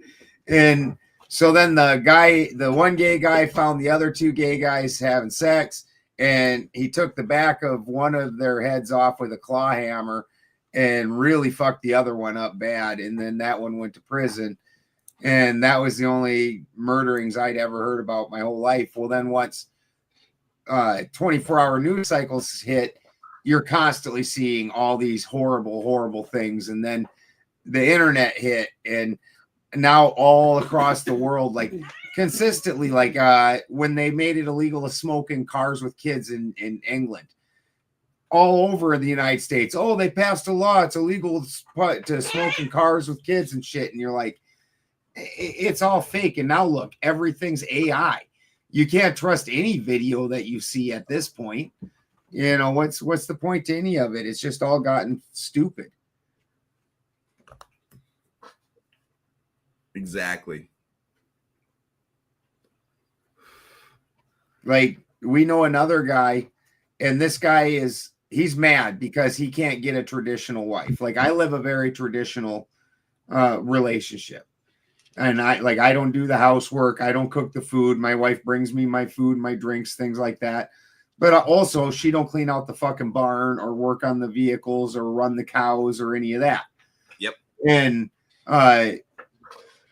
he goes, this guy, he's complaining because no traditional woman is wanting to settle down with him, but he doesn't act like a traditional man. Like, and so him and I are having this argument, and I was like, dude, you can't expect a traditional woman to be cool that you just spent the last 4 hours watching Japanimation videos, and now you're playing Minecraft and shit like a little kid. It was, well, what kind of games do you play? And I was like, chainsaw trees. Yep. Yeah. Carburetor cleaner. Yeah, Simulator. you know, like what the fuck are you talking about? Small engine mechanic simulator. Yeah, I got you, dude. Like I'm not playing video games, bro. I was, just out today, fucking hunking through the woods, hauling my drone, freaking cutting it up, giant chainsaw. This is what I do with my time. I'm not playing video games. And all right, so not to just switch the topic, but I have to know what kind of chainsaw you running, brother.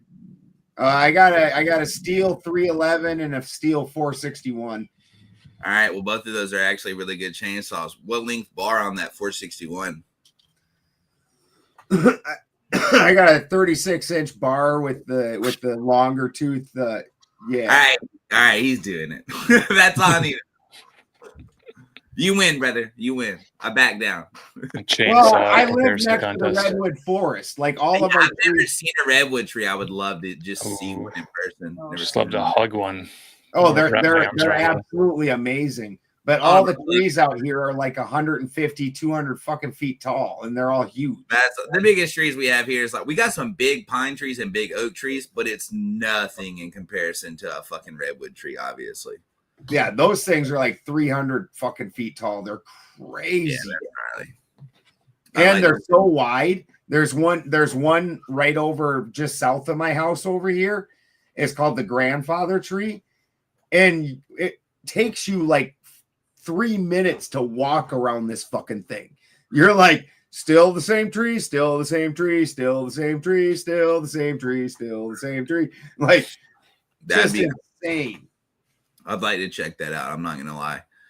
Like I said, one day I'll visit California just to see all the things like that. I'm not gonna lie. And plus, I think it'd be nice to just smoke weed on the beach without worried about going to fucking prison. That would also be very convenient. But yeah, I would just like to see the landscape. Redwood trees are.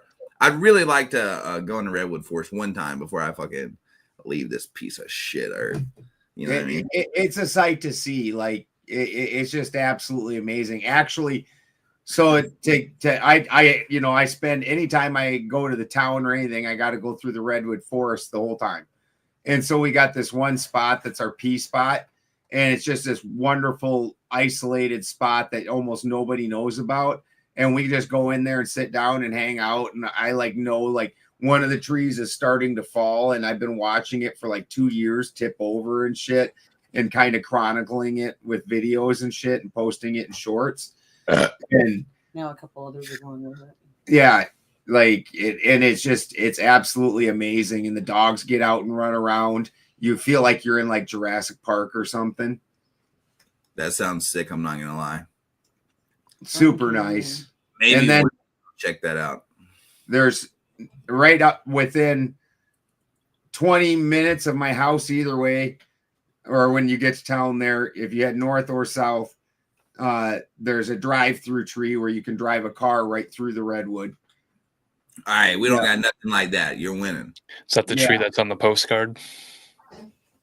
The chandelier tree is the one south. Yeah, that's the chandelier. That was a famous tree that was photographed and sold. So people would drive to California and then send postcards of that tree to everyone else. Say, this tree is so big you can drive a car through it. I can't drive my F-350 through it, but I can get a car. But I took I borrowed my mom's Beamer and drove that through it just so I could say I drove through the tree once. Mm-hmm. But my F-350, it like my hood goes up to the top, like my hood would get stuck. Crazy. I'd like to see that. That sounds pretty dope. What part of California is that? Where's the tree at? Humboldt County. Okay. I got you. Well, that's dope, man. I'm not gonna lie. We've got a couple of them. And then also, have you ever? Yeah. And then also, have you ever heard of those mystery areas where the magnetics are wrong? We've got one of those in Alabama. Okay, so there's one here in the redwood forest. Oh, really? That's crazy. And that this one, it's got a really super strong magnetic spot. And they have a bar hanging on it. And my wife is this tiny little Danish chick. And so she's like, she gets on the bar, and where the rest of us grab the bar and have to kind of pull ourselves up so we dangle. She like has to like, you have to pick her up and like, here you go, baby. And like, you know, and fucking so she's sitting there just dangling like a plumb bob, and that thing is making her go whoop, whoop. And she's like, I'm not doing this. I'm not doing and you know, we all know that because you can see it looks weird as fuck. It's just grabbing her and just going rip, rip. Yeah, super cool. And that's in the redwood forest. There's a giant redwood totem pole carved right there. I'd like to check that out. Yeah, neat area. Totem pole type shit. You guys know I'm legally Native American, but I'm mostly white. Let's be honest. Thank you for your work. You're like Elizabeth Warren. No, he's had to resacralize. No, I have Elizabeth Warren beat. I am like ways. a quarter. I'm a quarter. It's like a quarter. Oh, you're a quarter? No shit. Wow. That's actually definitely. I've got the native card and shit. I'm part of the Anianwea tribe of the Cherokee Nation. Cool. Pretty crazy, but I'm mostly white, and I feel white. If that makes sense. Does that make sense? I feel white, so I don't know. I get a pass. You know what I mean? But yeah. And honestly, to be honest with you, I have the card and shit. You know, I've heard like all my friends say like, "Oh, like you're Native American, like you can get like certain like benefits from the government." I've never gotten anything extra. You know, you got to go apply for that. I don't know how. Dude, grants, you can get all kinds of grants because you're an actual native. You can get all kinds of grants. Pell grant. I'm pretty sure I checked the white box. Like if you that was dumb of you. I didn't know any better. I still don't know any better. It's like they don't teach you how to do it. Like if your business, if you put that as native owned, oh fuck, you get all kinds of shit for it. I didn't know that, but also I'm 50-50 owner with my buddy, so it's like honestly, he's Native American as well. He's like there you go. So be native owned. Only one of you has to be native for it to be a native owned business. Yeah, really, I didn't know that. Yeah. Well, I have to look into that. I'd love a business loan. I really need a skid steer. I'm doing a lot of shit. Well, go take your casino check. And I ain't got no fucking casino check. Where I live, there's no Native American casinos. However, you got robbed. South Alabama, 4 or 5 hours away, they do have like I think there's 2 Native American casinos in Alabama, and we don't have the lottery or anything here. So, but because it's on Native American land, they're allowed to do casinos, and they do them. But I've never been there or anything. It'd probably be pretty crazy. Let me go grab a tea, dude. Let me grab a tea.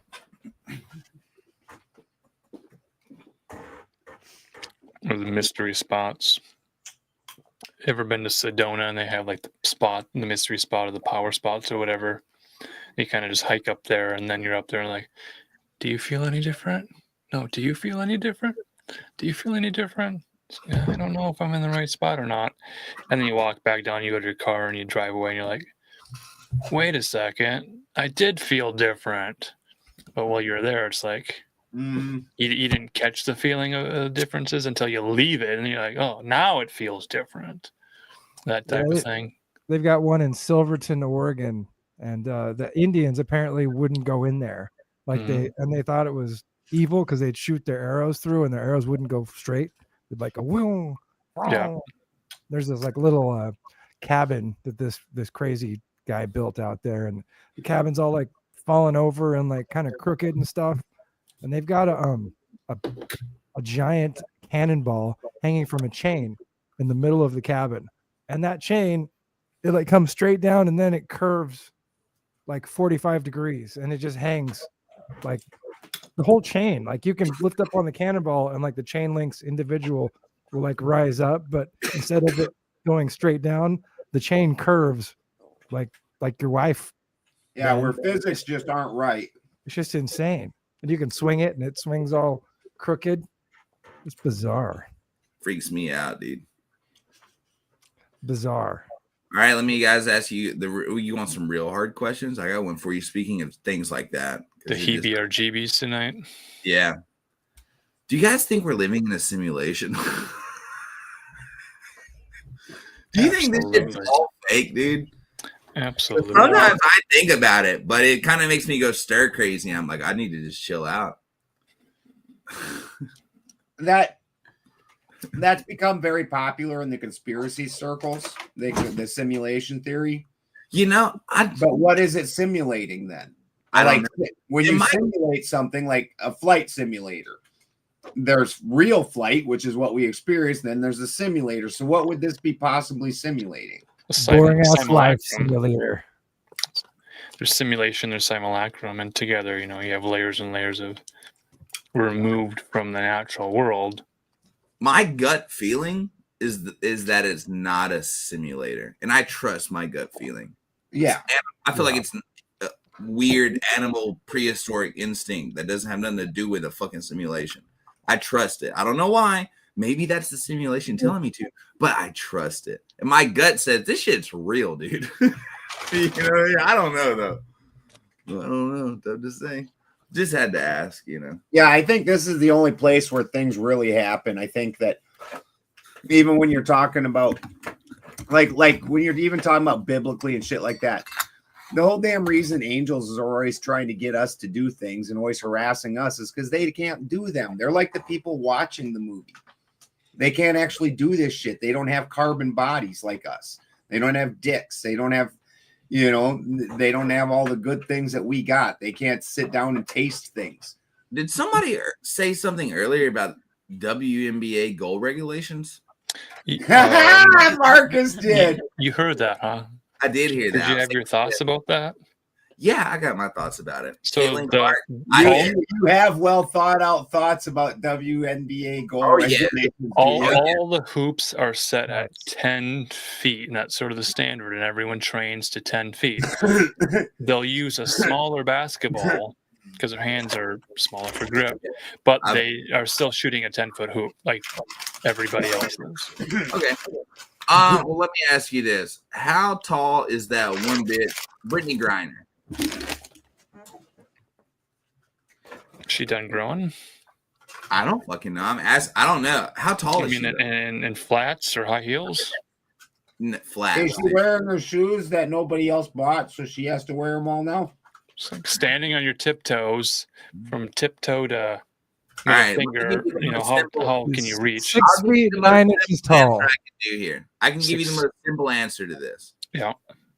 Shorten the goal to 8 feet. Yeah. And I would fuck Caitlin Clark and Angel Reese at the same time. I got him again. That's a whole lot of women. That's a lot of 2 women. I'd fuck both of them. I say lower to 8 feet. If that's where I had to do it.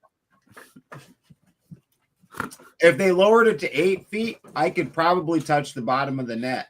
Well, what's the ratio of men over 6 feet versus women over 6 feet? I bet what is it, 80-20? Let's be honest. Oh, that I think that would be giving them a lot of credit. Non-Amazon tribal women. Let's say 90-0 then. The argument has more to do with I feel like the average height of a woman is about 1/5 the average height of a man. That's where I get my 2 feet lower from. I think that's about right. Average height. Well, I guess what's the average height of a man? 5'9" or something. If you're in the NBA though, you're pushing 7 feet most of the time. You know what I mean? Well, that's 3 foot to the goal. That's a fair statement too. Not every man is 7 feet tall. There's I get a it. variety of the height of men, and not every man is going to play in the NBA. Not every woman is going to enter the WNBA. As well, this all applies to women. There is a wide range. But it's not about height, right? It's not height. It's musculature.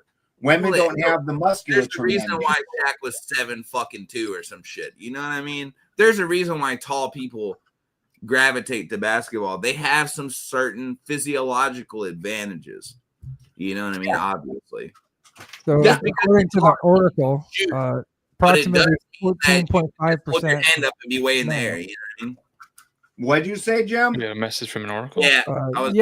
It was according to the Oracle, approximately 14.5% of American men are 6 feet tall or taller, while roughly 1% of American women reach or exceed this height. So 1 out of 100 women. Yeah, 1 out of 100 and 15 out of 100 men. Which seems reasonable to me. How tall are you fellers? I'm like fucking 5'9". 5'9". I think that's 100% average. Let's go. Yeah. Alan Marcus, what you fucking with, dude? He looks like a tall feller, tall slender man. Tall slender man. He's tall. Yeah.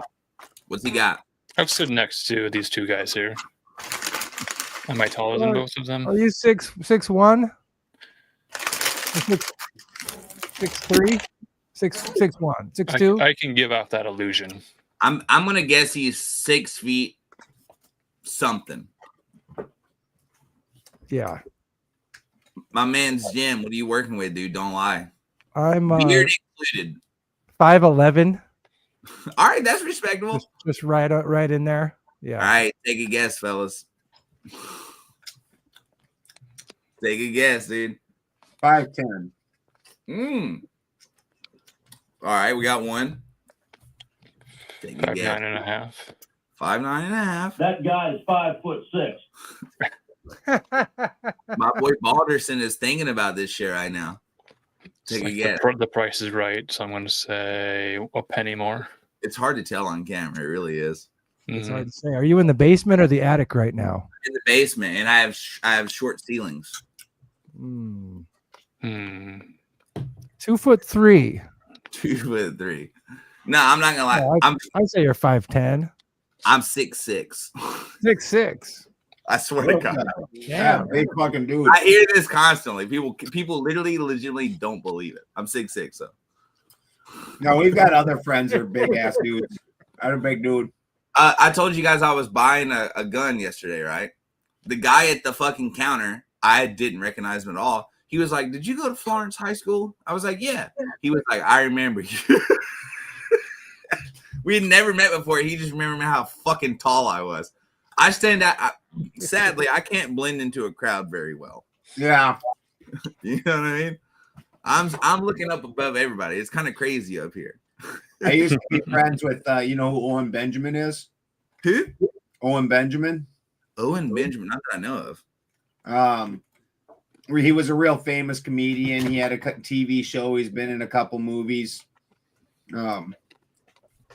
Like they're romantic comedies. I don't know what the names of them are. He was engaged to that Christina Ricci chick, the Casper girl. Ooh, okay. Yeah. So like that dude's 6'7". Like that's crazy. In the town that I live in, it's not like a really small town. I think it has about 45,000 people. And we got a lot of people from the towns around here that come here and like shop and do shit, blah, blah, blah. I think I've only seen in my life, no bullshit, I think I've only seen 2 people taller than I am where I live. It's real crazy, dude. Very funny. Yeah, I'm actually, I think in my family, I'm a very small guy. Nobody in my family's 6'6". That's fucking giant. But I'm taller than everyone in my family as well, but a lot of my family was like tall and slender. You know what I mean? See, my family's usually about in between 6 foot and 6'3", and very muscular, very, very heavy, larger dudes. They had a bunch of motherfuckers in my shit. Yeah, I got backs injured as a kid though. Oh, really? Yeah. That's crazy. Well, it was actually kind of common during my age. My sister died from it. Really? He's 6'6", but don't ask him to slam a basketball because he can't jump 2 feet. I'm not age. I can't, dude. I got little ups. I really don't got the hop anymore. You know what I mean? Yeah, that's what I'm saying. If they lowered the basketball down to 8 feet, I could probably touch the bottom of the net at that point. Like at this point, I jump and it's like I don't even. It's like a swish. I can't even make that fucking thing move. Like I'm blowing wind at it. Okay, so then we make the rule, if you're playing with an 8-foot hoop, 8 feet from the ground, then the cutoff for height would have to be different. So you couldn't have taller players playing with shorter players. Yeah, so it would be like boxing, why get would the that be? featherweights, the heavyweights. I so mean, you'd right have to, now there's taller players. I and can shorter see that. players. Why would that be? Why would Honestly, that change that? I don't know why that's not a thing. They should have a different league. It's like under 6 foot league. I can see that. They lower the rim a little bit. It all equals out to the same. How do you feel about the wheelchairs? Like the wheelchair basketball shit? Like, sit down in one.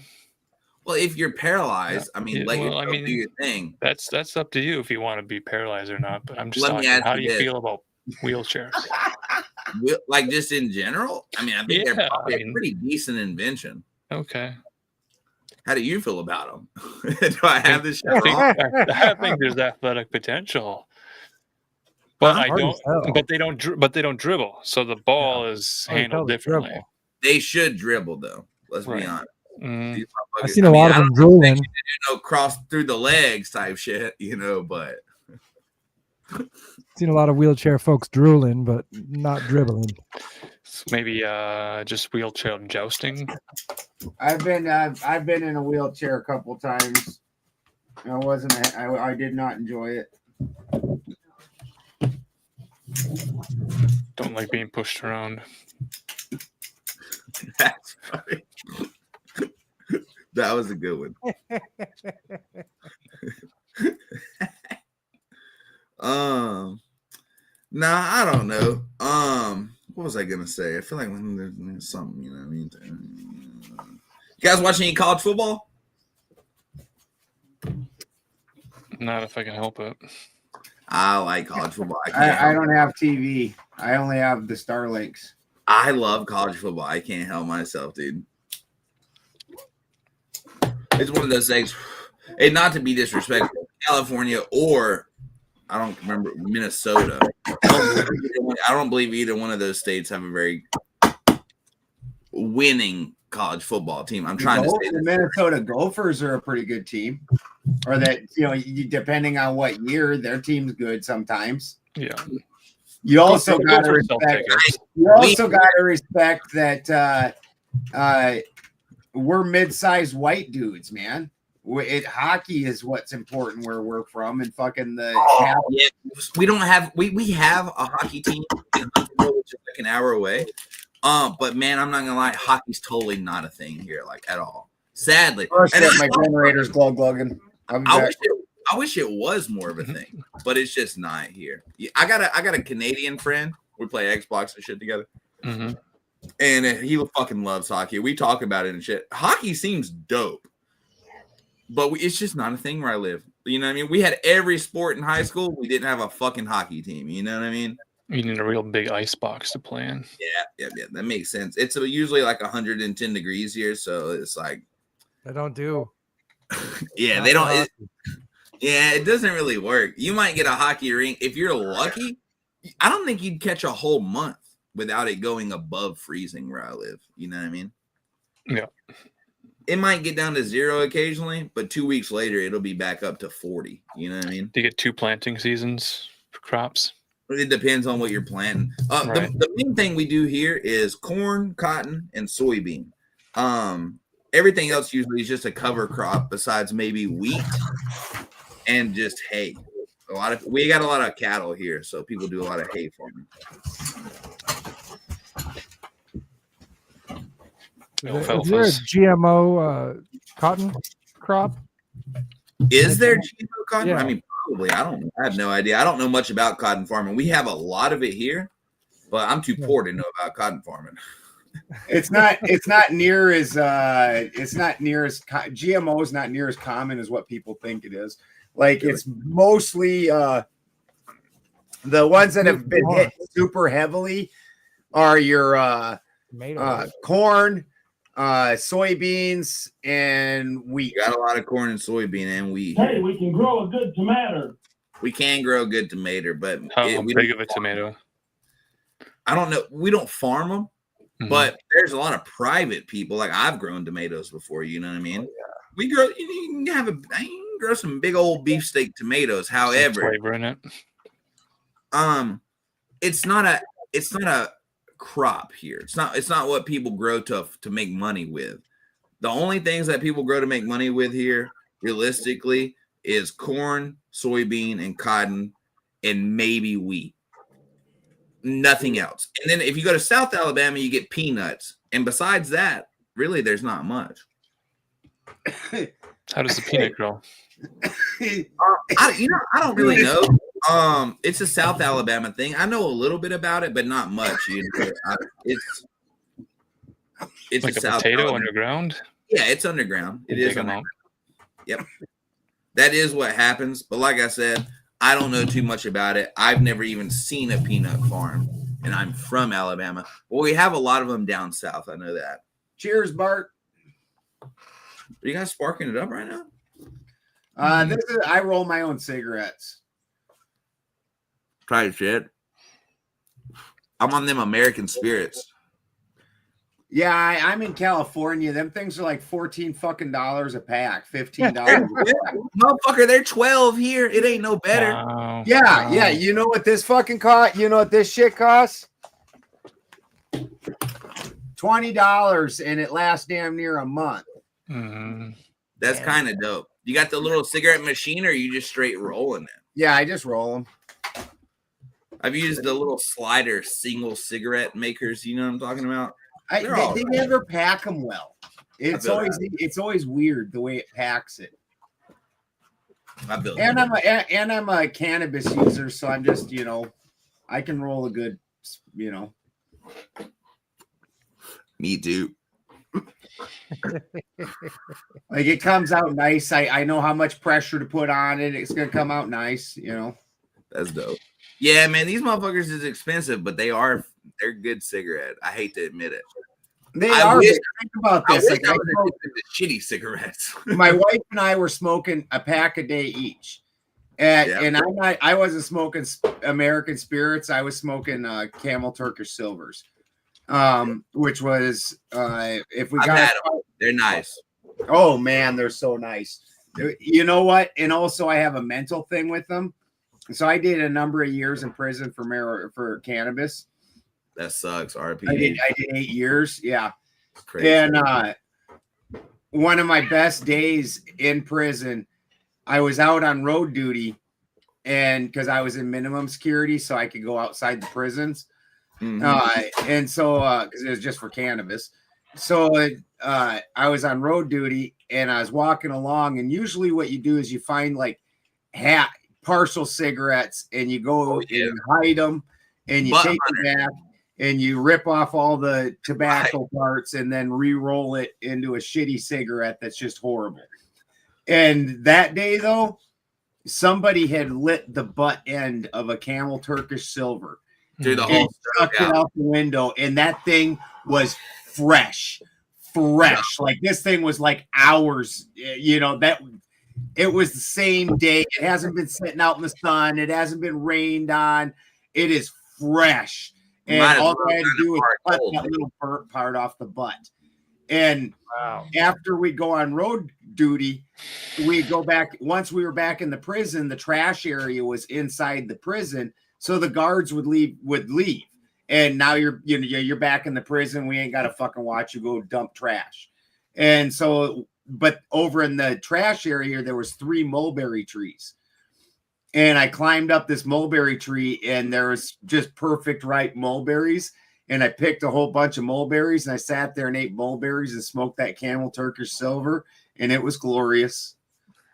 That's honestly such a delight. I'm glad you got to experience that. It's the little things sometimes, isn't it? It is. I feel that. Honestly, it's the little things most of the time, if I'm being completely honest. That's a W, though. Cheers, boys. Yeah. I've been having a good time hanging out, dude. I don't know about you guys. You're enjoying your company too, sir. Yeah, you have to come on back.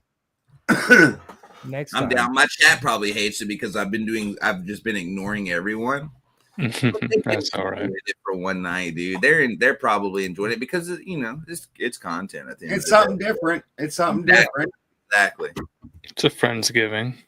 And yeah, my wife and I were each smoking a pack a day at $12 a pack.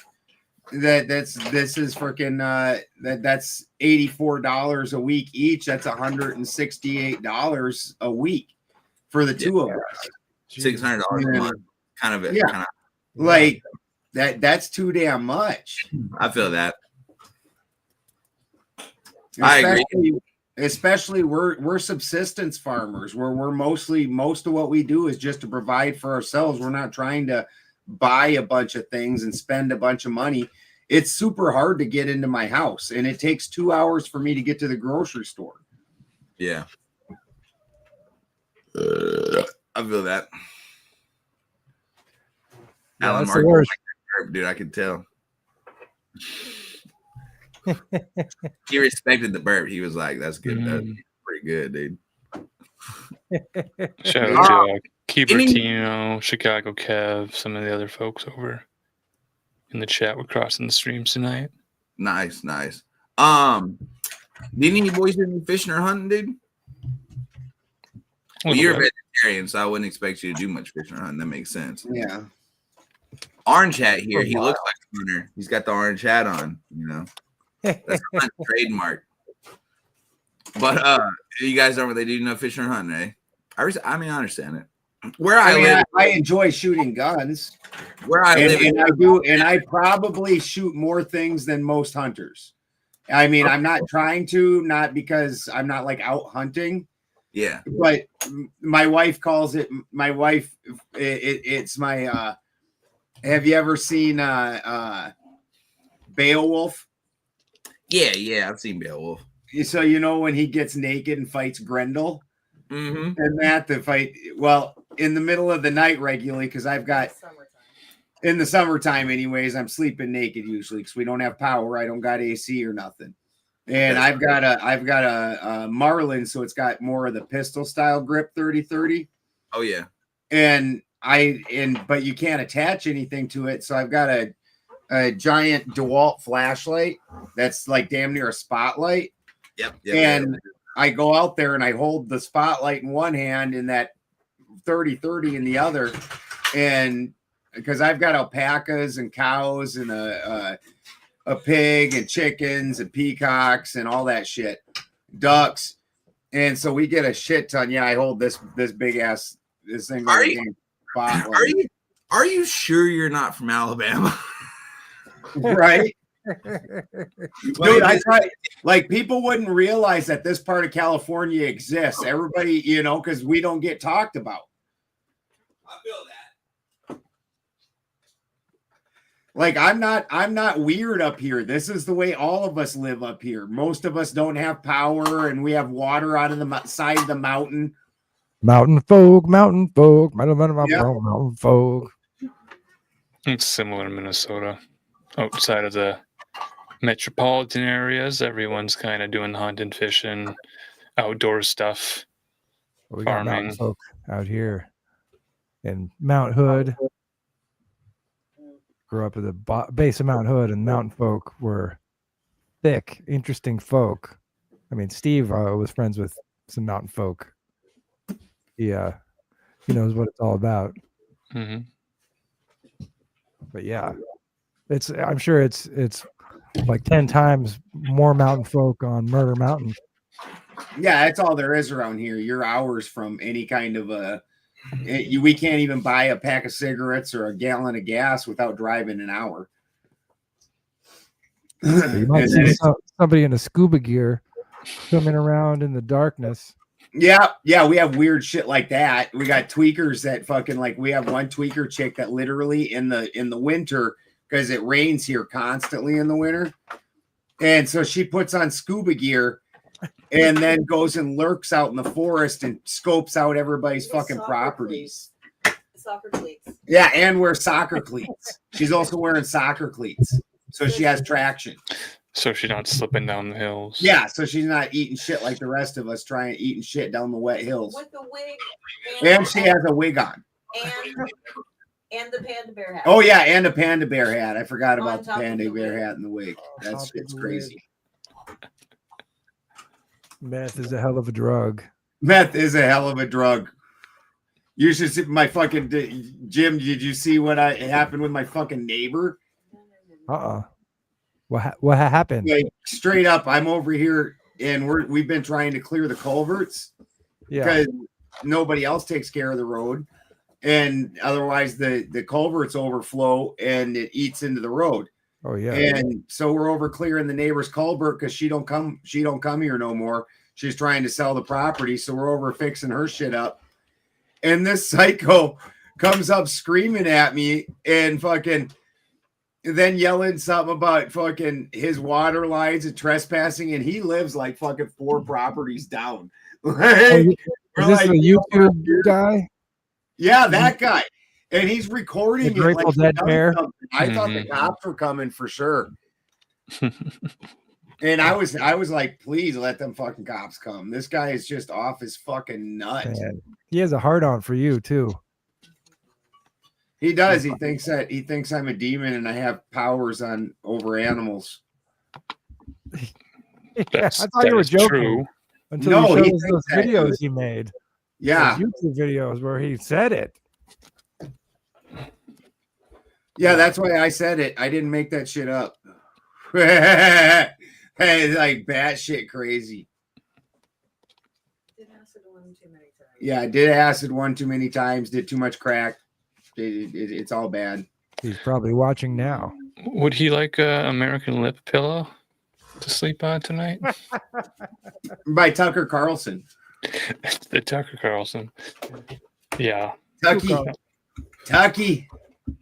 Carlson. Okay, so the American lip pillow is back in the news cycle because, and the following words out of my mouth, no one's probably going to care about, but there's a guy named Nick Fuentes who is real controversial, says all the stuff that everyone thinks anyway, but he just says it on the platform. So then he goes on different people's. What'd you call him? Guesting. Jim laughed. I'm a big fan. Oh, of fucking Groiper boy. Oh yeah. Oh yeah. You think he's a sexy little I twink? on a lot of things, huh? You think he's a sexy little twink?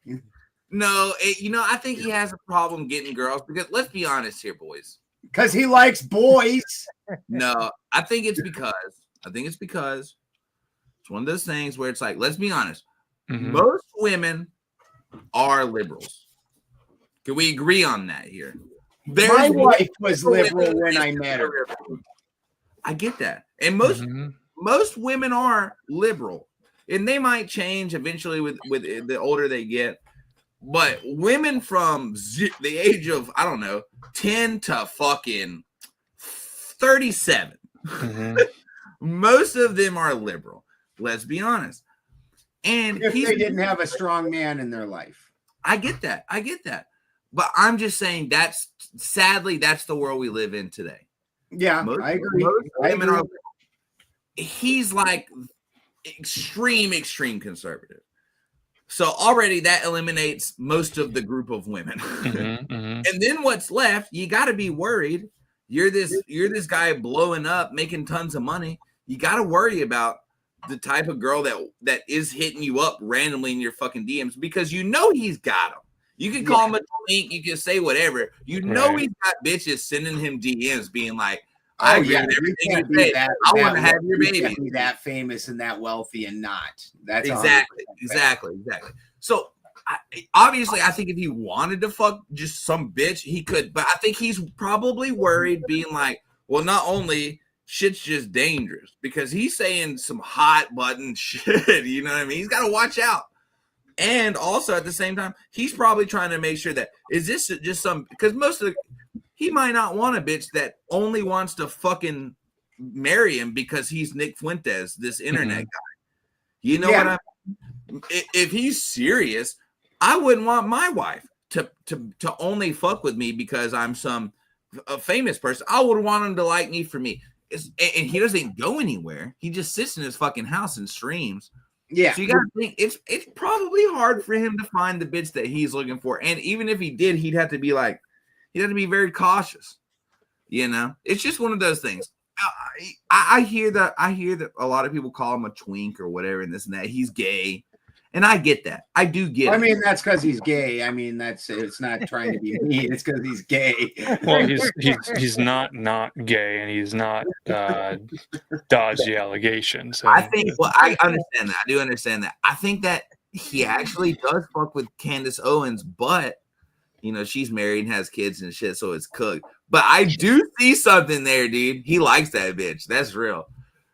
So the timeline is he says equally crazy shit that he to him. Like she's like this. Okay.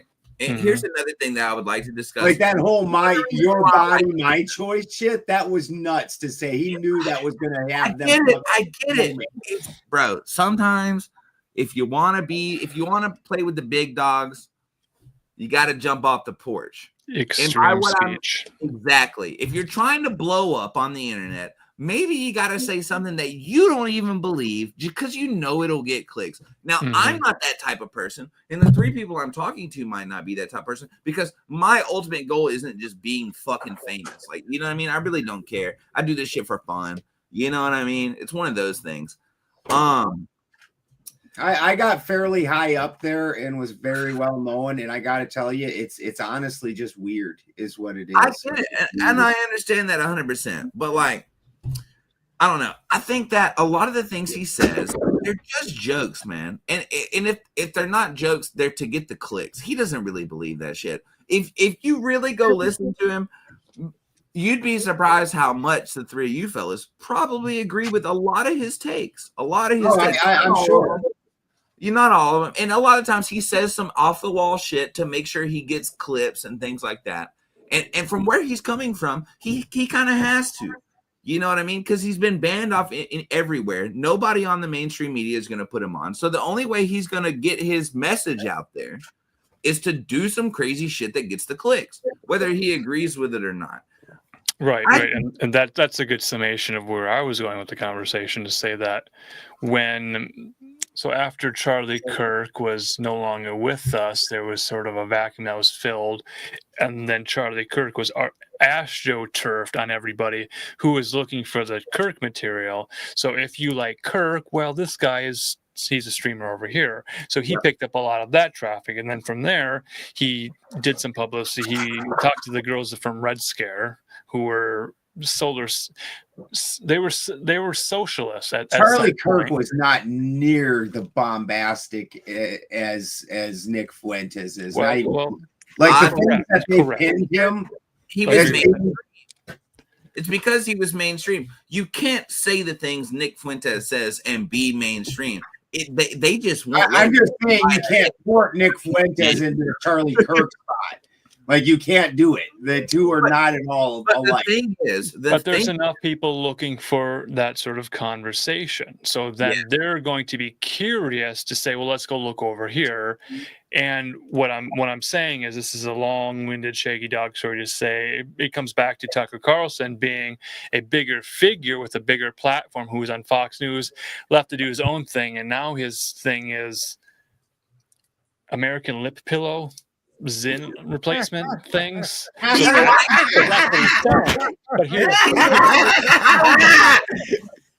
But then he's saying the same thing. So Dasha from Red Scare is now going to be selling these nicotine replacements to women. And then Fuentes is going to sell them to men. So there's a market for Tucker and the weird women and the weird men and all the people to make money selling a highly addictive substance to people. And they're like, well, we don't care what we say. We just have to keep saying things and then sell them the ELP product and then get your commissions on the sales. All right. Well, I got one for you boys then. It's really gonna freak you out. Yeah. You guys can say all you want to about Nick Fuentes. He's not promoting anything at all, period. He's just telling you what he fucking thinks, and he's getting paid for it. He's not promoting a fucking thing. Never has. So it's like, I like Tucker Carlson. We'll see. I mean, the longer you follow his career. Anus. Fuentes has got a lot of. He has a lot of. Nobody can vote for those people again. We're playing into their hands, and it's scary. I agree. Fuentes has some weird legal battles he's fighting. That sort of a thing that is going to be faced by anyone who gets a bigger platform. So when he went on Tucker, and then he was on Red Scare, and then maybe he might go on Joe Rogan, he might go on a Theo Von, these types of things. I hope he does So go on Joe Rogan. when they platform him again, it would be interesting, sure, to see the circus that happens there. To say he's not promoting anything, well, he's promoting the American First Party. He's got his brand. He's got his following. He has a movement. Say you fucking lip pillows, though. But that's how things get financed. And you want to go to the next level, you have to finance it some way. So you have to play to get paid. Sold out yet. If he sells out, then I'll agree with you. I'll be like, well, that's fucked up. I can't trust what he says now. But until he does, again, the information is going to be the information. And where he gets the information is from his own sources. He cited some of them. And he's got this thing where he's got the rocket ship metaphor where he's got booster rockets and he needs the booster rockets. But as soon as he gets blasted into the stratosphere, he's in orbit. He just needs those booster rockets, the lesser people, to shoot him up there. So he wants fame and power. He's stated that many times. Well, I would like many other people want that as well. I would like now, to see what he says about it. He's being given the fame and power, it seems, because Tucker Carlson is probably funding a political career, maybe a presidential run, this type of thing. So, do you think Tucker Carlson, look at me, platforming, because honestly, he's mainstream enough on his own now. Do you think Tucker Carlson platforming Nick Fuentes was a bad thing? Do you think he shouldn't have done that? Do you think it was like, you're giving him too much of a voice type thing? You know what I mean? Like, no, that's Nick Fuentes. That's Tucker Carlson is also using Nick Fuentes to try and access the younger crowd. Because his crowd is mostly dying off. It's the Fox News crowd. Like his jump over to the internet did not go as well as what he had hoped. Why he's doing pretty good. You know what I mean? He's doing all right, but it's not like he picked up a huge bunch of people. Yeah, I feel that. He was the #1 show on TV and had, I think, like a 300K typically. And so he's trying to do some bombastic things. I mean, the guy fucking had Putin on. Yeah, I don't think that's a bad thing. Do you think it's a bad thing? We could talk about this. I think Barbara Walters had a lot of guests. Larry King Live had a lot of guests. And I want to know how you guys feel about this and what your intake of media is. It's completely CIA. As a person from Alabama, hold on, check me out. I'll occasionally watch Fox News. I'll occasionally watch CNN, MSNBC, or I'll occasionally watch some shit on the internet off YouTube or whatever. I've been criticized for this. Hold on. Yeah, getting a voice from body type #2. Yeah, I see the comment from Spawak. I'm more concerned about the banking platform, Alex, than Peter. I didn't know that. I don't know nothing about that. That's over my head. Right. I haven't been watching this motherfucker until Instagram Reels started showing me him. You see what I'm saying? And this was like 8 months ago. And those are other people who are resharing the stuff. Yeah, it's all of the accounts that I see. Sure. So that's when I use the word AstroTurf to say that there are people who are receiving some financial compensation to clip that stuff and repost it on their accounts and things. So there's that artificial. Who's paying the money? Who is paying the money? You think that USAID was only for Democrats? The USAID, the money that goes to fund people, it funds all of the sides to create the conversation. So then they can say, now we're having this conversation. Do you think Democrats don't have the same mechanisms in place to push operatives and people that are trying to fulfill their agenda, that they don't have ways to promote them and make sure that they have funding? I mean, yeah, I do believe they do that.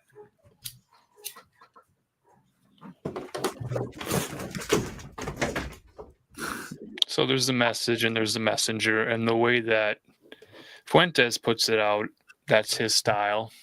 Turn some people off, turn some people on. People are attracted to it. Magnets, how do they work? That sort of thing. Are there other young people who are even concerned about politics? For me, it's just a weird thing to say, oh, he's from Chicago and he's been interested in politics from a young age. Well, did he have parents, teachers, professionals? How do you get into politics as a young man? Young people don't really have politics. They inherit politics from parents, and then they either most of go the time along with it, or there they is go diametrically opposed to their parents' politics. Exactly.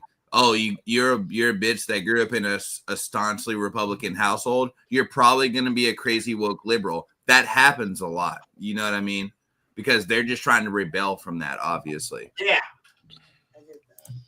I don't know. Wings of the same turkey, and we call it the White House. I ain't heard that one yet, but I see where. Yeah, I like that. The bird is still the bird. It's still flying. Enough, and you pay attention for long enough, you start noticing real funny things. Yeah, like, how both sides suck Israel's they dick. don't take back any of the shitty things the last person did. And even though they were so against it, they don't take it back. And then Weird how that shit works. And then they push. So, like, let's take right now, one of the hot buttons is the Affordable Care Act. That's a Republican written bill. Yeah. And Republicans couldn't get that pushed through on a national level. They had to get Democrats to do it. It's just like you couldn't ever get gun reform, like the red flag laws that Trump just signed that people cheered about. Democrats could have never got that done. Republicans are the only ones that can get that done. So they just use whichever side to pass whatever they want. Yeah, I get that. It's all fucked. I think we should go ahead and hit the reset button. My crazy libtard aunt was mentioning Fuentes before the 2024 election. Dude is a cultist off. I like him. Just be young. Just be online. You'll hear all this stuff. I think he's funny. I think he's more of a comedian than he is. I don't even know what you would call his. What would you call Nick Fuentes? Internet personality. I think he's a comedian before all that. To be honest with you, the shit he's saying most of the time is just for laughs and for clicks. If he says some real shit, you'll know it because it won't be joking. But most of the shit, the whole fucking "your body, my choice," that shit was a joke. All that shit he said, that was just to piss people off. There's no doubt about that. Exactly. Or it's a joke or a troll. Excuse me. Yeah, a troll. Okay, I'll agree. I'll 100% level with you there. I would say 80% of the shit he says is a joke or a troll. But the things that he does level with you on, I agree with most of it. Not all of it. I don't give a fuck about abortion. He's like a big staunch, he's like Charlie Kirk was about abortion. I don't give a fuck about abortion. You want to have abortion, go the fuck ahead. It doesn't bother me none. Things like that. But you'd be surprised. I agree with him on a lot of subjects. America first, Israel controls the world, things like that. I agree with him on. I can't help it. It doesn't make him a fucking bad guy. He's like Trump was. Look, I don't like Trump. I did vote for him the last election. But I don't like it. I feel bad about my vote. I've been let down with my vote. However, with that being said, he has a cult following. It's triggering the wrong people. We can say the same thing about Trump. Okay, it's one of those things where I didn't vote for him in 2016. It was. I don't know if you guys remember. I'm sure you do. It was Hillary Clinton again in 2016, and you know what I did? I just didn't vote. Because I was disgusted with my choices. Donald Trump, you want to know what I was like, this guy's an asshole. You don't have to be an asshole. He's an asshole. He makes fun. He calls people names. He says all this fucked up shit. The little red button thing with the Kim Jong-un. The whole thing was embarrassing. It's embarrassing. Yeah. I agree 100%. I don't like that. But sometimes it's the popularity contest that wins things. Every time. I've said for the last fucking 12 years. I've said since 2016. You know, Donald Trump might be a good president if he would just shut his fucking mouth and stay off of Twitter. You know what I mean? Well, he went to True Social. Not gonna happen. Exactly. Well, because they banned him. You know what I mean? Over the January 6th shit. Well, that goes back to Twitter becoming X, and now with the code releasing the locations of people posting. I heard about it. Is the fucking Homeland Security was based in Israel? That's a whole nother topic for another day. Not just that, but a lot of big accounts are, again, I use the word astroturfed or non-organic or paid or ops or psyop, whatever it is. But we understand that there are people who live in India, Africa, all these other countries who are posting as patriots to Twitter. So they're not even based in America, but they might just be said, here's your list of tweets to tweet. They're scheduled. Just tweet them from your computer, this type of thing. It's like the politics that happen on the computer, on the internets, the series of tubes, are not the same politics that happen face to face. So we have like federal elections all the way down to local referendums to local school board, this type of thing. It's like, okay, there's a lot of elections that happen, different local levels to different federal levels, and then people are just like, they're all the same. Get over it and make the man a deal. The art of the deal. Right. So we talk about federal overreach. We talk about, Texas should succeed. You should redistrict, juryman, whatever it is. Like, it's still the game. The game is still afoot. People are still playing it, and we're all suffering from the psychopaths who are taking a serious issue, life and liberty and the pursuit of happiness, and then making it into a memeable joke for a clippable moment, whether you like it or hate it. I feel it's real. No, it is real. And these are all great topics to bring to the Thanksgiving table. I can't wait. Oh yeah. Are you guys excited for Thanksgiving, dude? I'm excited that someone else does the cooking. I'll tell you a fun fact about Thanksgiving if you guys care, which you could probably. Oh yeah. We love it. Thanksgiving is our favorite holiday here on the pod. Really? Oh yeah. I don't believe you. But anyway. So every year for Thanksgiving, except for this year, this is the first year in my life I'm gonna make a turkey for Thanksgiving.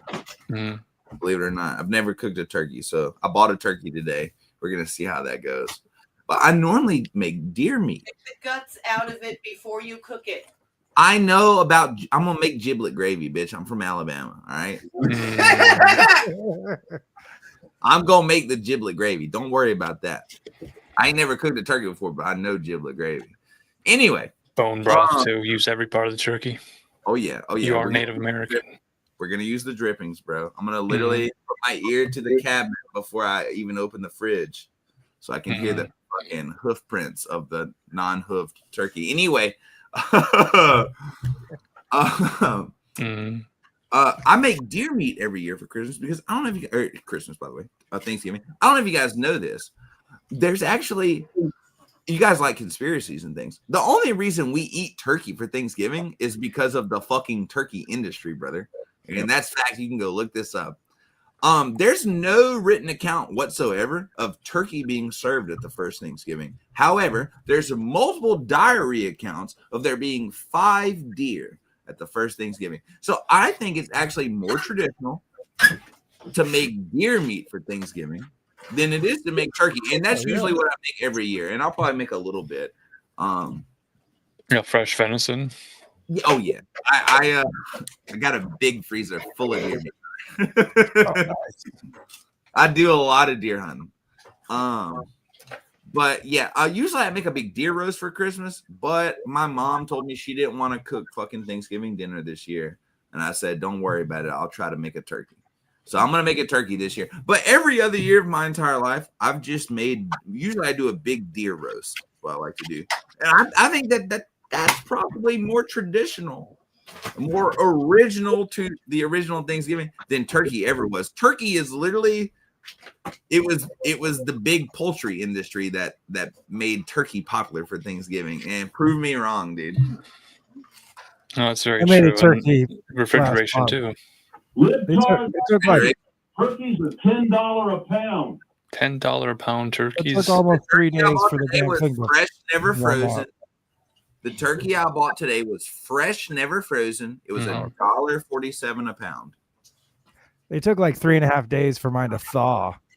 Well, they had frozen turkeys that were Oh, cheaper. yeah, frozen. They were like 98 cents a pound, but I don't have 3 days to let that bitch thaw, so I bought a fresh, never frozen turkey. You've chosen wisely. Yeah, it takes like 6 days or some shit for that shit to thaw. I don't know. I don't got time for that. No. Oh, it's frozen. So fuck that. Freezer burn turkey. No. Well, they inject all of the salts into it so that it stays. What is a butterball? It's a big miserable pile of secrets, right? It's big, frozen, puffed up, fed turkey, so it feeds a bigger family, so it weighs more. It's like a little Cornish quail or something, little pheasant. No, it's not even fed great, so it weighs more. These turkeys are some modified weird ass turkey that they grow super fast. No. And they get way crazy big. They aren't as bad as the chickens. Yep. But like my turkeys don't get full size for like a year and a half or something, 2 years. It takes them a long time. You guys ever eat any dove? No. A lot when I was a kid. My dad used to shoot doves a lot. Morning dove or white wing? Morning dove. That's what we have here. I do a little bit of morning dove hunting. It ain't nothing like a turkey, but man, it is delicious. Pheasants. A few bird calls I can do. We don't got no pheasants here, sadly. We have basically 0 pheasants. They're good. It kind of sucks. I wish it's not cold enough. It's too hot. Yeah, and we've got a lot of things that fucked up. We got a lot of things that fuck up ground nesting birds. So ground nesting birds like pheasants don't do really good here. We got a lot of raccoons and coyotes and possums and things like that. They grow pheasants on pheasant farms. Yep. Yeah. And they keep them gated. They have the chicken wire over the top. People do that shit here, where it's like you pay money and some guy buys a bunch of them and releases them on his farm. And you go walk around his farm and you hunt them. Lame. But they don't naturally exist here for real. I've never been walking through just public land forest and seen a pheasant. Yeah, they're everywhere in South Dakota. We got wild turkeys too. We got a lot of wild turkeys. Yeah. My chat's saying grouse is really good. I don't think we have grouse. I think that's more of a mountain bird. Grouse. Quail. We got quail. We got quail, but not a lot here. That's another one of those things where like we've got public land that they stock quail on. Like they go release quail. But they don't do really good here. It's another ground nesting bird, and ground nesting birds. We've got a shit ton of species of snakes. I don't know if you guys know this. Oh, snakes love eggs. Yeah, they do. So we got a lot of snakes. We got a lot of raccoons. We got a lot of possums. We got a lot of coyotes. Ground nesting birds just don't do good here, sadly. If you nest in a tree, you're good. We've got I think we got 450 species of regular birds in Alabama, which is extremely high. But these are all not ground nesting birds. Right, They all roost in trees and things like that. You know what I mean? Raccoons are bastards about it. Yeah. I think I've shot probably really bad. I've probably Snakes are shot really like bad 40 at it. raccoons in the last 5 years. Really? Raccoons and bobcats. We got bobcats here as well, but they're well. I like to think they're rare, but they're not. You don't see them a lot, but there's plenty of them. I'm a real light sleeper at night, and we don't even have electricity on in our house. So you can hear everything, so I can hear them, and then I go charging out with my flashlight and the 30-30, and they're gone. Yeah, I got you. Beowulf style. Let's go. That's also why I like these little shorty pull-on boots like that. Is it takes too long to get my fucking I've got normal like for going down and working in the cow shit and whatnot, like boots that come up to here. But at night, especially, I want to put these on quick. I just don't take them off. Yeah. Well, the wife don't appreciate me wearing boots to bed. I got foot fungus, bro. I don't take these boots off except for maybe like they're lucky if they're off my feet 5 hours a day, dude. That's real, dude. I got scabs and shit. So you say you live in an area where there's very few nights that are frozen overnight? Well, in a row. This is extremely hot November. Mm-hmm. But normally in November, I mean, it gets down below freezing. It frosts. But even in like January, it may be fucking literally 10 below for 3 weeks. But eventually it will warm up to above freezing. Like the longest time I've ever seen ice on the ground in my life was like 2 years ago. And it was for 7 days. For 7 days, it snowed real hard and then it didn't leave. But that's the longest I've ever seen it. Which isn't a lot. I understand. Am I the most libtarded, coated, bearded person on the wood panel tonight? What do you mean, dude? I'm just reading your chat. Lion's Mane. Oh, what are they? 205. No. Am I libtard passing? I'm trying. Because a lot of the things that we used to do. Dude. No, I understand. We did a lot of like panel stuff where there'd be open panels and we'd go and debate a topic or just show up to open panels and things. And we don't really have a political compass affiliation. We're just individual people with our own ideas, but we're not completely far left or completely far right. So we'll show up to panels. Has definitely tried meth. We couldn't hear him. Go ahead. It's probably true. But so his shop smells tried meth as well, so he know exactly what meth is like and takes one to know one type of a situation over there. Let's go. Mm-hmm.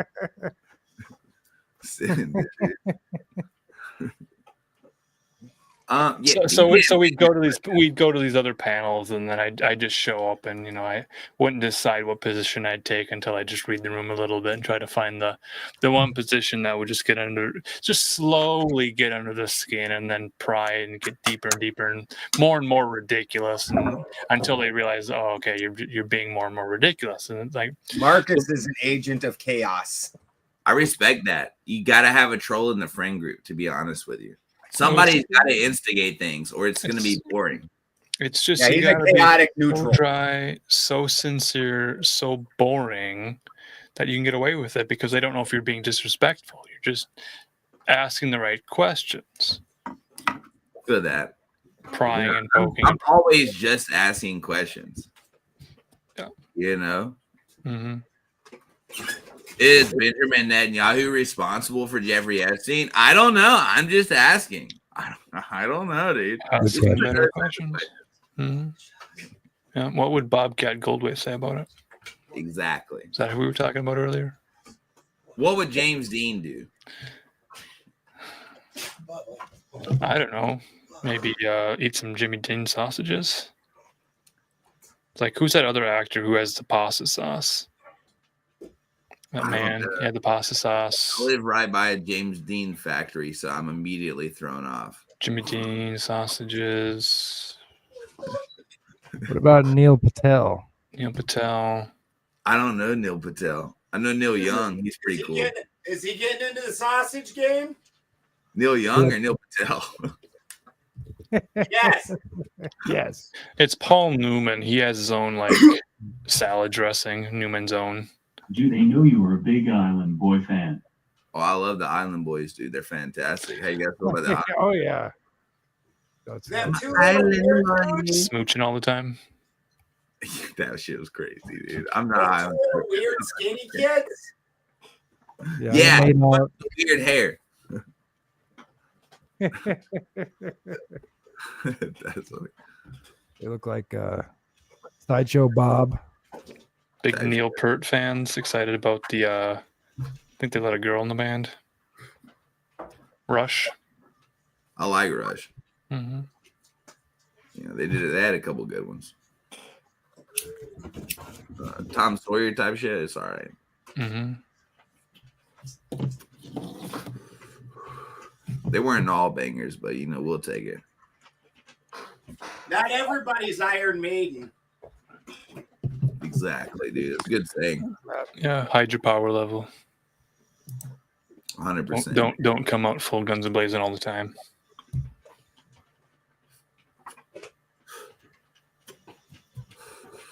Trying to think of some funny conversation starters. Marcus is a big Nicki Minaj fan. Dude, me too. The ass craze. Well, you said Nicki Minaj, but I was talking Cardi B earlier. Cardi, right? Honestly, I like Nicki Minaj. Cardi B is like whatever. Mm-hmm. Like her old Marcus stuff. is all about that wet ass pussy. I'm not a big WAP fan unless we're talking not the song. But in the song, I'm not a huge WAP fan. I'm not gonna lie. It's all right. Nicki's got better, dude. Nicki did what songs with Lil Wayne, dude. That's true. Do you like the direction Doja Cat's career is taken? I don't know nothing about no fucking Doja Cats. All right.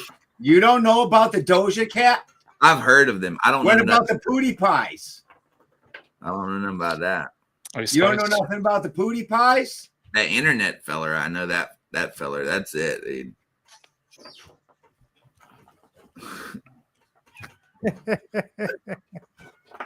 I don't know nothing about none of these things. I feel that.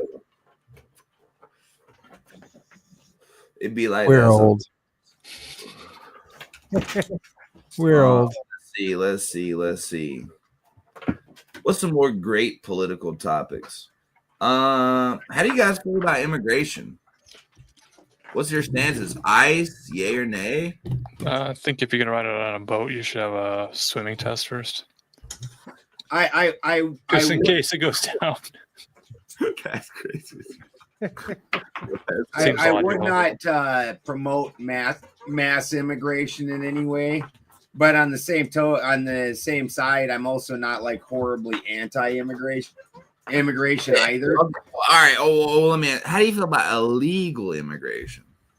I'm not horribly against it. I honestly, and here's one of the fucked up parts about reality.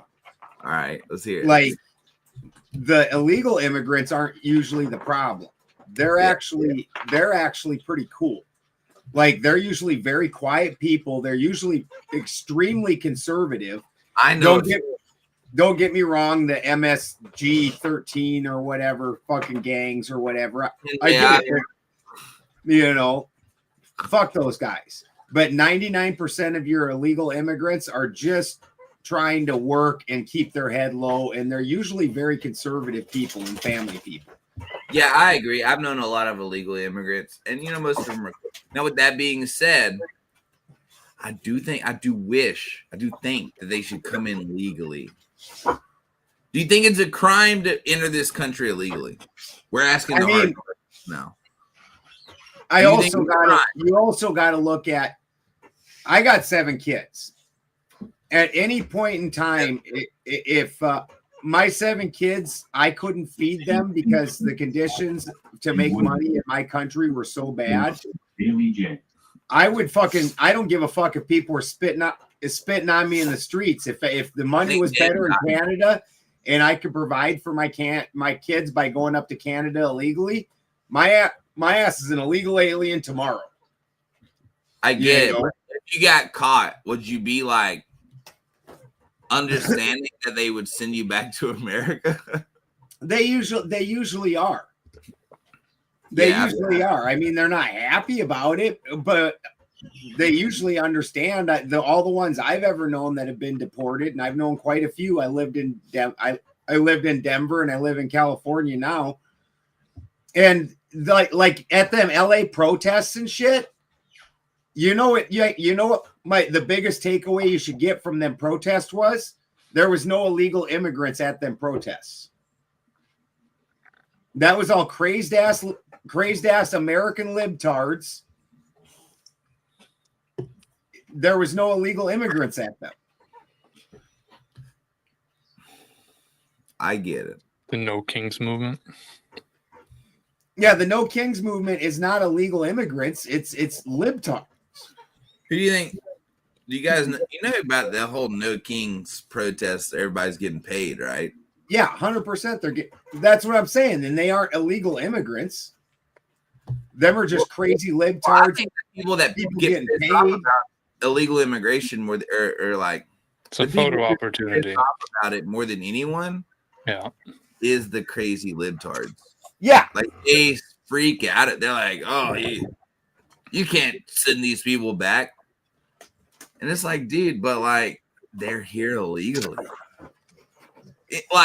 I'm all for legal immigration, brother. I think we need it as a country. You smash it, hot trends. I don't know what the fuck my chat is talking about. I think we need legal immigration, and we do right now.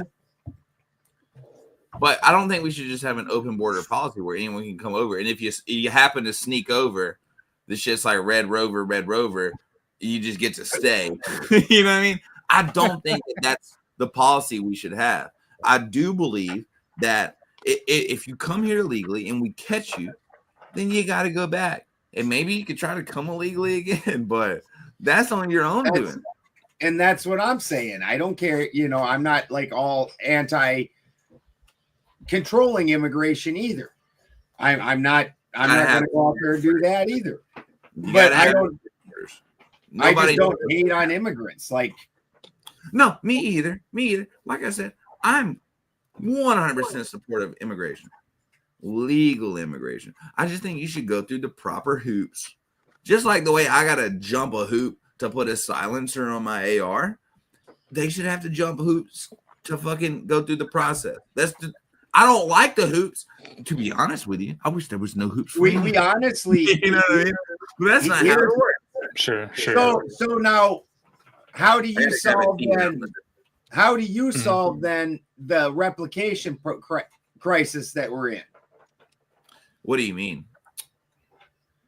So about like how like what are you talking about? So you understand that the financial systems that we're set into are basically a pyramid scheme, right? And please don't lie and say you don't know who that is. Trans women are men. They're asking me about Bailey J. So you understand that are they trying to pin you down as like some kind of a fucking liberal? Yeah, I would say that's hilarious. Name other transgender people beside Bailey J in chat and make your entire chat about transgender people. That's all right. You guys can do that. That's your chat room. The replication crisis. I grew up with your talking point as a point because otherwise I-16 generation Hitler bodyguard qualified white man who didn't colonize. The wetbacks just lived here. With no family, the wetbacks hugged me. The cartels led me on. I'm sure I understand that comment. The thing about if they didn't come here legally or illegally, this type of thing, there's a concern of like naturalization. And at some point, after the first Thanksgiving, people were coming here, the federal government expanding and taking over everything. Then they had the idea of what is an American, what is not an American. It was a distinction. So American is not a commie, right? American is not these types of things. When people were settling, there would be the Catholics over there. They'd settle. They'd have the little village. The Lutherans would be over there. Everyone would kind of build a church or build a town around it. and then they'd have that religious identity, they'd have Yeah. that regional identity, they'd have the dialect, that sort of thing. But then we get to about World War I, World War II, patriotism, nationalism, and what does it mean to be an American above all? People who fly in, or they ride a boat, or they cross a border, or they walk with a coyote, are they naturalized? That's the concern people have, is to say they're not naturalized into the American way of life, speaking English, Yeah. this type of thing. So that's here's a greater concern. So here's where the problem comes in. That our financial systems are pyramid scheme. And in this pyramid scheme, every person needs to reproduce one person and then a little extra in order for this thing to work. Or else you start having some severe problems. Well, because obviously you can't have a smaller under generation feeding the elder generation when they're shrinking and there's not enough of them to do it. So you as a country need to have a 2.1 replication. And this is just a statistical fact. To replace we're down to something like 1.6 on our replication, which is not sustainable, especially for the social systems that we have in place. Like you even just take Social Security. It takes numerous people from the next generation to support each person that retires and is on Social Security. Well, if we aren't making those numerous people, this is fucking hilarious. If we aren't making those numerous people, then the system breaks. Is that it? Is that an 8 ball on your chain? Yeah. Real 8 ball. Real 8 ball. Somebody sent it to me in chat. That's real shit. That's fun. Yeah, the 8 ball. Yeah. All right, you get political though. It'll be really funny if I look like this though while I maintain like a right state of mind.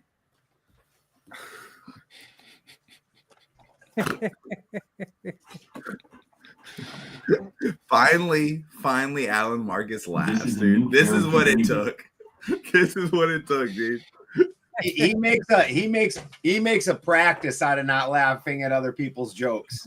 He's been really like he's really solid all night, but he can't contain himself. Now I knew what it would take. I just didn't want to have to do it. You had to go there. All right, man. Hey, how y'all feel about illegal dice games? I think it's a weighted situation. I think they shouldn't be illegal, personally. I think we need to weigh every dice you before you roll. And you should be able to do so.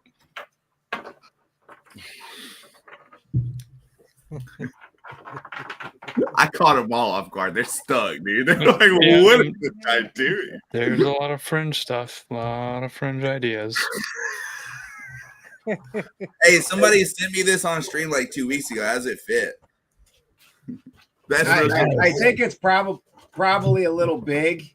I swear to God, at first I was like, is he doing some kind of KKK thing? I need to get the wave thing so I can get the waves, but you gotta have a brush. You gotta have the hair pick. It's kind of hard to have a do-rag without a hair pick and the I hair think on you it. gotta have the brush if you want the waves. You need to high and tight first. Where the sweat doesn't drip down in your eyeballs. American right. Don't listen to my chat. They're crazy.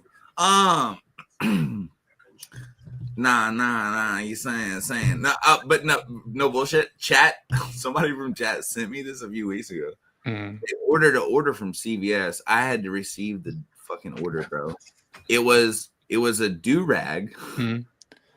It was a do-rag, a bottle of Sprite, a bag of Jolly Ranchers, and a box of condoms. Bunch of grape. And I had to walk out on my Jolly Ranchers and accept Purple flavored Jolly Ranchers. No, it was just a bag of mixed Jolly Bag of purple flavored Jolly Ranchers. It was a bag of do-rag and a magic 8-ball. Purple drink. Got that purple drink. That purple drink. Exactly, dude. It was very funny though. I'm not gonna lie. It was A couple of watermelon flavored Jolly Ranchers too. Let's be honest. It was hilarious. All right. That's just goofy. Let's get into the weeds on something. Weed. How do you guys feel about Donald Trump making it illegal to burn the American flag? So he made it illegal. Yes, he signed an executive order to where you get like 10 years in prison if you get caught burning an American flag. Well, it's not very punk rock of him. He considers it to be inciting violence. Well, he said it makes people go too crazy at the protests. I think that's going to get overturned. That's already been decided by the Supreme Court, and he can't overturn the Supreme Court. He can't do it. And so I think this is going to end up getting overturned. The Supreme Court stated already that that's an expression of free speech. I think it's a fairly distasteful expression, but I also wouldn't make a law like that. I don't think that's proper. I think it's unconstitutional personally. I think it's an expression of freedom of speech, and it's clearly unconstitutional personally. Yeah. This is someone who voted for Donald Trump, but like I said, I'm very disappointed with my vote. But I wouldn't have. I didn't vote for him and never would. Just as a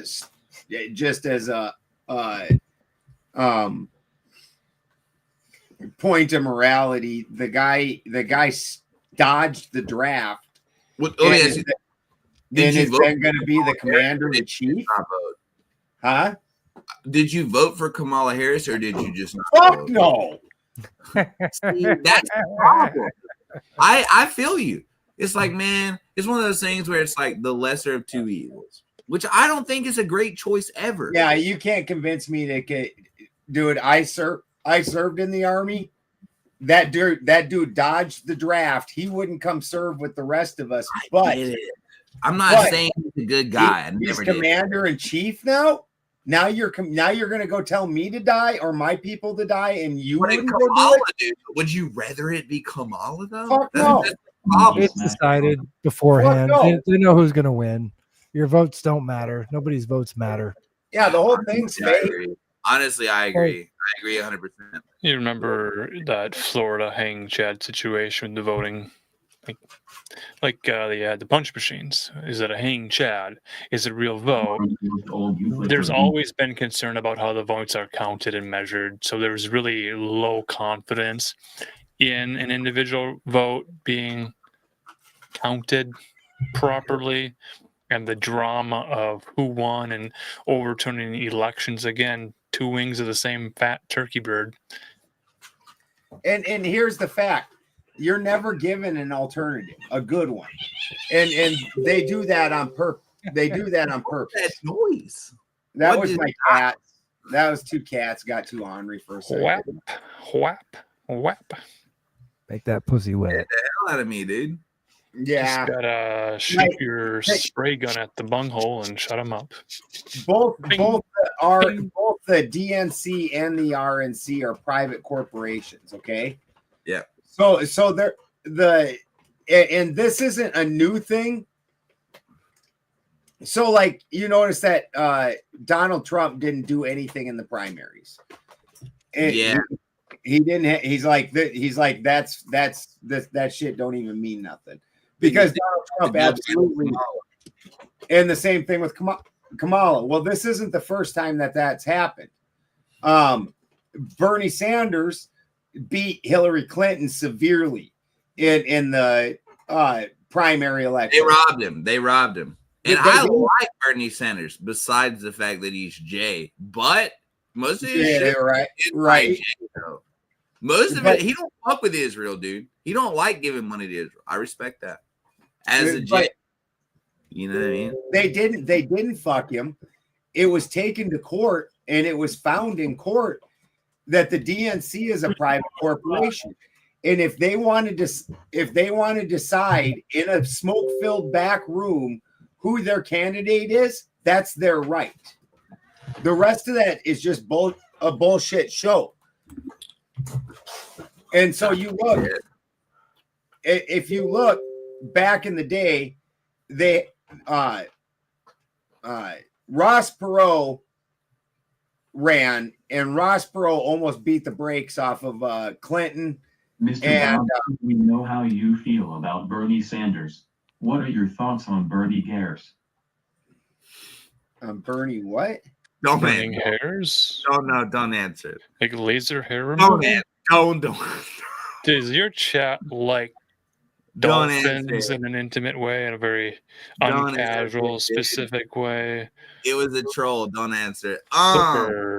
Flipper. I'm sorry. Flipper. My chat's very toxic. I apologize. It happens. They're good guys. Dolphins are Bring on the toxic. They're good guys, but they're a little trolly. You know what I mean? You have that on these big jobs. It's cool if they like dolphins. I'm sure they do. This is not even toxic at all. All right. I've never seen toxic like this is. I have a letdown. I have to tell you guys, and you guys aren't gonna like it. You'll be pissed. I've gotten to the point to where I'm getting pissed drunk. Right now? Right now? Well, yeah, I got a little bit left in the tank, but I think it's best. It's getting hard for me to pay attention and comprehend everything and listen and not be a peckerhead. I think it's best. We're about at the end of our shooting. Also, usually about 11:30 to midnight's about when we start cutting it, winding it down. Anyway, I'm gonna keep streaming, but Right. So if the bar's closing, you don't have to go home, but you can't stay here. Stay here, exactly. Okay. Basically, what I'm saying is I'm about to get out of here now. However, before I leave, I would like to say I've had a great time here tonight. This is really fun. Hell, fuck, we should do it again, man. absolutely. It was nice chatting with you, John. We had a good time too. Send the link in my chat, brother, and we'll click on it and we'll talk about all Have you types ever of been crazy raped? stuff, man. Maybe you should be. Don't listen to my chat. You literally got 3 freaks on there that are fine with child mutilation. Ask them, deny it. All right, last one. All right, we got to cover this. We got at Goat least one sacrifice, kid Nope. mutilation. child mutilation. How do you guys feel about? What do you think the age should be to be able to change your sex? At least 25. I like that answer. Alan Marcus, age. Come on. I'm closer to 27, 28. Okay, Jim.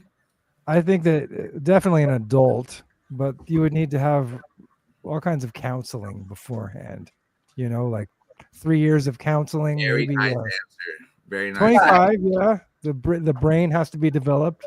Yeah, your brain's developed, and if you're still fucked up in the head and want to do that, even though your brain's developed, well, yeah, you're no saving you. Go ahead, do whatever. Okay. Then we all agree here. Okay, that's all I really wanted to ask. Yeah, Chat that's asked me, sad. I was like, well, that None of these dudes. because are you'd be based in the surprised. There's a lot of people out there that's like, huh, well, no way, 5 Yeah, years that's old. fucked up, man. That's not.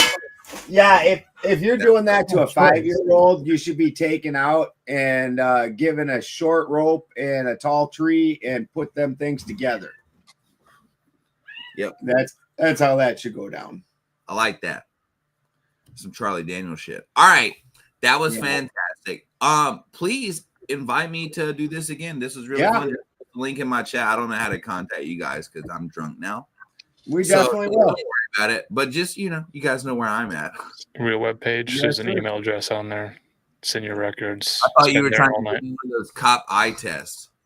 I don't see it on my screen. You're just AlanMarcus.com. It's just AlanMarcus.com. That's It's on your That's Rumble. his Say that. website.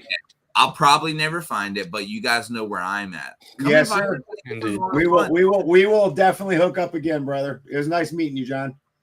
Thanks for hanging out, Yeah. guys. Y'all have a fantastic night, man. Have a good night. Hey, and Jim, he's a funny guy. I can tell. Thanks. You All right, I got don't it. even know how to exit this shit. It's gonna take like 10 seconds. Oh yeah, we're like that too. I know it's an awkward leave. That's sometimes. actually way faster than we do it. Well, happy Friendsgiving, friends. Well, that was fun. We just made him a bunch of happy chats. Whoa. That's Whoa, great. it's not often we do 6-hour streams anymore. No.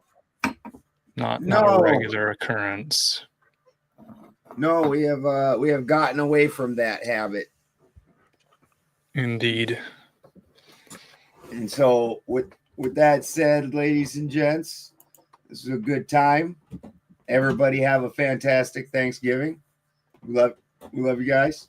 And we'll see you next weekend. We got the Paranoid American Thomas coming in next week to have a good time. So see you guys then. Love you guys. Good night.